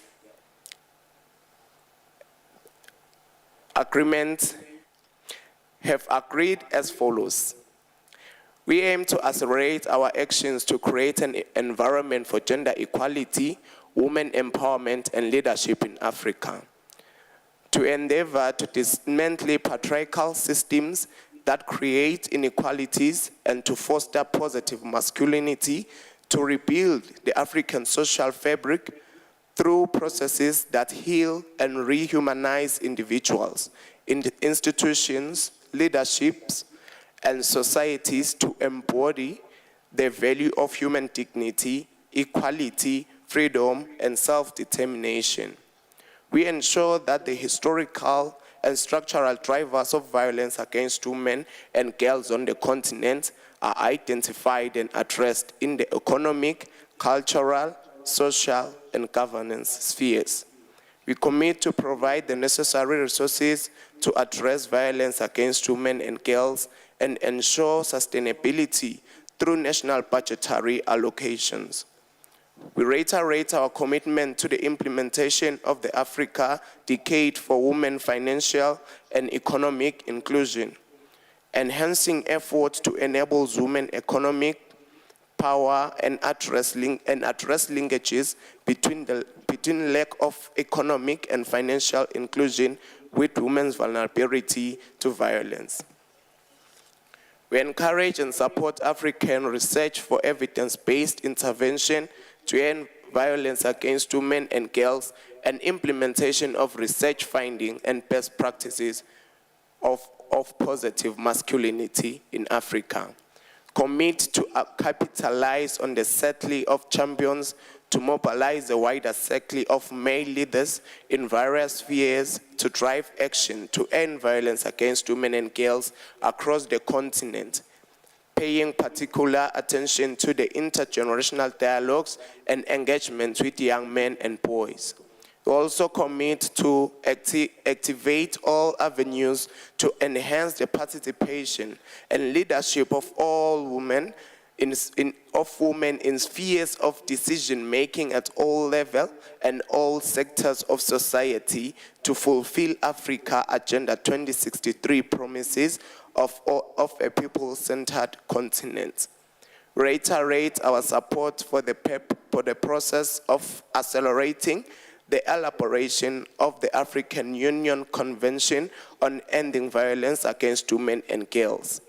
We request the chairperson of the African Union to monitor the implementation of the outcomes of the Men's Conference on Positive Masculinity and report annually to the Conference of Head of State and Government. This document has been done in Pretoria, 28 November 2023.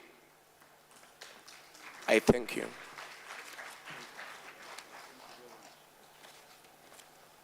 That is the draft statement that has emerged from both the pre-consultations and the discussions, some of the discussions here today. Of course, tomorrow will be the heads of state meeting. I am sure a final version will be prepared for tomorrow.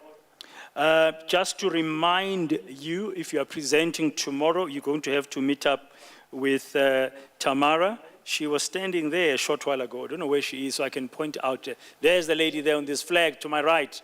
If you don't know Tamara, the white jacket at the end. If you are presenting tomorrow, please meet her at the back of the session. Can we put up that email address again? Please, can we put up the email address? Just to remind, people must take note, please. Thank you. Those are the email addresses to which you must send your presentations to today. And tomorrow, if you are also going to be making any presentation that is written,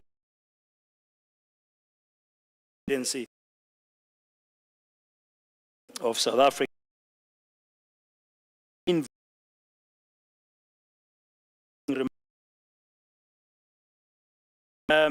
I guess I can say that having spent a whole day here today, that they are my colleagues. First up, I'm going to invite Dr. Maxine Huinato, Regional Director, East and Southern Africa, United Nations Women, to give us some of her closing remarks and reflections on the day. Let's welcome her, please, Dr. Maxine Huinato.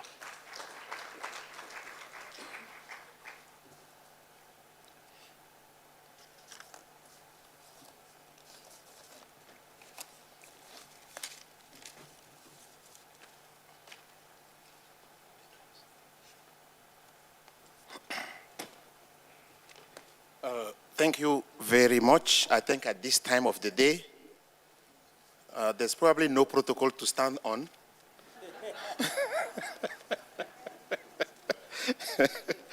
It's like all of the protocols are tired. But I want to recognize my bosses in the room, starting with Madame Fonzile, Your Excellency, Madam President, and the Minister of Gender, South Africa. Just a couple of things. You know, it's always a pity to talk at the end of the day. But the good thing about it is that people go home with what you say, hopefully. I just want to, instead of having a long speech, maybe to feedback on some of the experiences that I have had personally engaging with the main conference for the 3 years now. I followed the Kinshasa one, the Dakar one, and I'm here again. I've been working for UN Women for 15 years now. As a man in UN Women, I've gathered some experience. And maybe I want to say a couple of things about it. I've seen extraordinary things in several countries. Benin, access to land, crisis of cross-border traders in Guinea, FGM in Senegal, unpaid care work, access to markets, Uganda, Sudan, South Africa. Those are some of the countries where my work at UN Women had taken me. And it's impossible for me now to talk about the horrible things that I've seen, but also the hopes that has been generated by the work that we have done. I was telling myself that I was going to ask how many men are left in the room, and if there are only women left, that I will not talk, because what I'm saying, women are already aware of it. Can men still in the room lift their hand, please? So that we have an assessment if I should talk or if I should go to my place. Okay. Oh, you are here? Okay. Thank you for staying behind. The section I want to talk about, in my 3-4 minutes, is the type of men that are supposed to be engaged in gender equality work. I have identified 3 categories of men. The first category are the men who are responsible directly for the issues that we are talking about here. Either they beat their wife, either they take women's salary and don't pay them enough. I mean, the men that do horrible things to women. That's the first category.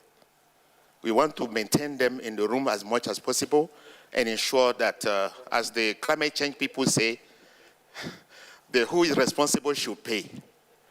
So I'm looking for this category of men. But on top of that category, we are also looking at people who are responsible for those people. Okay? So if you are a king and people in your community do things like that, you are also automatically responsible. If you are head of village and men in your village do that, then you are also responsible. You fall into that first category as well. The second category of people then are not responsible directly, but they think that this is not human. We have seen in racism in the US, we saw white people who were not directly victim of racism, but they did laws, they put things to stop racism. So men like that also, they are not responsible, but they think that it's bad and they commit themselves to do something. Sometimes I feel like I'm in that second category. The third category are men, they are not in the first 2 categories, but they think that this country could go further if we invest in gender equality. They think that to develop a country, you need human capital, and human capital is education, health, sanitation, etc. And they think that they take gender equality as a technical tool to develop a country. Since gender equality is good for women, it's good for human capital, it's good for growth, economic development, etc. That's how we have also worked with Ministry of Finance sometimes to see how GBV costs. For instance, a country like Uganda spends 77 billion Ugandan shilling addressing gender equality. So you see some Ugandans that don't care about gender equality, but they see this as a way of saving money and developing the country. So we also take those men as well. That it's okay. Even if you don't believe it, you invest and it can change the country, it's good. I will end by listing some concrete examples, because most of the time, these 3 categories of men that I talk to on a daily basis, they ask me, if we really want to do something, what can we do? Now we think that we can do something, but what can it be? So gender equality has now turned a little bit into technical investment and know-how to. So I want to share some of these examples.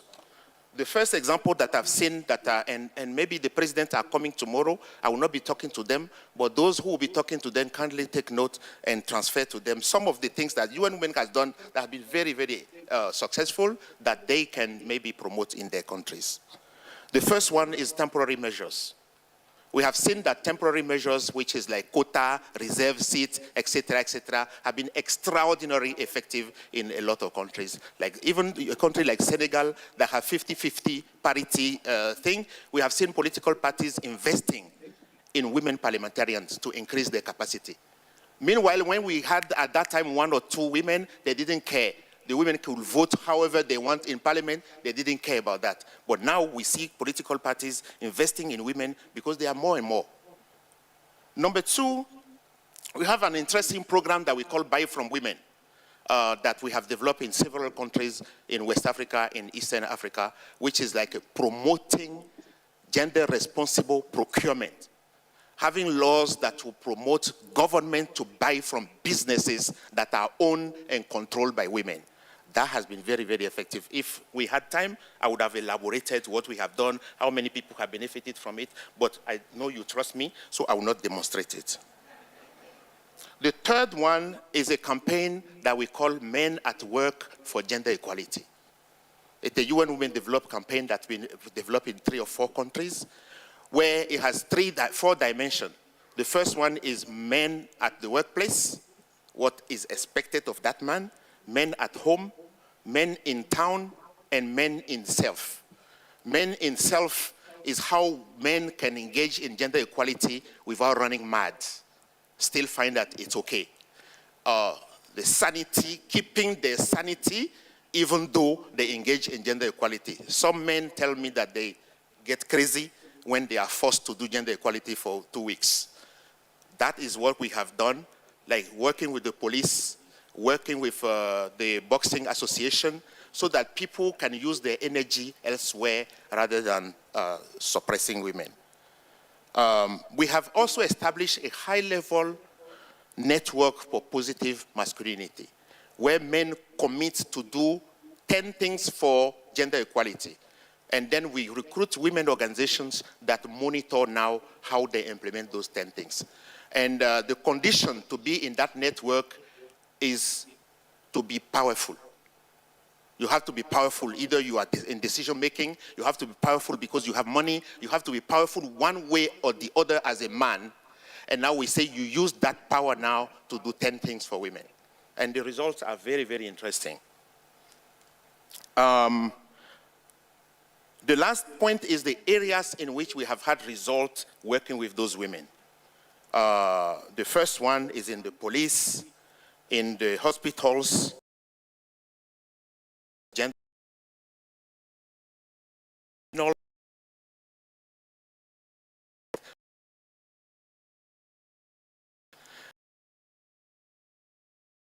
It's like 3 months, 4 months. By the time the trial is finished, the person is already out. So we have been very, very effective in addressing this, recruiting judges into the high-level positive masculinity network, so that now their trial is different from what they have been doing before. The last point is technology. In Kenya, for instance, and I was talking to President Funzile the other day about an experience that we have in Kenya with Toyota, where we have established like a garage of women that have been trained by Toyota to fix cars, and then all of the UN, all of the government cars, have been directed to do. And those women are vulnerable women, and their lives have changed, and what they have been doing with their families now has been tremendous in terms of impact on the society. The last point is like energy. I remember seeing in Senegal a village where there's no electricity, and we have established, men have established electricity panel for women. And if you see the fact that these women have electricity in a village where there's no electricity, it has changed the dynamics in terms of decision-making in the village. Men line up to charge their telephone in the solar panel of women. The complete dynamic of social. So we have concrete examples that we can share with men in this room who are I'm talking about those who are powerful, because if you are a man and you want to come to gender equality to eat the money of gender equality, no. We are talking about men who already have power, who already have money or resources that can now bring the resources, because gender equality, the whole of men in gender equality is not to come and suck resources from the women organizations or for women, but to bring their resources, to bring their power and change the life of women and men. Thank you very much.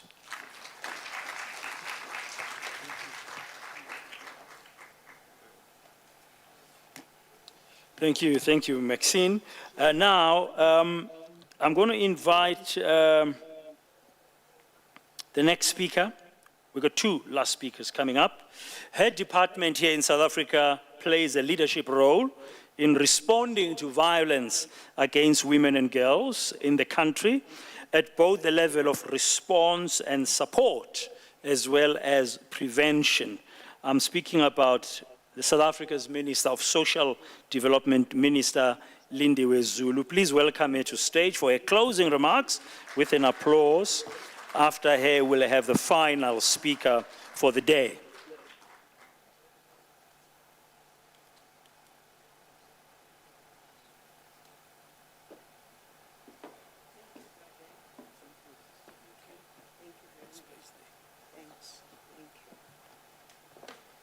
Thank you very much, and a very good afternoon. I think there's still a little bit of space of protocols. The people that we started with this morning are still here, and that is really, really appreciated, from the former president, from the former deputy president, to, of course,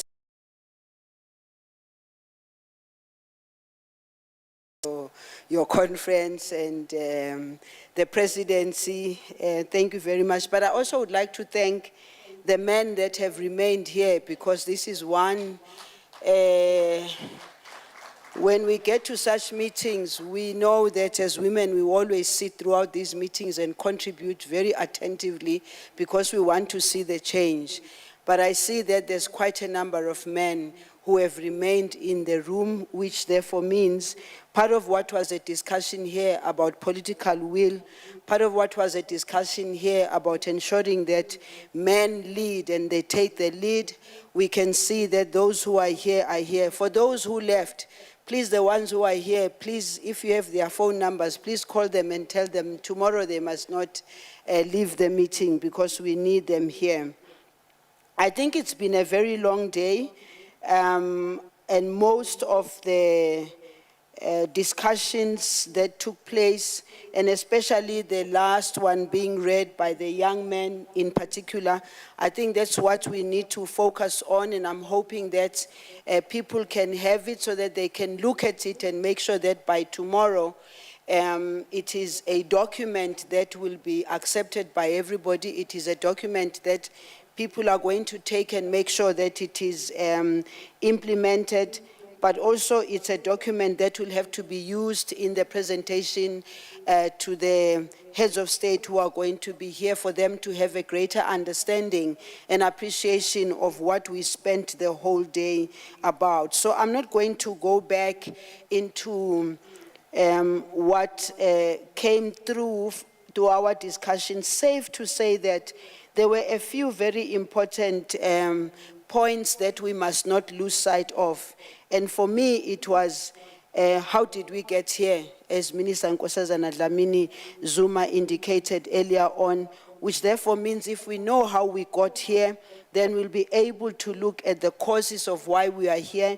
It will also enable us to look at how do we deal with the causes and the effects thereof. How do we get out of here? It's also about ensuring that what we develop, obviously at a continental level, must not remain something that is continental. It must be something that is helpful and that is assisting us in developing the proper policies, proper plans. But when all is said and done, in my view, we can have all the good policies which we have, for instance, in South Africa. The issue is how do we make sure that those have a greater impact in changing the lives of our people, those have a greater appreciation of what more our people need. Braden, you are the conference program director. In my department, as you say, we're talking about dealing with this problem house to house, street to street, community to community. And if we can be able to do that neighbor by neighbor, and so the neighbors must know what is happening. And the other very important messaging that came out here is political will. And I think we all sit here in this room and we can say we have political will. But again, it's about at what level is the political will? Is it sitting right at the top and then when you go down, it's not there? Or is it right at the bottom and then when you go up, nothing is happening there? I think what will come out of here will assist us in that. The other important message I think that came through was leaving no one behind, and I was happy that the President of POW raised the fact that let us not only just look at women and girls, but let's also look at the impact of what's happening to boys, and let's not leave the boys around. I felt a bit unhappy with that little clip that was played here, because I think Deputy President Mlambo Ngcuka and I have seen it playing. I'm sure others have seen it playing, but what we saw here was just a little bit of it. The greater part of it is what sends the necessary message, in particular when we speak about what about the boys. The last, and overall, I think coming out of this important gathering, it's just what we need to do in order to make sure that there is urgent action and impactful action, not action for the show, but action that will make the change and change the lives of our people. I also think that what came out of this conference is also accelerating our action.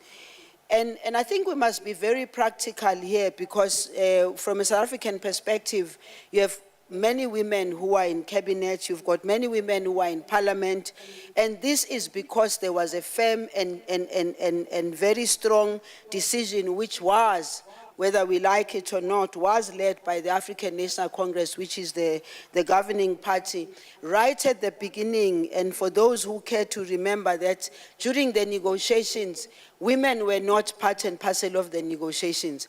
And one of the things women did at the time, they formed themselves into a coalition.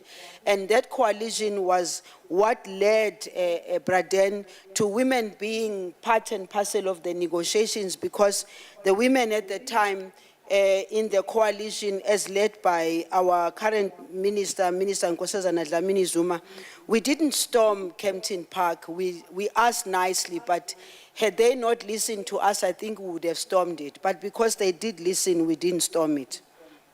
But also, at that time, there was a decision that all political parties who are in the negotiations who are not having women must leave a seat there to show that they think there are no women who can participate.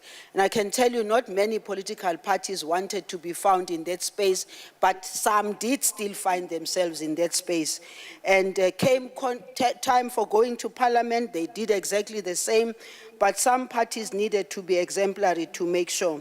So what we are closing with here is to say, the struggle for women's emancipation and the struggle for freedom of women and the struggle for women to be free on every street, at workplace and all, also starts with positive masculinity. So the explanation of what positive masculinity is all about, I think it was explained here. What I think is important for us is to build on that, build onto the heads of state champions to mobilize a wider circle, activate all avenues to enhance the participation and leadership of women in all spheres, reiterate our support for the process of accelerating the elaboration of the African Union Convention. And I think tomorrow, hopefully, we are also going to be getting the leadership of the African continent committing themselves to more than just a political will, but making sure that there's also resources for that, because if it is not funded, it will not happen. Thank you very much and a very good evening to you. We will see you tomorrow. Thank you, Minister. Thank you very much. The final speaker for the day, we've done pretty well. We're supposed to finish at 6 o'clock. We ran over time earlier. It's 6:30 now, and we are on to the last speaker. And thank you for your cooperation all this time, especially the speakers and the contributors and the moderators in managing our time.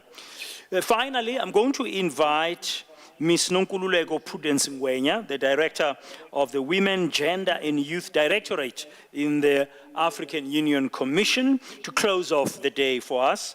The WGYD has been central, as you know, in driving the organizing of the conference, and she'll also make the linkages for us between the work we have done today with the HOS meeting on day 2. That's the head of states meeting that's going to be taking place here tomorrow.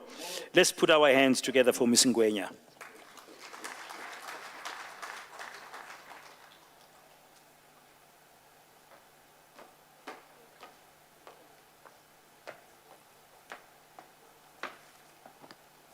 I stand on existing protocol. Good evening.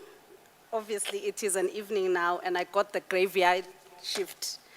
I'm going to be very, very brief. Mine is very, very small.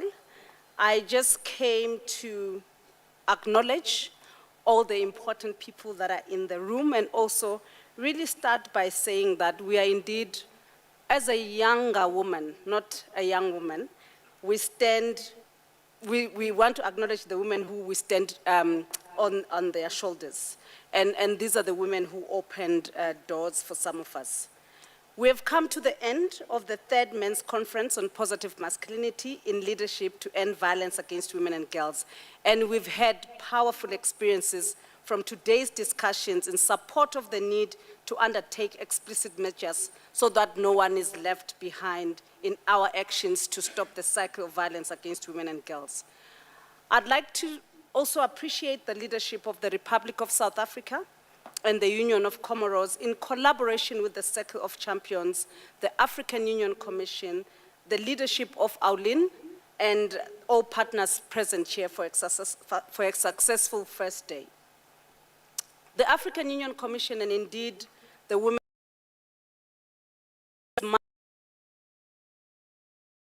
men and boys, and the shared agenda to end violence against women and girls that we've worked together to strengthen and deliver in the last 3 years.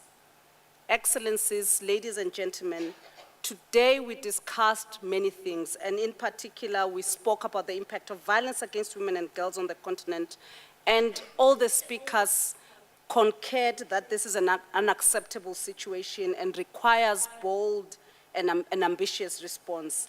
And this conference is a step in that direction, and I say this to acknowledge the support from member states and institutions and on all organizations that have done a great work in supporting and consolidating efforts for the prevention of violence against women and girls.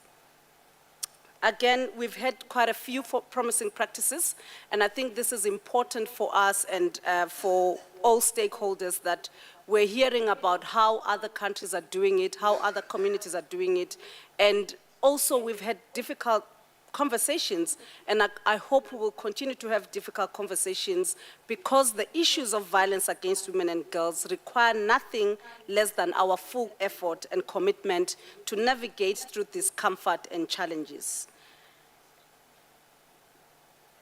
We want to also, maybe before I even go further, to also say a few things, even though I'm preaching to the converted, that we must indeed in the conversation. There's full responsibility for men to be what they need to be, but I'm saying I have a responsibility to be what we want them to be. I thank you. I am standing on the shoulders